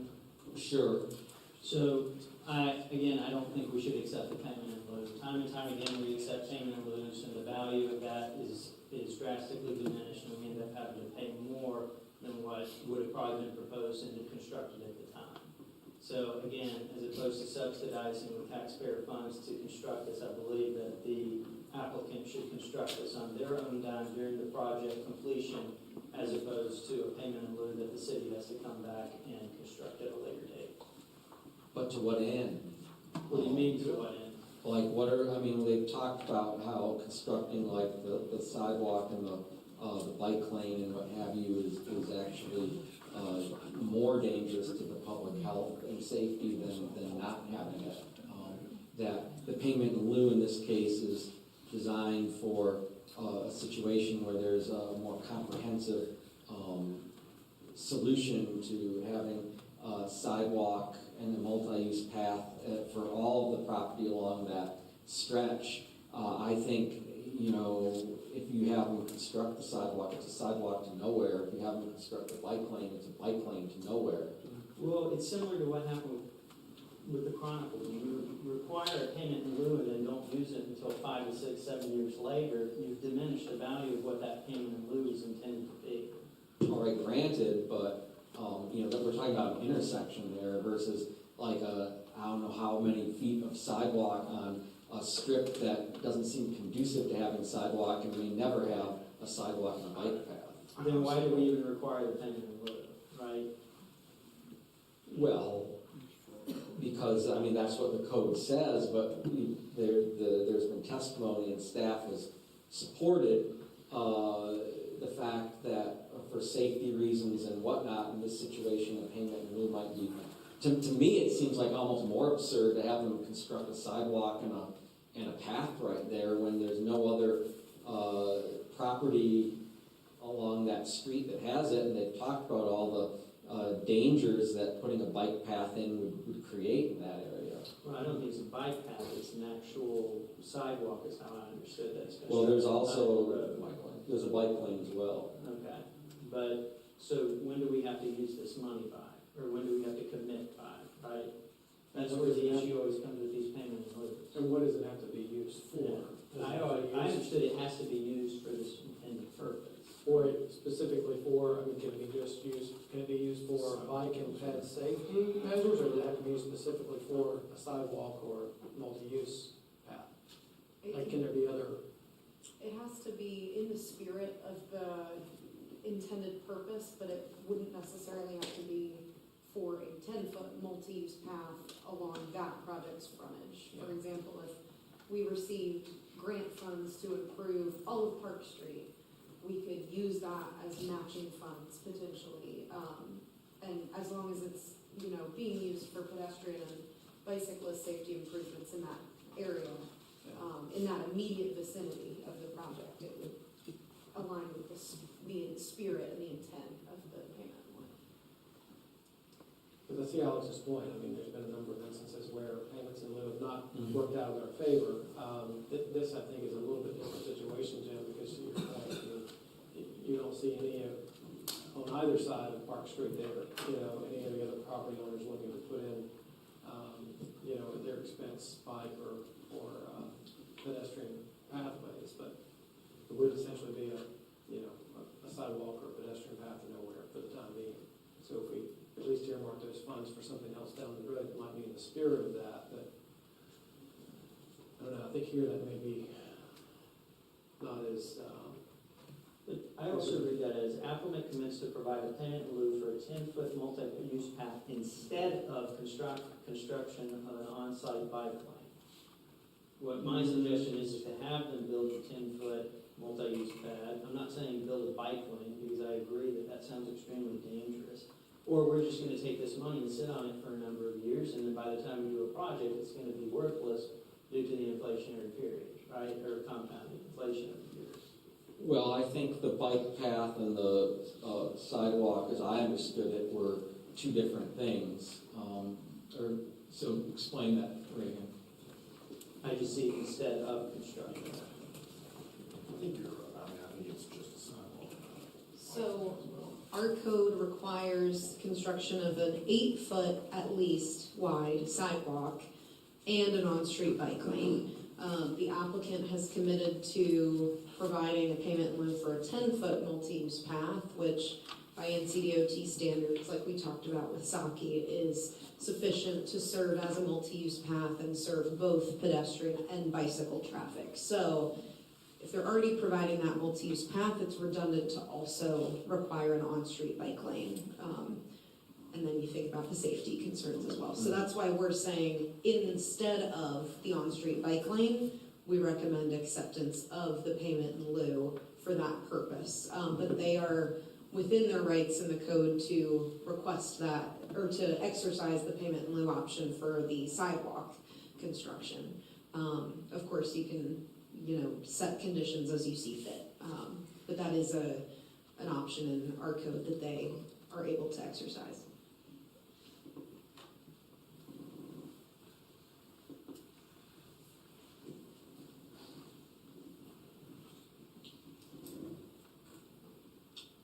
we have any more discussion on the payment in lieu topic before we get to anything else.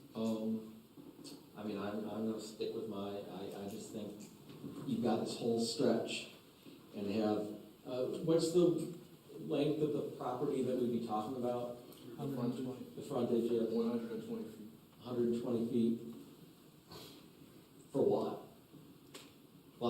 There's no, to my knowledge. Then why do we take the payment in lieu for what, Jen? Because there's no, I don't know, you talk about sidewalks to nowhere. What's it gonna be doing there? Who's gonna use it? Typically, you take the payment in lieu and actually use it somewhere. You're saying we hadn't done that,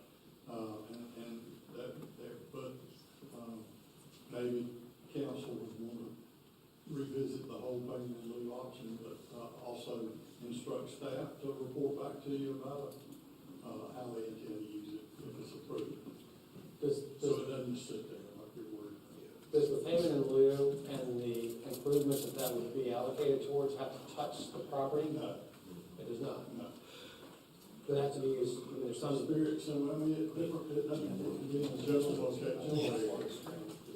I just don't want us to be stuck with money that's just going to float that we're going to end up having. Well, Alex, to your point, when Jim made the point that it's a sidewalk to nowhere if we leave it as is, and you're right, the question about, well, why even require the payment in lieu? Well, if the payment in lieu doesn't have to be specific to that particular property, but it could be used anywhere in the general vicinity for traffic and pedestrian and bike safety.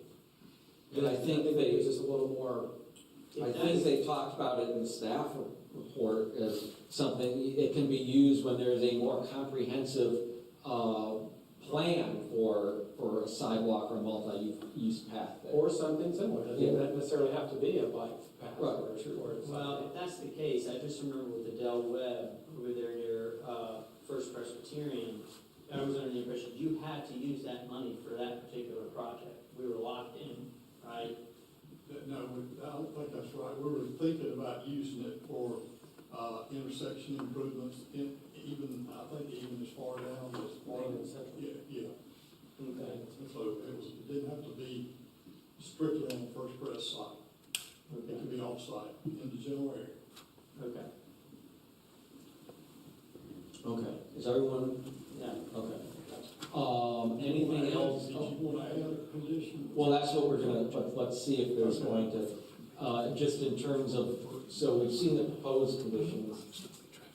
Does anyone add, is there any condition that needs to be added that we think I should think be? we require the 1,000 gallons. It's gotta be like for like and equal. Anything above needs to stop operation and have it corrected. I'm fine with that. How do you think it should be worded, Parks? I think that's close. I mean, I think if staff determines, or if Public Works determines has exceeded that allocated, that designated amount, then the cease operations is surely we're in compliance. That's fine. Now, they have to They have agree to. to that. Are y'all in agreement with that? With one requested revision. What that means?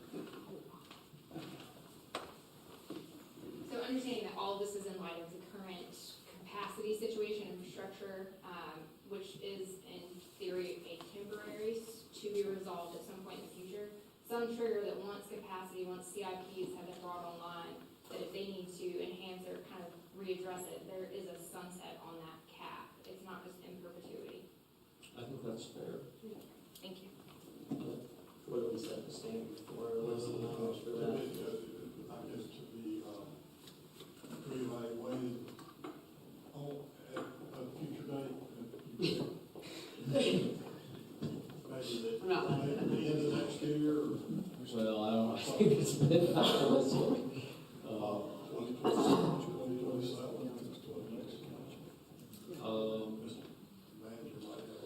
I don't want to set a date either. Well, it doesn't have to disappear at that date. It can just be reevaluated at that date. What's the difference between the 1,000 gallons existing to what the future flow may be? It's a good point. Because if this is maximum efficiency at 1,000, right? You're pumping out all these cars. There's potential liability if we're saying it's going to skyrocket over years.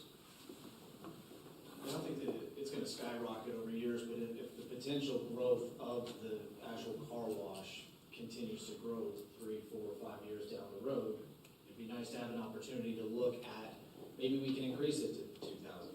You know, whatever the capacity is available at the time, if there is an ability to increase without putting due harm on the system, I think it would be fair to actually reevaluate that. If it's not. Yeah, I think if we just say reevaluate, because that wouldn't mean it would disappear at such time. It could mean that maybe we increase it to 2,000 or something. What does that timeline look like? What would you be comfortable with on a reevaluation? 2 years? I mean, 2 years from now, to reevaluate, and then maybe set it up yearly after that. Push it December, the end of December 2027. That's fine. We'd be okay with that. In December 2027. 31/27. I guess it would need to be reevaluated at the city's discretion, all right? Because if the applicant is now saying, well, we want this removed, and the city says, we're not here yet, where's the language to say who's in the right and who's in the wrong? Yeah, I mean, If the capacity's not there, it's not there. So we wouldn't expect to remove something that's trying to protect that capacity, but if it increases, and there is room for us to discharge more, because maybe we're getting busier, or whatever the case may be, 2, 3 years down the road, it'd be nice to know that there is that opportunity. To be reevaluated doesn't mean you have to approve it. But you just take a second, relook at it. yes, Mr. The approval of the increase would be on us. Yes. Okay. And I would just like to clarify, no reevaluation could go below 1,000 gallons per day. Just, not that we were going there, hopefully, but just make it clear that's a floor. We can add it if you just put it in. That's why, because when I was a professor and students wanted to challenge their grades, I always say, well, it doesn't, it doesn't necessarily mean it's always going to go up. Just that sort of, yes. So I appreciate, yes. Yes, that's good. So does somebody have all that, or somebody have to repeat that?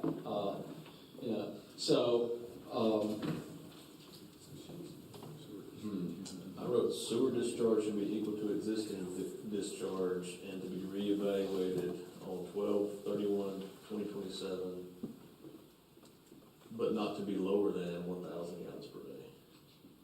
Okay. Does that miss anything, or did we get? I think that's okay. Okay. All right, is everyone fine with that? All right. Is there any other condition folks want to add beyond that one and what we have on the screen up there? I would like for us to spend some time, I know it's late, to address the concerns from the adjacent property owner that were mentioned during public comment. Yeah. I know that I think it was item C on the required findings, which states that the use will not materially endanger the public health or safety and will not substantially injure the value of adjoining property. That's as a going concern, going forward. But I'm talking about with the demolition of the existing building that's there and the construction of the car wash and the potential impact that could have on adjacent property owners. I don't know if there's anyone here tonight that can speak to that specifically, but that is something I think we need to. Do those big trucks even go up that hill, or would they have to use the entrance and exit on the other side of the bowling alley? That was my thought, that they're gonna have to cut through textile lanes in order to get to the property, because I highly Can we doubt. restrict that I mean, the hill, you on during the construction phase? it at the bowling. 12 feet, right? Yeah. Something like that. Well, I see that you have Oh, appeared. no, I was just prepared. Okay. In case. I mean, here's the issue I potentially have is and I appreciate what we heard from the owner of Bowling Alley, but Parks, I felt that was opinion. I'm not sure whether there's any evidence of that. That's, you determine that, the opinion is to be, Well, forget. But is there any Forget evidence the- to disprove it? Yeah. I believe the evidence of Benjamin, The appraiser? yes. But wasn't that addressing it kind of as a going concern and not so much during the demolition and You want to construction? speak to that, sir? You want to speak to that? I didn't do a study on, it would be temporary if anything. But you did make a statement that, in your opinion, it wouldn't substantially injure the value of joint property.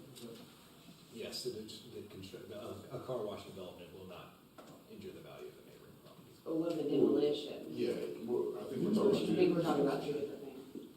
Yeah, you're talking about once it's constructed, it's not gonna harm. Is it the day they're closing the property? That's kind of is it demolition, that's 1 week? Listen to those words, substantial injury. Yeah. That's what's in the record. Testimony. And you're charged with basing your decision solely on what's in the record as evidence. So you make that determination as judge and jury. But it has to be supported by what was actually testified to. I think just as a general concern, aside from what was even mentioned during public comment, I think it's something that we should give some consideration to. I think are we allowed to dictate where the vehicles go in and out of? It depends, I don't know if they would agree, you can't dictate it, but you can recommend it as a condition to see if they agree with it.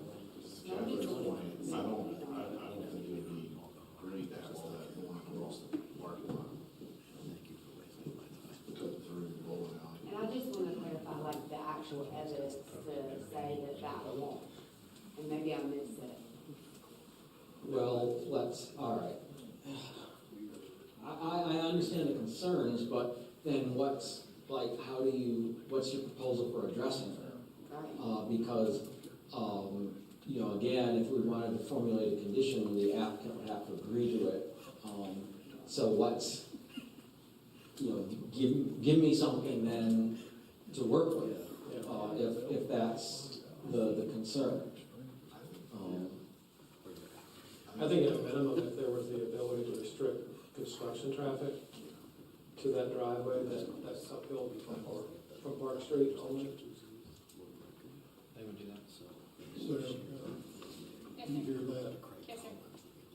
Would your client agree with that? Yes, sir. Okay. We'll add that as a condition that construction traffic be limited to access to the property on Park Street and not across the taxable land property.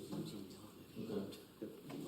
Is there anything else? Can I be a little irritated again? I'm sorry. So, Yes. and this is just until we get a TCO. This isn't a perpetual, if there's any emergency repairs or anything else that has to be done. Again, Like we this can't have is this initial perpetual condition, construction. right? Yeah. That's the initial Okay, construction. so this condition is not related to the use. No. It's related to Right. any redevelopment you're concerned with. So that's, No. of my opinion, not even related to the finding of fact, but we Yeah. would agree. Understood. Okay, that's satisfactory. Mhm. Is there anything Charlie, else? that's it. All right, so we've added those two conditions and the applicants agreed to it. Are there any other conditions or we're ready to consider the findings? Hearing none, I'm gonna move to Just about the hours of operation, or like, do we, 8 to 8, what they testified to. they can't change that at a later date, I guess? Let's say they want to do a midnight car wash. Well, you can't do it. Well, I can't. Okay. That's, I'm trying to look at that. Yes. Capital. I can Okay. speak to that. Here we go, we're gonna try to make findings now. I think number one, remember, based on what you heard. Please. The use meets all required principles and specifications of the code, LDC, and any adopted land use plans. If you agree with that, raise your hand. Okay, you know. Please Two, raise your hand. the proposed plan, if developed according to the plan submitted and approved, will be visually and functionally compatible to the surrounding area. If you agree with that, raise your hand. All your hands. C, the use will not materially endanger the public health and safety and will not substantially injure the value of the adjoining property if located where proposed. If you agree with that, raise your hand. 1, 2, 3, 4, 5, unanimous, okay? Having made the findings, the three required findings, is there a motion now to grant the special use permit with the conditions shown here and added to in the discussion we just had? Is there a motion to approve or grant the special use permit? Motion to approve Okay, As a condition? as conditioned. all right, second.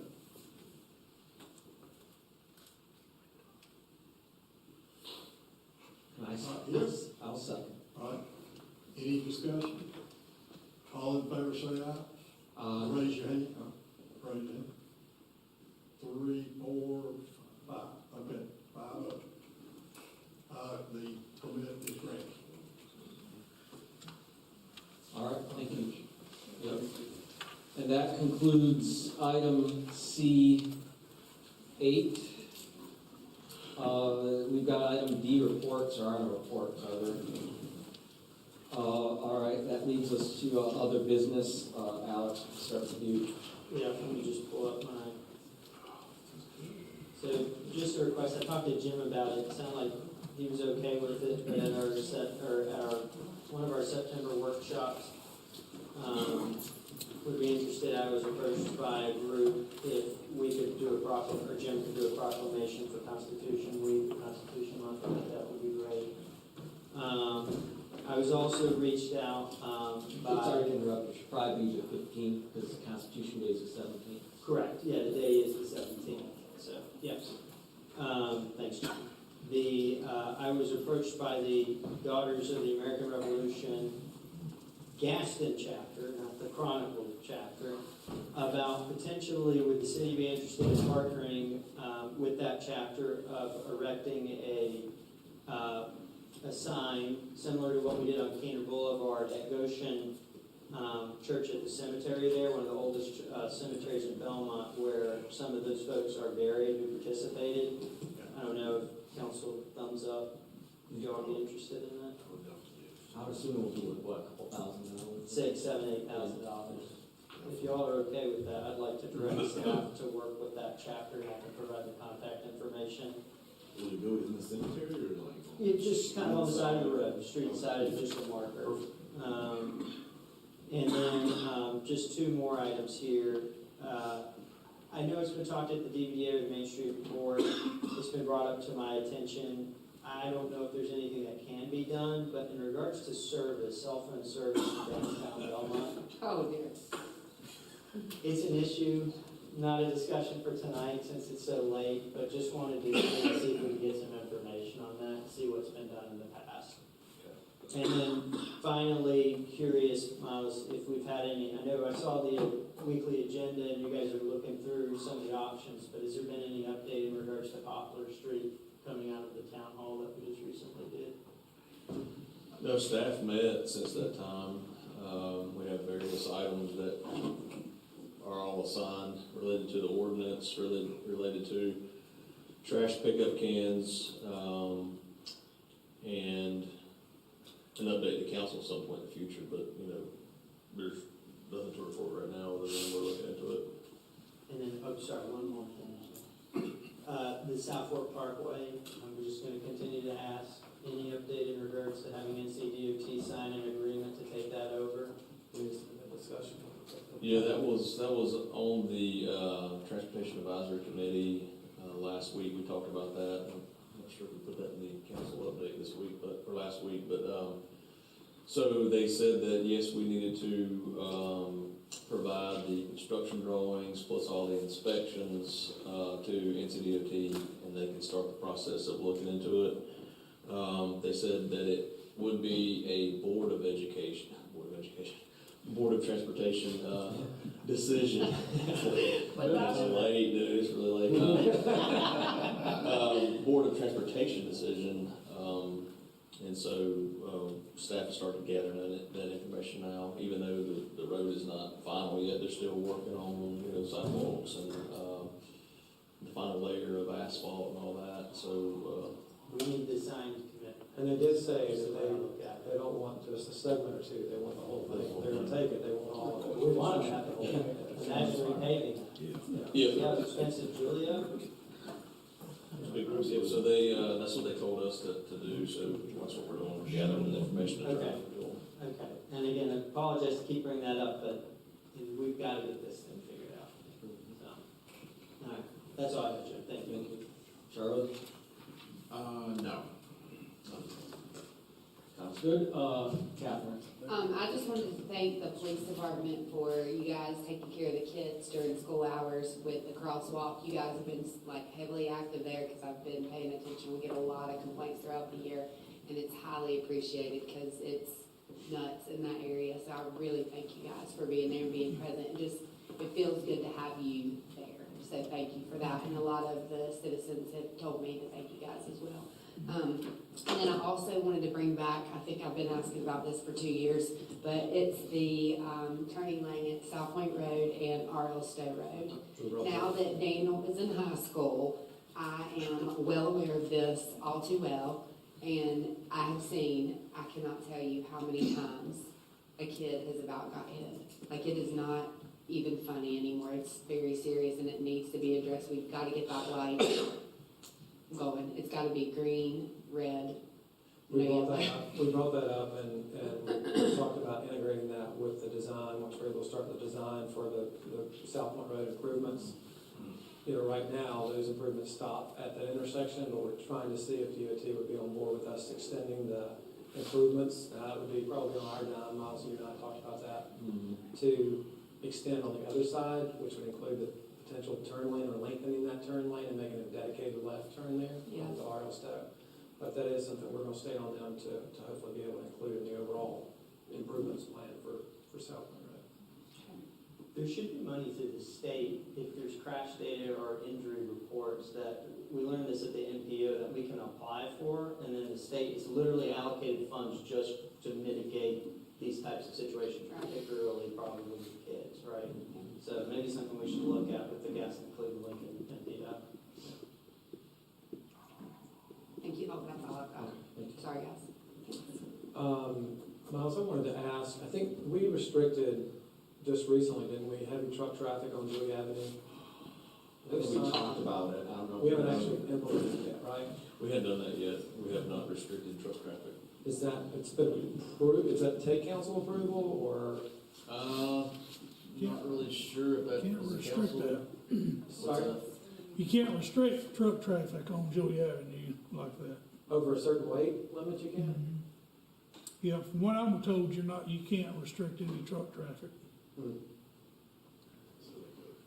Because it occurred to me tonight when we had the folks talking about Sixth Street, and the one lady talking about, you know, tractor trailers and concrete trucks and all that coming up and down Sixth Street. I mean, to me, and I guess there's certain limits on what you can, you know, impose, but those kind of heavy vehicles really should be allowed for those residential areas. Axles? That's good, yeah.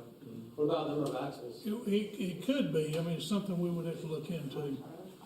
Maybe we duplicate what McAdenville did. I know, maybe we first need to see if it's a trucking route. If it's a trucking route, nix it. Just request that through NCDOT. But McAdenville just recently did some signage to try to prevent trucks from coming down the Main Street. Do y'all remember that? No, but I wouldn't be surprised. I know we've done that, but not on the scale of Julia Avenue, but we've done like no trucks on some of the side streets here. Over in East Belmont. Yeah. Recently. That's why I just didn't know. That's one thing to do it on like Brook Street or Tucker Street, it's another thing to do it on something like Julia. So Let us look into it and possibly, you know, provide like information like through a memo or something to you all. If there's a path forward to do that, then we can do our research on our end and then share it with you all. If y'all want to, you know, take that up for action then, at a future date. That would be two specific streets I would have an interest in. Which ones? Julia and Sixth. Either restricting based on weight or number of axles, as Charlie said. I also want to echo Catherine's thanks to the PD for all your work with the start to school and things going so safely and relatively smoothly as they can in that stretch. But also to fire and police and all the other first responders involved in the situation last week. I'm like, wow, that could have turned out very differently, and we appreciate all your hard work with that situation. Miles, there's one other thing I wanted to ask you about. The intersection at Park and 74 in front of the CVS. We've got a very nice monument there that says City of Belmont. It's bricked in, you know, it's got the brick pavers in front of it. But at night, you can't hardly see that. I'm just wondering if there's any way we could install, like, even like solar-powered lights, like landscape lighting to shine on that at night. A payment in lieu of could go to. Pedestrian safety at night. But I think that would really enhance that area as you come into Belmont, if we could put some lighting on that at night. And then last thing is the annual Belmont Sports Hall of Fame banquet for you guys is coming up Tuesday, October 28th at 6 p.m. Tuesday, October 28th, the Sports Hall of Fame banquet. September 28th? October 28th. Oh, sorry, October 28th. Okay. Yes, thank you. I will not be there, it's kind of like Sparks Day. Uh-oh.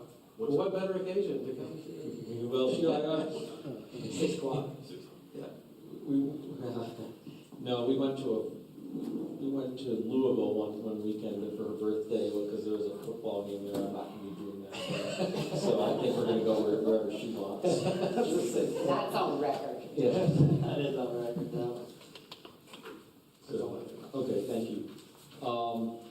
So several things, all of them positive. Of course, you know, everyone's probably aware that we had the Good Morning America broadcast spotlighting Holy Angels and Cherub's Cafe this past week. So that was something that was really good for the community and for the city. And a lot of people nationwide got to learn about all the wonderful things going on in Belmont.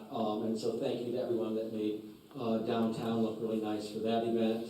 Also, we had our first annual literary festival this past weekend. I know Alex went there. He said it was very well attended. It looked like it was a beautiful day, so thank you to everyone for that. It sounds like it was very successful.